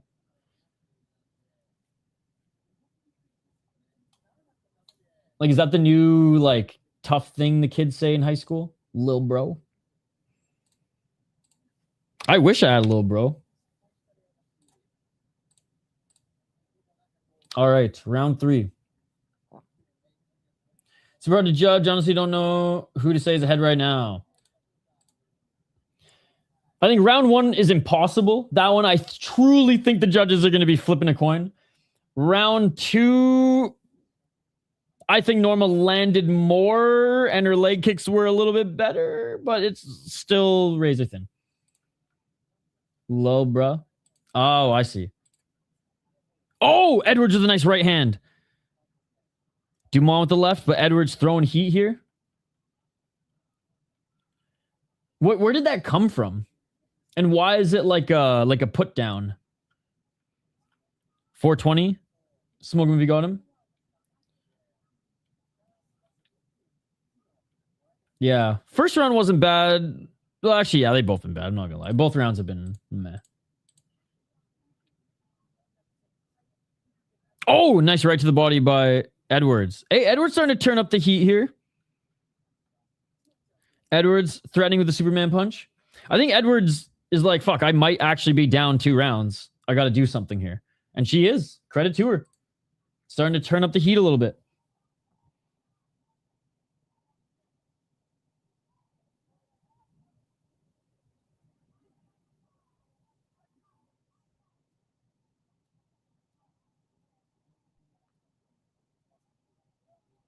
.332. Dumont throws a 1-2 but misses. Throws a kick but blocked. This was the first fight of the night. I wouldn't complain, but this being the co-main, it kind of sucks. Yeah, but that's UFC for you. 314. A rare occasion where the prelims weren't as good as the main card. And still the co-main on the main card's meh. 256. At least this isn't the main, because then we'd have 2 more rounds of this. This is one of those rounds where it could be 1919 or 2018, either way. Yep. It could genuinely be anything. Either fighter could have won any of them rounds. Yep. 234. Edwards, though, is winning this round. She's walking Dumont down, landing the better shots. Big left hand by Edwards. Edwards with the left to the body. Dumont with the underhooks. Dumont just having a tough time controlling Edwards because she's bigger than her. Edwards turning up here a little bit. Yep. And it's not like Dumont's going to win this fight or win this round being pushed up against the cage either. 203.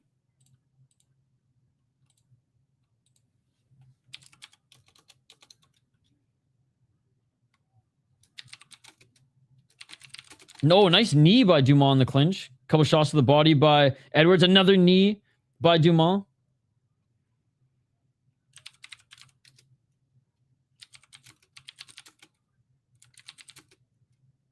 $137.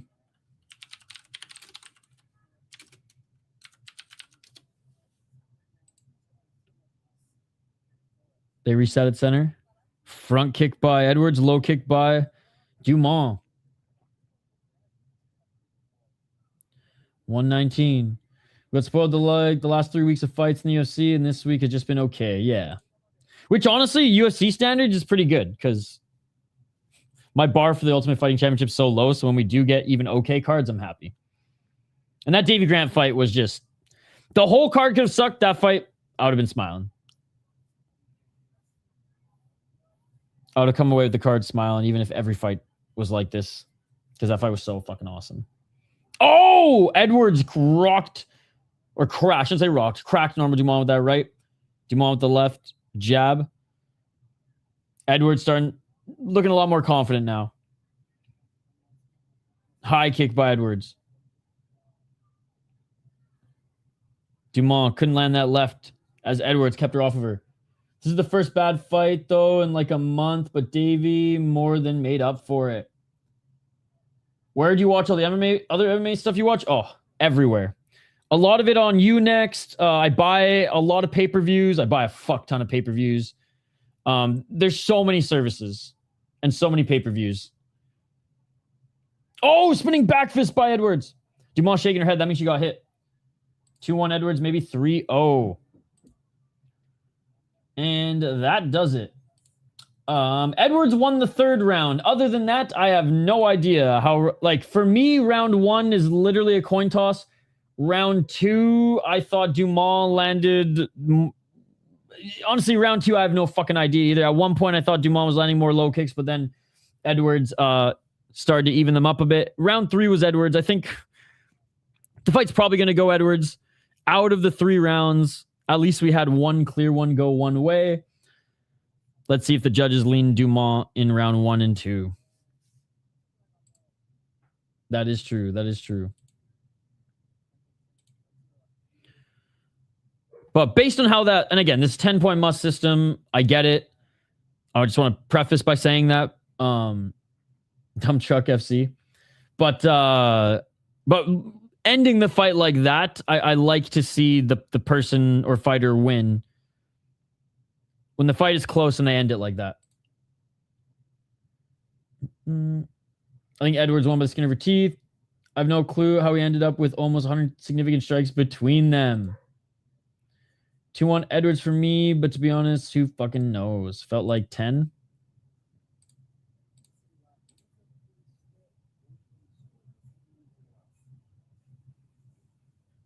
What the heck is deep waters? All right, listening in for the decision.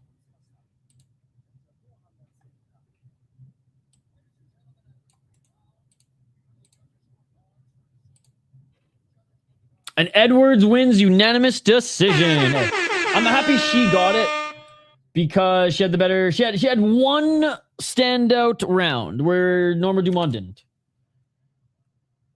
Norma Dumont surprised. He didn't do anything in the third round, and round 1 and 2 were close. Don't act so. When people act surprised in the closest fights, craziness.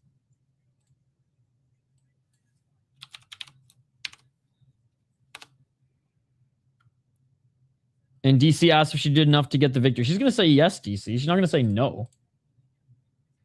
Okay, cool. Let's get to the main event. Don't mind those at all. Her reaction was hilarious. How she was dumbfounded. That felt right to me. She was landing the hardest shots, in my opinion. Of course, that's really subjective, and I'm no fucking expert. I think round 1 and 2 were so close. Round 3, Edwards was like, all right, I actually want to win this fight. I'm not just playing touch butt in the park. Although, Norma Dumont, anytime you want to play touch butt in the park, you just... But anyways. I don't think a lot of us had super high expectations for that fight. At least we saw some low kicks. At least we saw some bundas. There's a few women's fights that no matter how boring they are, I can still be like, hey, you know what? I still feel more gross watching the Hernandez and Garcia fight than this one. So now I'm literally going to I'm going to buy a calendar and literally just mark down the days where I can see Garcia fight again to see if he's actually good or actually has learned some things from Bloodline. One more. She could have used the Burmese jab there and would have had a huge advantage if she would have used it early.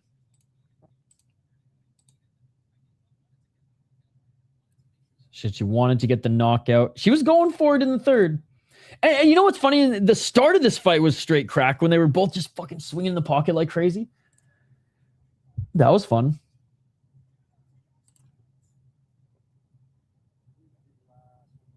All right. Main event, ladies and gentlemen. So why did she wear the white shirt to fight, but now she's in the bikini top? I'm not sure.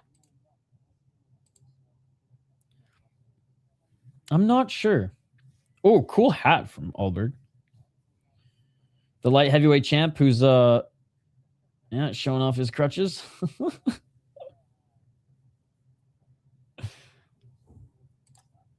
It's a valid question. I actually kind of find Edwards a little bit more attractive in the bikini top. Spoken like a true man.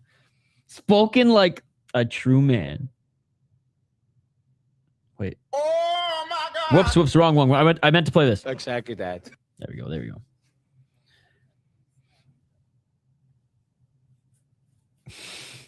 Aljamain Sterling. Aljo by sub. Either sub or 4 out of 5 round back control.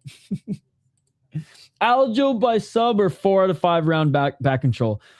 This fight's going to tell us a lot about Youssef Zalal and if his grappling is top of a major organization level, right? Yep, exactly. Because like striking wise, we know Zalal can strike with the best of them. Footwork wise, we know he can get into a brawl, knock you out, fight 3 times a night. Yes, he fought in tournaments where he had to fight 3 times a night. But it's his grappling. Does he have grappling to where he can at least fend off Aljo and not have him be smothered round and round again?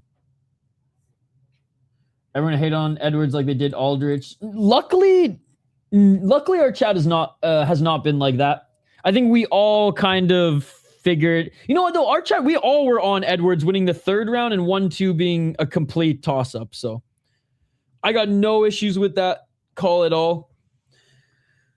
I think at one point in the 2nd round, Norma was making a case to win it with the leg kicks, but then Edwards started to throw a bunch of leg kicks as well, tied it up. I'm glad that Edwards won because it looked like she actually wanted to win that 3rd round and clearly won the 3rd round. Aljo round 1 plus 1,400 round 2. Oh, shit. Fucking buy them all. What's the bookie's name again? Bob Barker. Bob, I want to buy them all. Or was that Alec Trebek? I don't remember. If someone's gonna get to hate it, should be Norma for not turning up when she needed to. Yep. Me either had 1 and 3 Edwards. I can just see it being similar narrative, though, to the common UFC fan. True, but at least the striking numbers weren't... And again, we watch fights on numbers, but they weren't as off.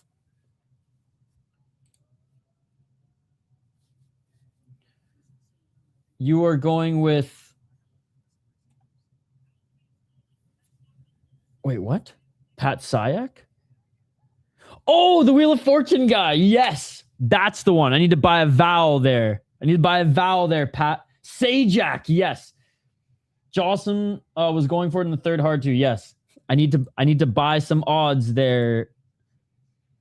Trebek was... Yeah, no, Trebek, he was Jeopardy and Canadian. Rest in peace, Alex. Aljo round 1. Yeah, I'll take them all. I'll take all the vowels there. Man, I remember my parents when I was a kid watched so much of that show. I hope I'm wrong, but knowing Sterling fights, I have a feeling we're in for a decision. Hey, as long as it's a good fight, I don't mind decisions. Oh, Zalal's Factory X? How did I not know that? All right, they're playing the cold open for this one. Before we get to the breakdown, I am going to grab some more water. Because I've already gone through a liter cola. I've already gone through a whole liter, ladies and gentlemen. Which is good. You guys should stay hydrated as well. Back on the other side, main event of the evening, and we will we'll go over it here on Tapology, and I'll let you know. Well, I guess you guys kind of already know who I'm gonna pick because I mentioned it earlier, but I'll let you guys know again. Back on the other side, do not go anywhere. Refill your drink, sneak in your last cigarette or bowl or whatever it is, and we'll be right back. Let's go.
Let's go.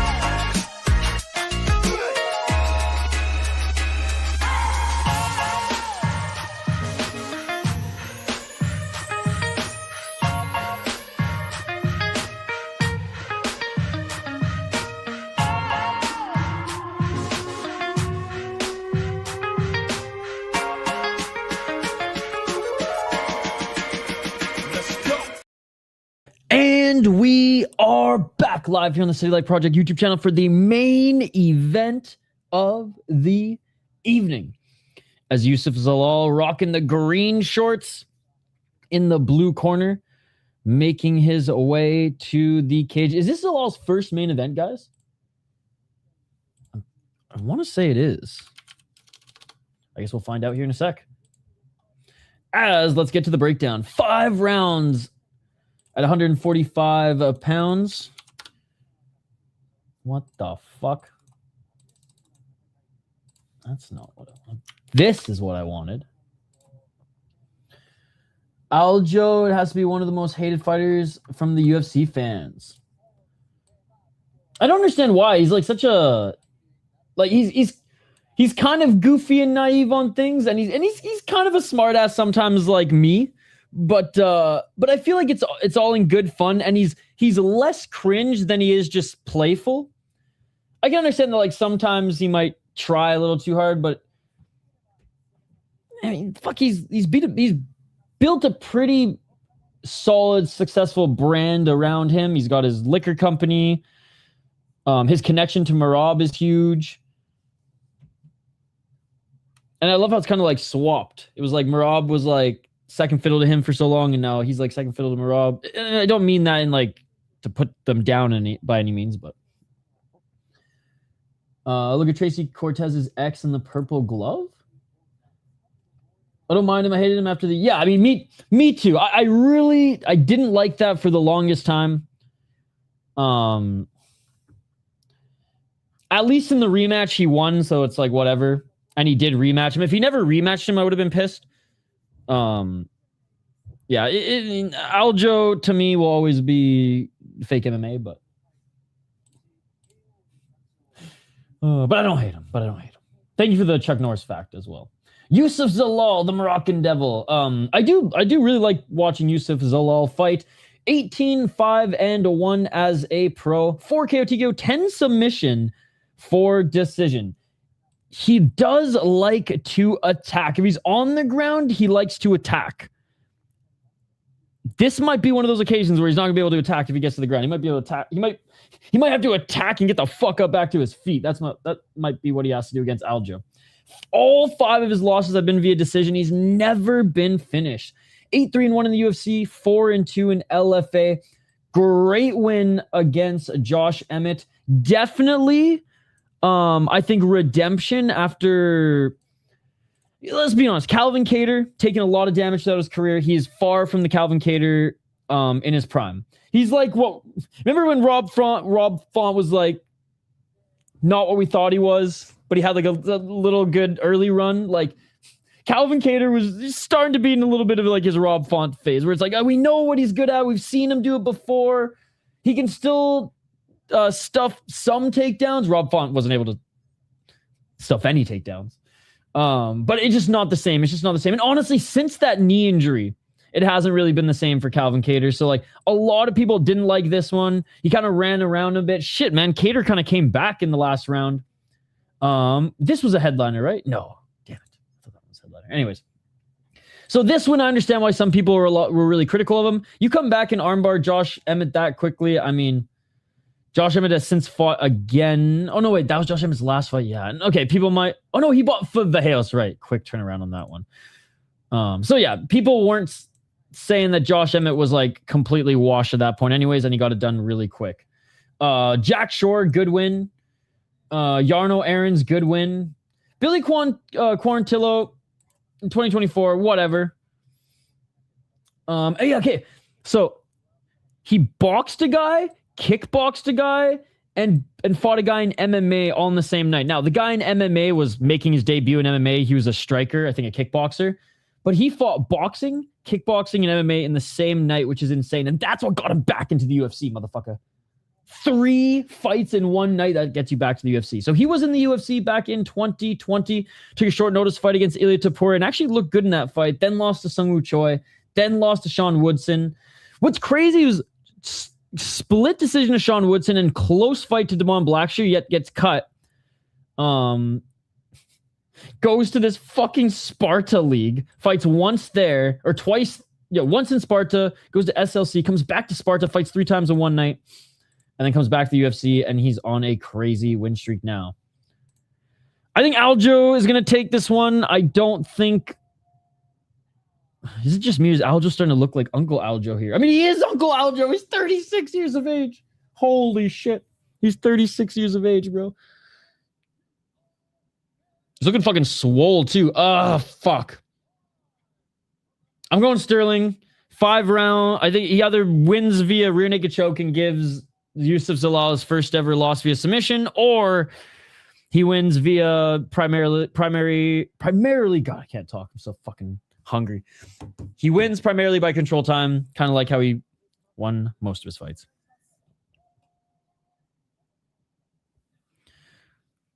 He's bigger than Zalal. He looks like he's fucking chunkier than Zalal. Could Zalal crack him? Absolutely. Could Zalal be better on the ground than we think he is? Absolutely. But this will be his test. Some questions will be answered. I pick Zalal then. Shane, this has been a fun card for beer bets.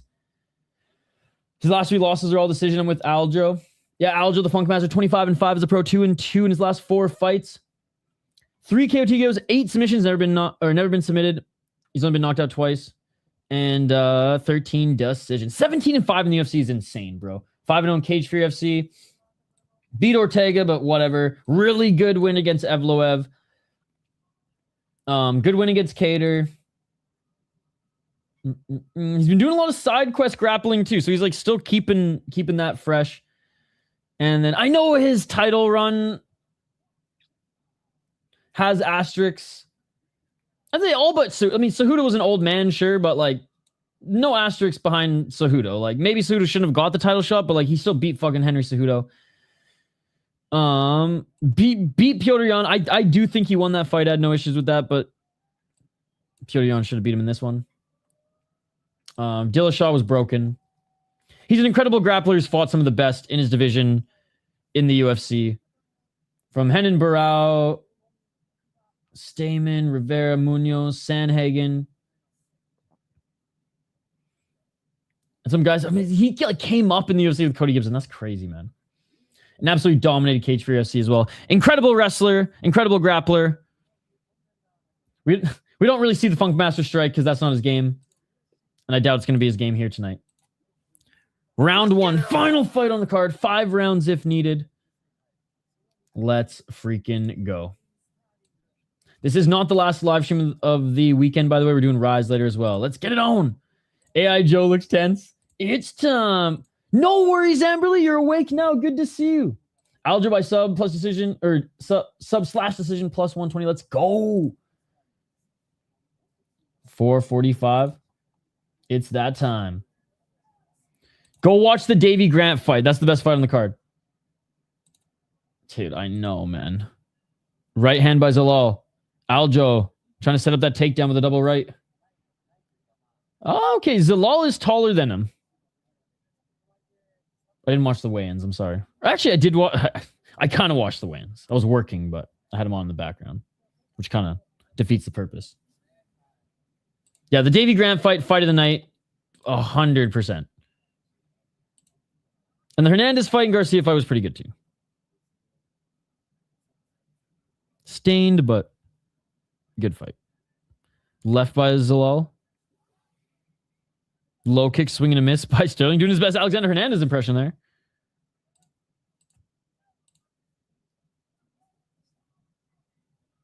.347. Zalal can't land the double left jab.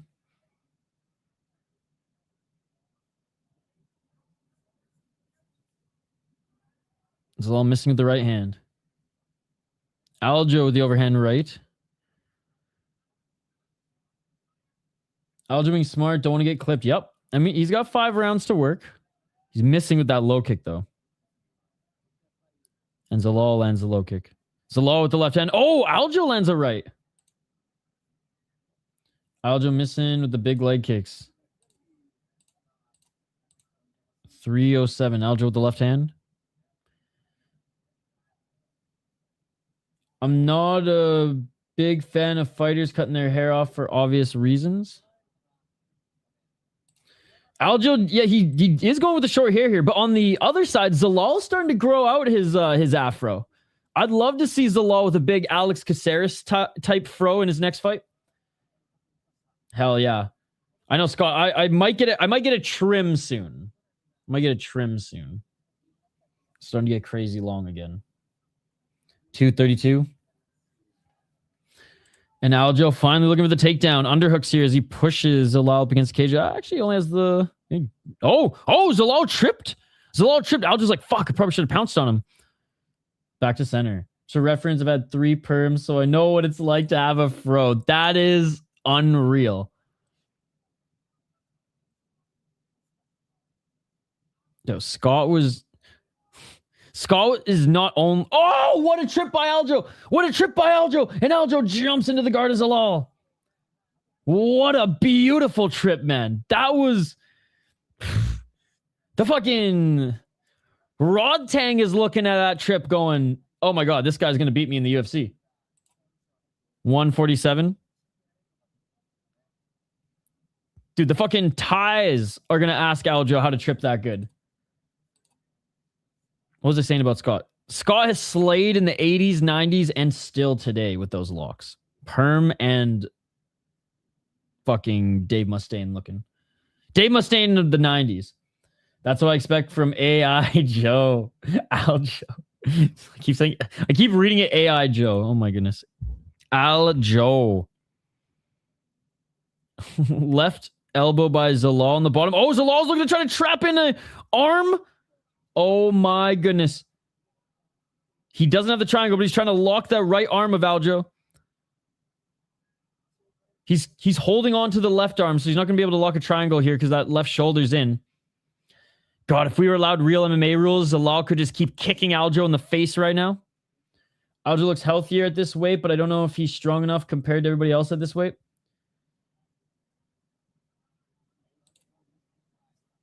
.238. Zalal, he's tall and skinny, so I think this is a fine matchup, but you're right, Amberly. You could run into a guy who could fight at 170 maybe and is cutting to 145. 2 minutes on the clock. Not enough from Zalal on the bottom. Zalal tries to get back up to his feet. If we were allowed real MMA rules, nice knee to the body by Aljo. If we were allowed real MMA... Oh, man, if we were allowed real MMA rules... Oh, fuck. Fake MMA. If we were allowed real MMA rules, Sterling, ironically, could just knee Zalal in the face. And I say ironically, capital, bold, underline. That is it for the first round. Great. End of the round for Aljo. Good fight so far. I like it. He's trying to ninja choke him at the end. That was hilarious. That trip was one of the cleanest trips we've seen outside of Muay Thai. Like, I love how you recognized it too, because I was like, oh, what a trip. Aljo transitions are great at full guard. This is perfect for him. Zalal's all wide-eyed, like, holy fuck, bro, this cat can wrestle. This cat can wrestle. Great first round by Aljamain Sterling. Effective MMA wrestling, ladies and gentlemen. Like, how many Barcelos, bro? Bro's so effective with his wrestling, it's insane. It's not ironic Aljo would be a goat if grounded knees were in the UFC. I just say ironic given how he how he won the belt the first time. But yes, if Aljo could force you into side control or on your knees on your side, he would think about how many finishes Aljo would have had in his career if superior rule set was real. That front headlock shows he starts most of his, or that he starts most of his back takes. Just take him down and keep it simple. So he wins round 1. Absolutely. Round 2. Let's get it all. Sterling pressuring Zalal outside that center line. Zalal's already thinking about the takedowns, man. Sterling's already in his head. Low kick by Sterling. He's got to keep that left hand up. Zalal with the straight left jab. Sterling already goes in for the single leg. 433.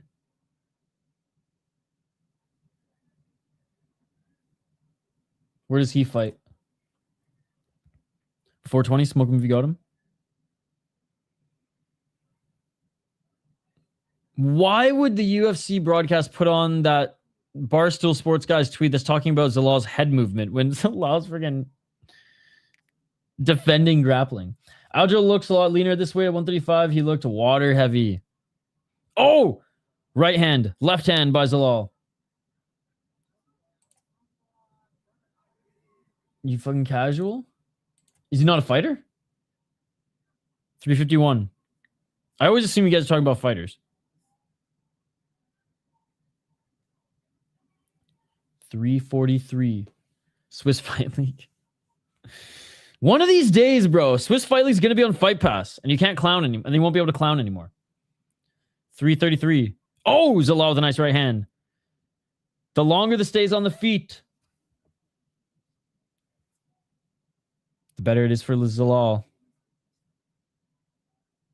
Zalal with the right hand. Aljo actually landed the low kick there, but misses on the second one. Throws a big right hand, doesn't commit to the takedown after.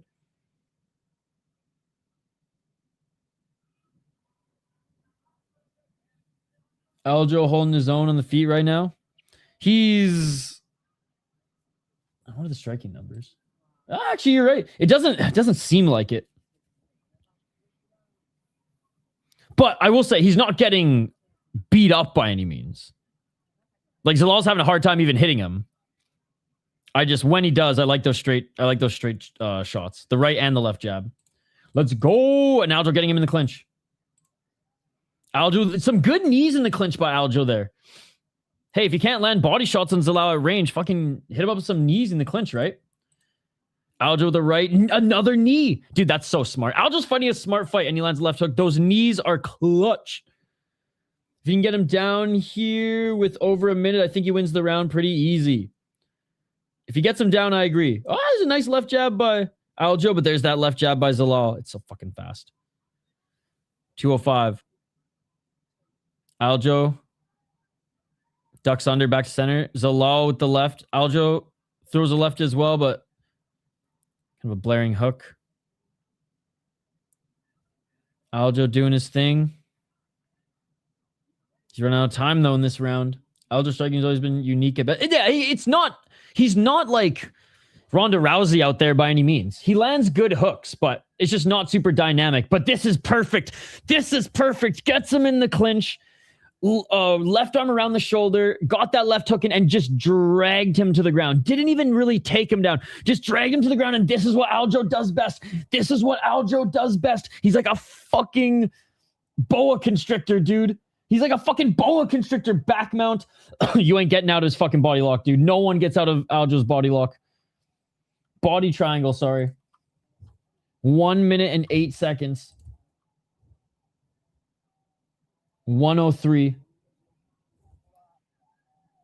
Zalal trying to fight the legs. Zalal's done his homework. He's trying to fight the leg grip. But, dude, Aljo's body triangle is insane. Even in between the legs is insane. Aljo's continuing to soften him up. Continuing to throw shots. You're not going to get Aljamain Sterling off your back, man. You're not going to get Aljamain Sterling off your back. Aljamain Sterling now landing shots to the side of Zalal's head. 41 seconds. Let's fucking go, Aljo. Let's fucking go. God, absolutely dominating here. Legit go to the backpack. Dude, he really is. Like, it's insane. It's absolutely insane. This is good work here.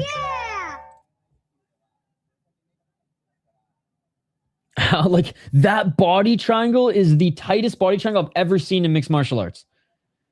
It really is.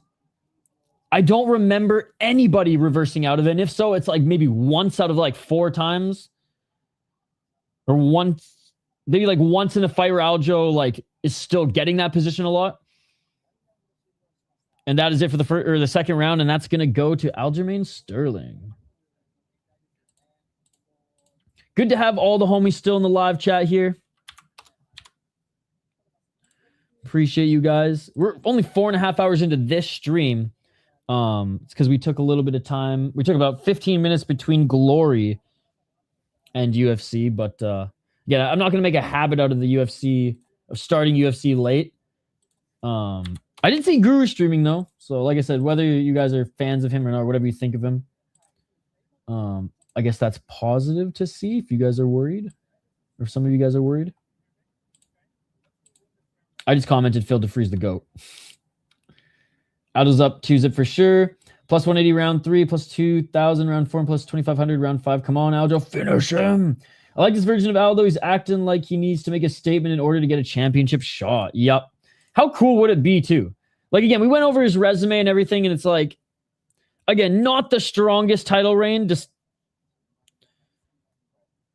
longevity, sure, but if you look at, opponents, Cejudo's the one I value the most. Man, if he could challenge for one up here too, how cool would that be? Or at least get in the mix, which a win over Zalal here, and he is in the mix.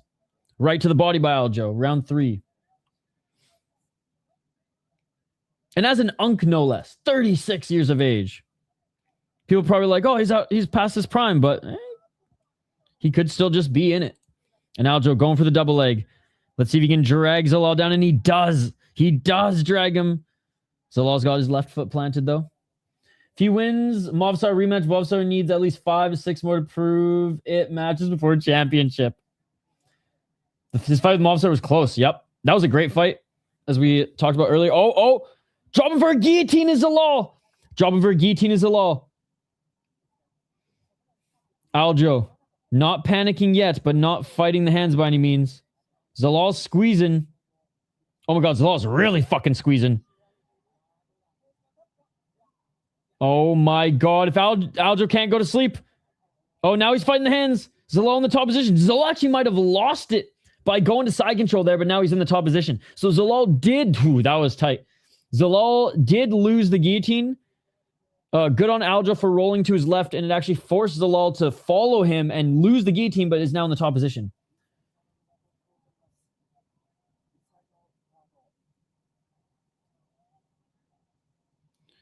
$3.23.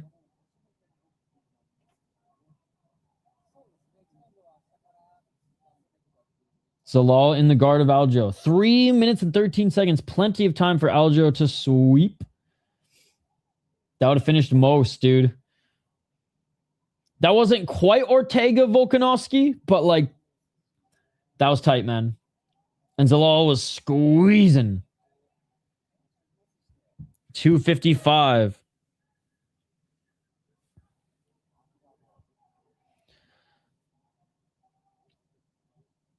Zalal trying to establish side control or half guard. Aljo making him work for it. 241. Back in the full guard.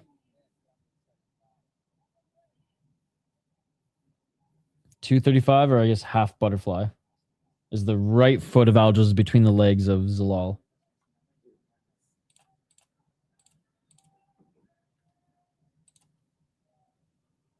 $220.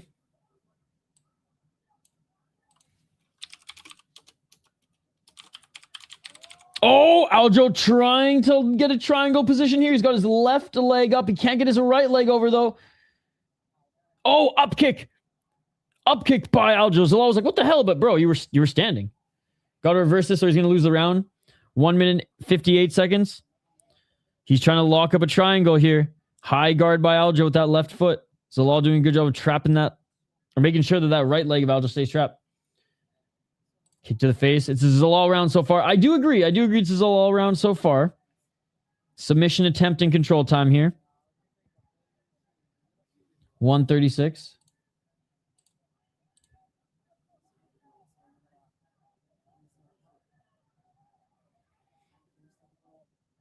And Zalal now trying to get the back of Aljamain Sterling, and he does get both hooks in.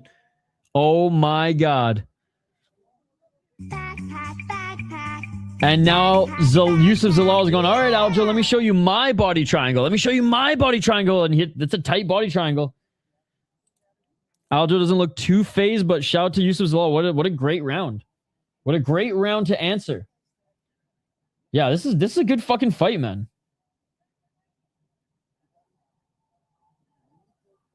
$53 seconds.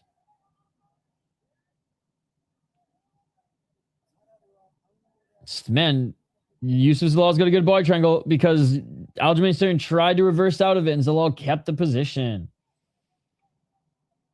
Now he's trying to get that left arm under the neck. Tightly squeezing.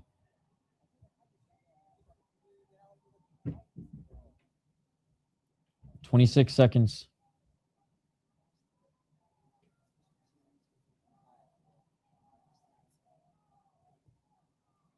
Aljo doing a good job of fighting that left wrist of Zalal. Aljo now trying to stand back up. He does stand back up. This might be a little dangerous, especially if Zalal can get that right arm around his neck. 4 seconds. This must be grueling for Aljo right now, though. Cardio-wise, this is a grueling round for Aljamain Sterling, and that is it for the third round. We're going into championship rounds, and Aljamain Sterling slow to get up, whereas Zalal is up and right back to his bench. Oh, man, Sterling's tired. You can see the cardio king over here.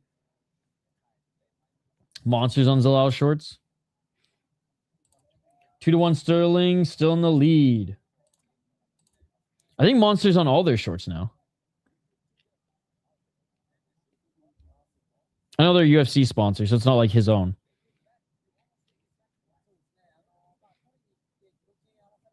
All right, Aljamain at least looks like he's recovering. To be fair, he was down in his corner. That's why he didn't get up quick. I mean, but he looks visibly tired, though. I mean, I don't think he's, like, not going to be able to have a good fourth or fifth round, but, like, rightfully so, that round took it out of him. I still don't think the corner liked that he was sitting there too long because they were like, get up, get up, get up. It's still just not a good look. But, no, he's still in good spirits. He winked at Zalal, so.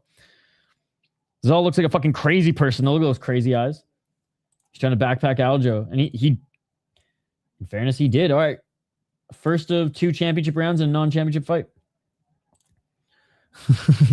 Not quite, but he scared me for a moment. Let's get it on. That was so crazy, man, when that happened. Oh, and Aljamain Sterling walking forward. Aljamain Sterling going full Sabatello on Ota here. Big knee by Sterling. He gets Zalal in the clinch. Body lock by Sterling, trapping the arms of Zalal. Heavy leg kick. Sterling trying to sweep the kick so he can get his left leg in. 417. Sterling, beautiful back take. Oh my God, that was fucking beautiful. Beautiful back take. He just rolled onto Zalal's back and the body triangle secured. That was insane. Go, good Lord, he's pissed. Oh my God, he's looking for that left arm to go under the chin. We're a minute in, and Aljamain Sterling's already on the back of Zalal.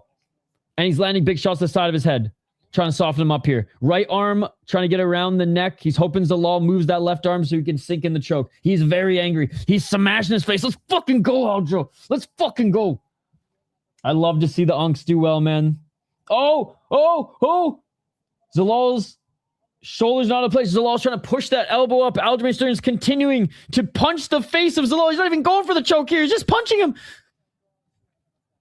Oh my God, squeeze. Those are some good shots because it's bouncing his head off the canvas. So it's a double impact. Aljo payback. He's telling him he's the only reason you got round 3 because I made a mistake. That's true. I saw that too. I don't think it was. I think he was just trying to hit. Oh, squeeze. Aljamain Sterling now has... Oh, what a... So he's got the arm still there, but he's squeezing the arm in anyways. 252. It wasn't a rear naked... I don't even know what you call that choke. But Zalal's arm was still there, and the arm was just pushing still on the neck. Oh my God, he's going for the twister. Aljamain Sterling's going for a twister. Fuck off. Aljamain Sterling's going for a twister. He's going for a fucking twister. Back mount now. Oh my God. Rear mount arm triangle. Thank you. The Rutolo choke. I'm a white belt, bro. I had no idea what that shit was called. The rear mount arm triangle. Or the Rutolo choke. 214. Aljamain Sterling's like, how have I not fucking submitted this guy? I mean, we're 2 minutes left, but I don't know. There was no blood, dude. There was no blood. Montague didn't get a 10-8 in her first round, so I don't know if Aljamain Sterling's going to get a 10-8 in this round. Isn't that what Dominic Cruz said? There was no blood. Looked like a backward arm triangle. Whatever the fuck it was sick. By the way, big shout to all the new subscribers. Big shout to everyone who liked. I don't even think I had a poll question in this one. But we'll get a poll question up.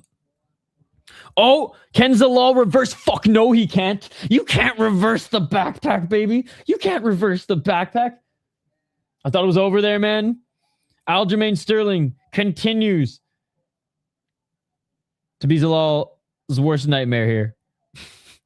Hammer fist upon hammer fist. Honestly, some of these should count as significant strikes. But regardless, 157 strikes on 223 thrown. Unbelievable. Now in full mount is Aljamain Sterling.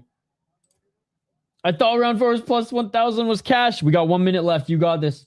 He's got this. 58 seconds.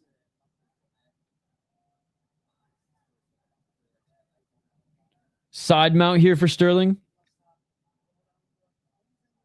Dude. He's lost 1 round. And it was off a mistake, like Nick said. Whoops. Still on top is Sterling. Oh, big shot by Sterling. That was heavy. It was okay. He just wanted plus 1,600 for round 5 to cash. Exactly that. Oh, Sterling with the left. Back up to their feet. Sterling with the tie clinch knee.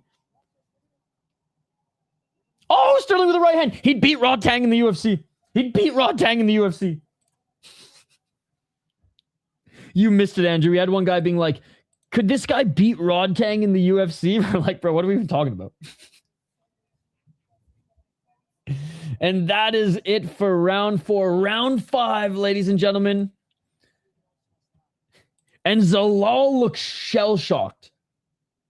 31-1 significant strikes, 10-8 around. I agree with you.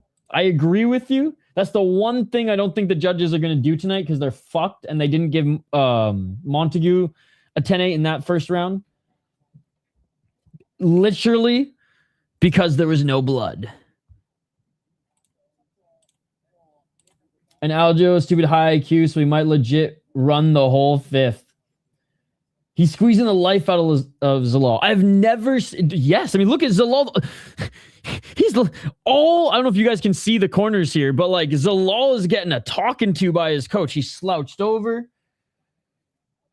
Body language completely different than going into the 4th round. And Aljo's just like, another round, baby. Zalal looks like he's saying, holy shit, this dude is so strong. Yep. Hey, the Americans beat the Russians and the Canadians, bro. Miracles can happen. I bet Zalal is so frustrated. I bet he was as frustrated as Aljo was in round 3.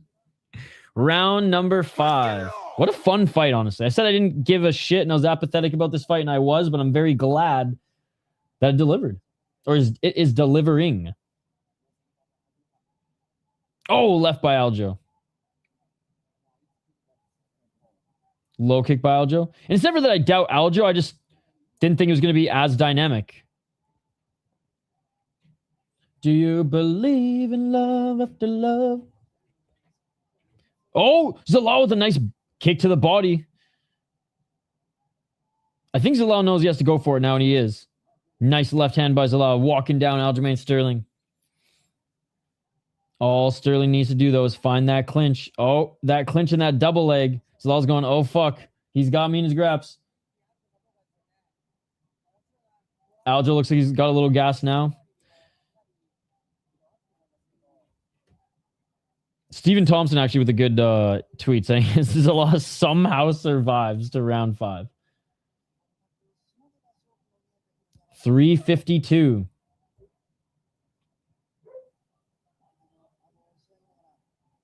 Underhooks. Zalal has to keep this up and get a knockout with a knee or something. Take him down, Andy. Andy, take him down. Take him down, Andy. Andy, take him down. 328. Aldo still hasn't taken him down. Take him down and end it. I got to get that clip for the soundboard. Take him down, Andy. Hey, Zalal's done a good job of staying on his feet.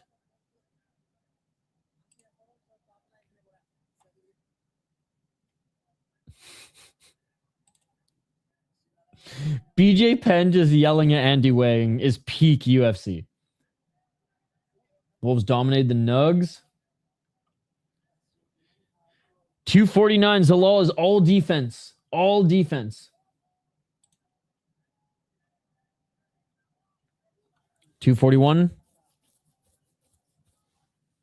It's like Sterling can't get the single leg, but he can get that crazy smooth like butter back take when the opportunity arises. Oh, a nice 1-2 by Sterling. Still pull the Glock. It'd be fun if they were allowed to have spelling salts, right? NHL hockey players are allowed, Amberly, which is crazy. On the bench, you'll see them just... And getting the takedown is Aljo. My favorite, Amberly, is Ryan Reeves. I'll send it to you in the chat. You'll love this. Reeves is one of the last enforcers in the NHL, too. It was when he was with the Minnesota Wild, too. 157. Sterling in half guard. Even if Sterling makes another mistake and loses the round, he still wins the fight. I don't think he'll make the mistake again, though. No, and there's only 1 minute and 45 seconds. If he makes a mistake now and Zalal reverses, Zalal will have to put an ass whooping on him to win back the round. Doing it with the Habib with the legs. Yep. NFL players are allowed to. They usually have to use them every play, but there's a new rule they put in place that coaches are no longer allowed to get them for the players. 4-1 with a 10-8. 1 minute and 20 seconds. Aljo now looking for the back take. I'll just show you guys here. This is my boy Ryan Reeves, still in the NHL. Look at his face here. Oh, hold on. Look at his face here. This one wasn't working. Oh, Aljo got the back take. He got the back take. He's like, this one doesn't work. Give me a stronger one. Give me a stronger one. He's one of the last players who doesn't have a visor, too. Back take by Aljo, 54 seconds. Whoops, what the fuck? Anyways, I put it in the chat. You can watch it. Oh, Sterling wants to finish. 44 seconds. Do it for sis. Do it for sis. Left hands by Aljo. Aljo's yelling at him as he's hitting him. 35 seconds. Continuing to hit him is Aljo. If this was deep, the ref would have ended it. Zalal last 4 losses now, all coming by decision. All of his losses have been by decision. Danny Sabatello could never. There's Danny Sabatello, then there's Aljamain Sterling. Aljo talking in his ear. 8 seconds. Aljo's still on his back, dude. Aljo's landing the double fist. Oh my God, let's fucking go. Aljamain motherfucking Sterling. Aljamain motherfucking Sterling. What a performance. What a performance. Unreal, dude. Yeah, let's fucking go, Aljo. I hope he's in title fucking recognition soon here.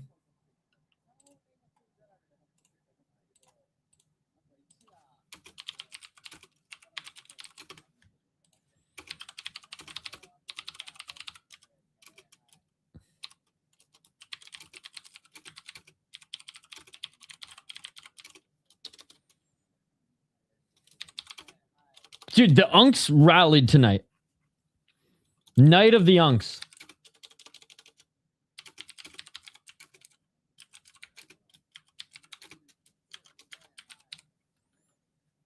I'll tag Aljo, but I'm not a real MMA channel, so I don't think you'll see it.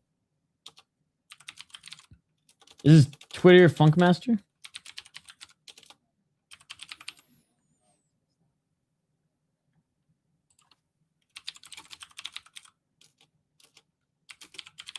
All right, we're waiting the official decision, but like we know.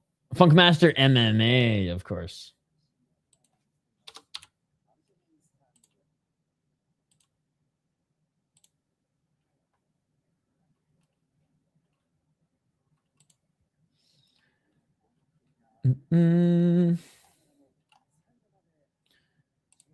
All right. If he didn't make that one mistake, I think he would have won every round easily. You got funked up. You're almost done now, though, Amberly, right? Movsar rematch next. Movsar needs at least 6 more 7 warm-up fights for the title shot. Rob knows his fuck. The unction. Max Griffin ruined it. True, he's the only Unk who didn't get the win. Aljamain Sterling. I'm so happy for him. Although I did bet Griffin to lose. About to go buy a bottle of Funk Harbor. I gotta try it. Good display of respect between the two guys. All 349.45. Let's go. Finally, the 10-8 was given, man. DC's asking me, was that the fight you expected? He said he's a pretty tough guy. Hit me with a few big jabs in the first round. Then he's like, I went for the takedown as fast as I could remember.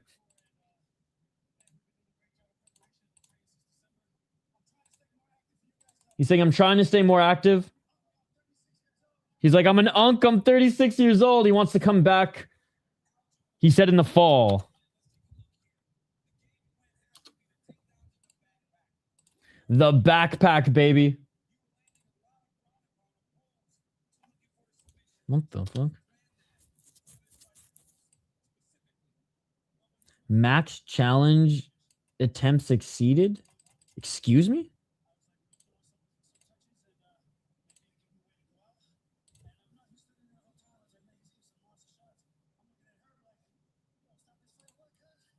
Funk Master said he was looking at Herb, being like, Herb Dean, you're not gonna stop this fight?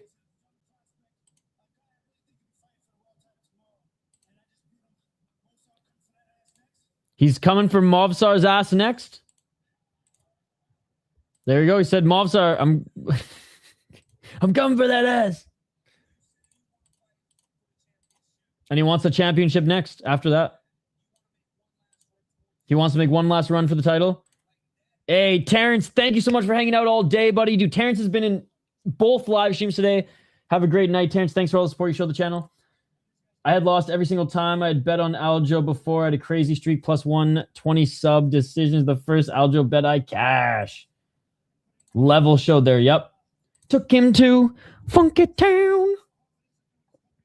Herb will never stop the fight. He says, I've only fought 3 unranked guys since I got signed. Wow. And he hasn't looked back since. Dude, you got fucking respect on your name, Aljo. You got fucking respect on your name. Let's fucking go, Unk. Let's fucking go.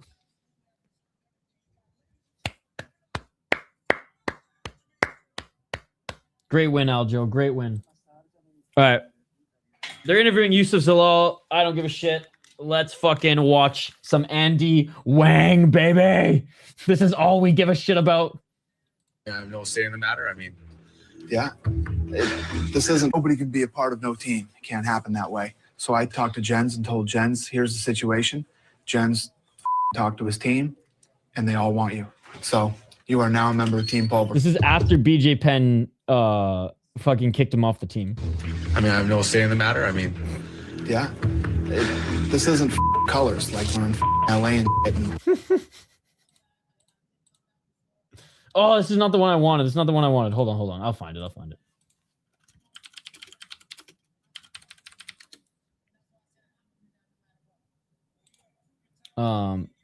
There's a clip of BJ Penn screaming at him.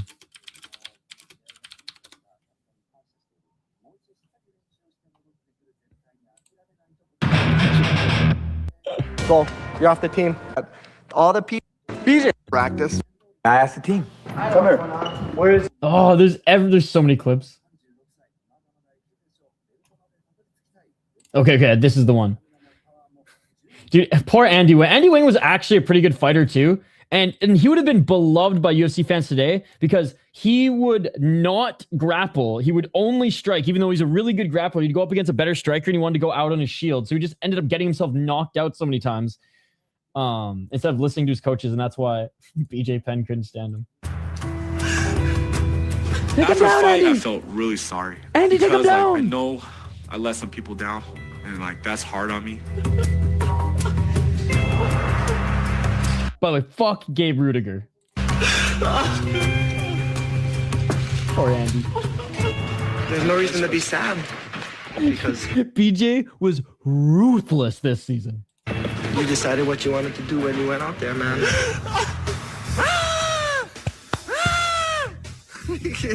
Come on. Man, how can you sit there and be sad in the ring? Doesn't want to listen to a word anybody. God, I wish I had the clip. It's just so funny. Andy Wang, right before the fight, BJ Penn's like, you're not going to brawl with him, right? You're going to take him down. You're going to listen. He's like, yeah. As soon as the first round goes, Andy's just fucking swinging. He's eating shots. And BJ, take him down, Andy. Andy, take him down. And BJ not even listening to him at all. He says it's unreal.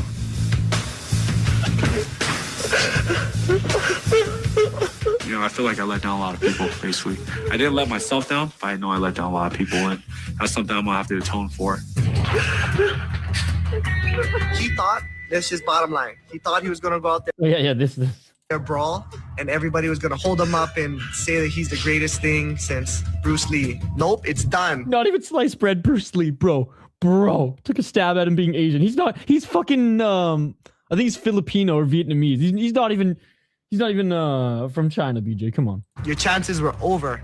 Everybody likes a winner. Nobody likes a loser. Nobody likes a loser. It's done. I don't care how you did.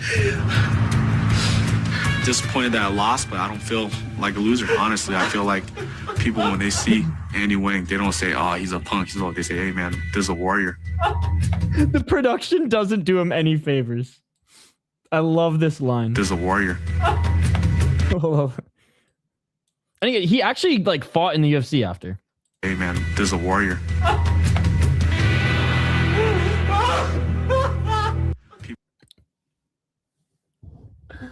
Fucking love Andy Wang, bro. All right, let's hold on.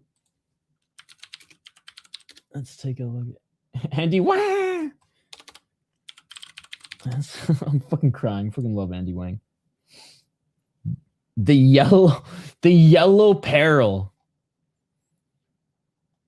He fought once in the UFC.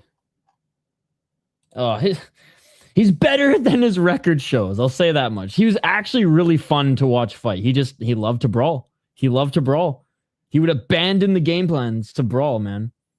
Fought and won. Yeah, I lost to Cole Miller in the Ultimate Fighter finale.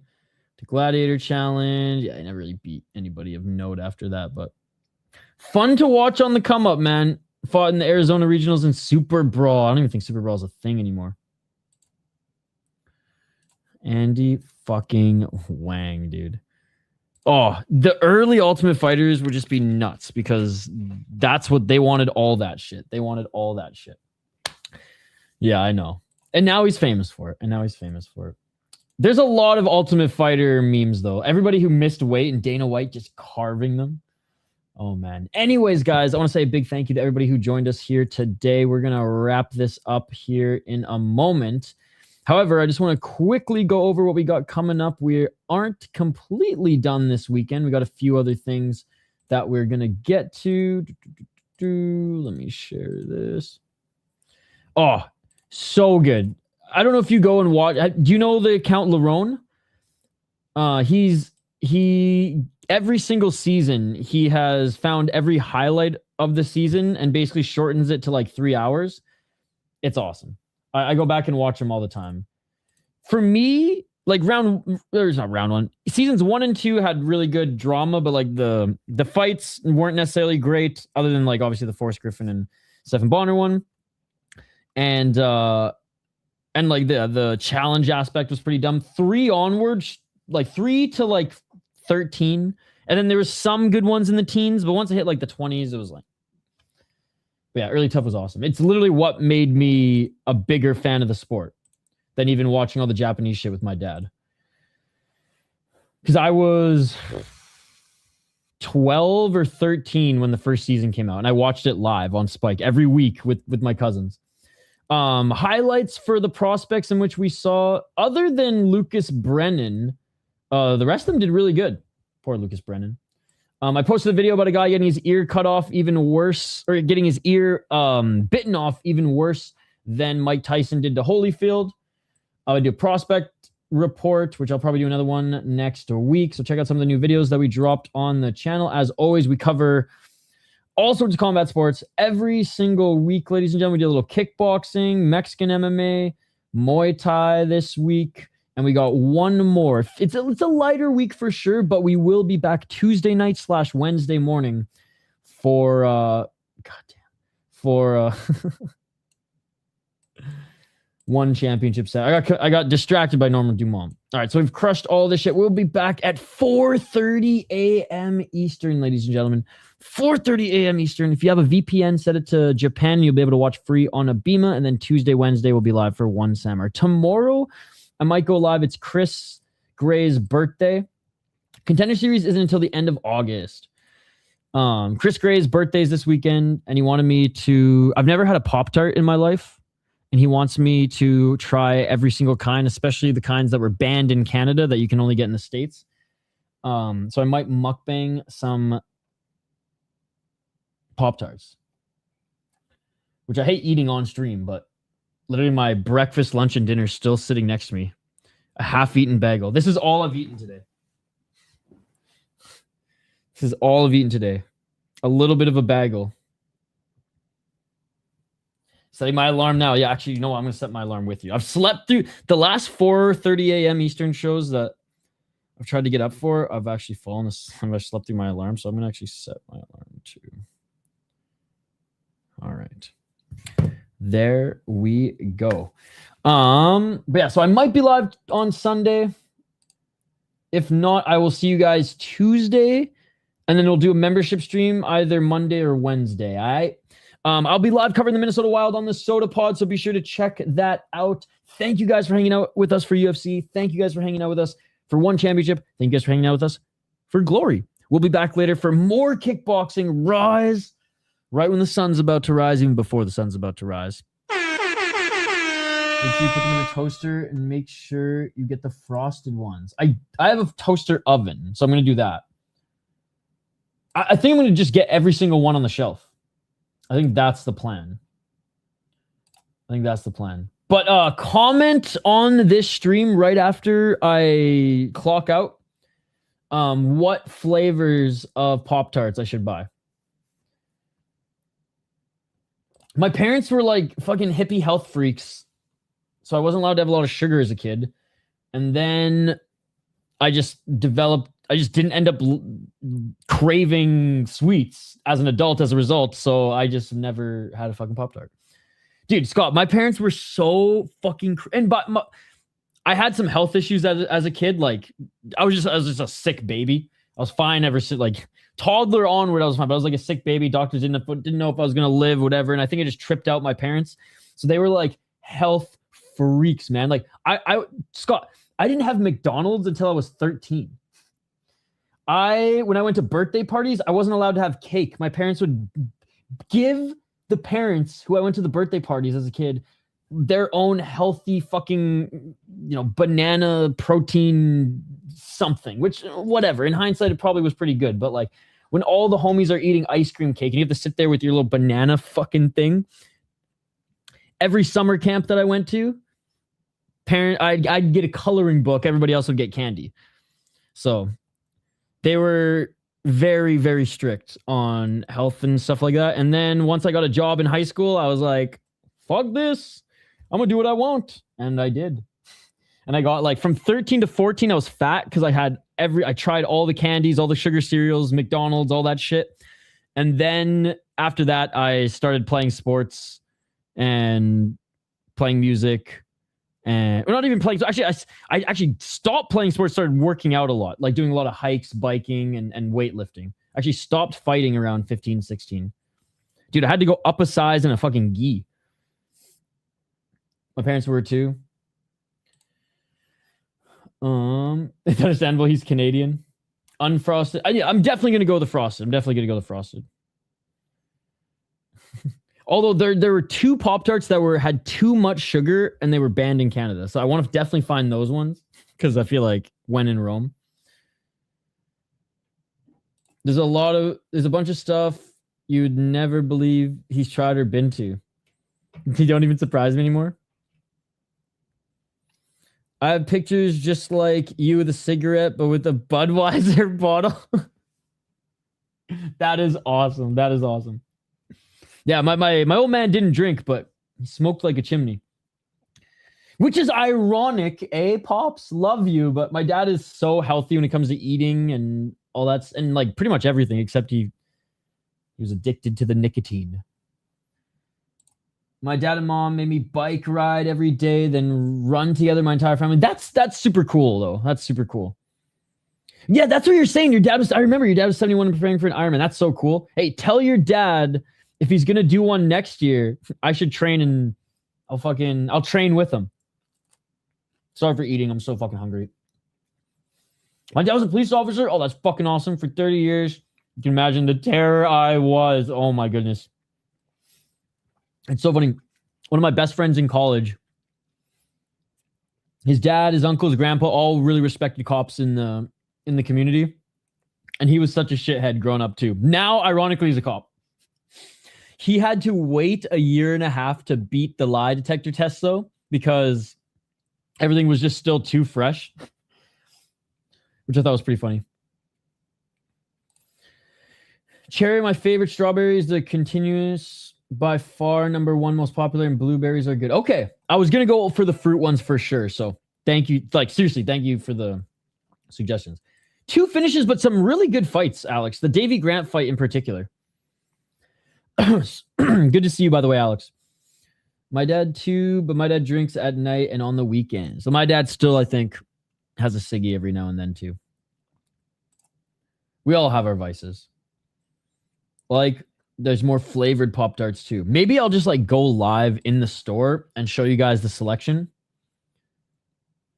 And then if they don't have a good selection, we'll just go to Quick Trip and buy them there. All right. I am going to actually make a meal. I'm going to eat this and actually make a meal. I'm going to set up the Rise stream, and then we'll be back in 4.5 hours. 5.5 hours. 5.5 hours-ish for Rise. Dad's family loves to drink. Yeah, David Grant and Hernandez fight was also good. I'm kind of lucky. My parents never really drank, not when I was a kid anyways, and I still don't think they really do. Which I know my dad doesn't. My mom, I don't think my mom does. She doesn't even drink coffee. She's so fucking hippie. And then most of my dad's family doesn't. A few here and there. On my mom's side, my grandfather and great grandfather both got clean together. So all like the kids and some beers every now and then, but most of my family is from alcohol anyways, is pretty dry. I think I'm the only delinquent who's fucking loves the cannabis too. 100%. Dude, you've been talking about it for a few weeks. I'm excited. He's got the gene, man.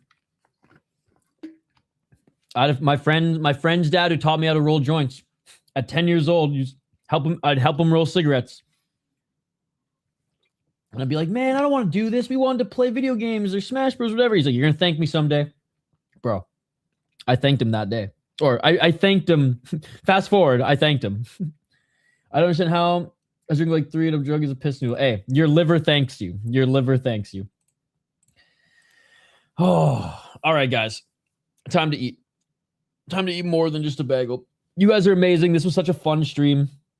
Even for fake MMA, it was a fun stream, and we potentially saw Fight of the Year in the UFC on this card as well. On a Met card, we saw Fight of the Year. Shout out to Uncle Davey Grant.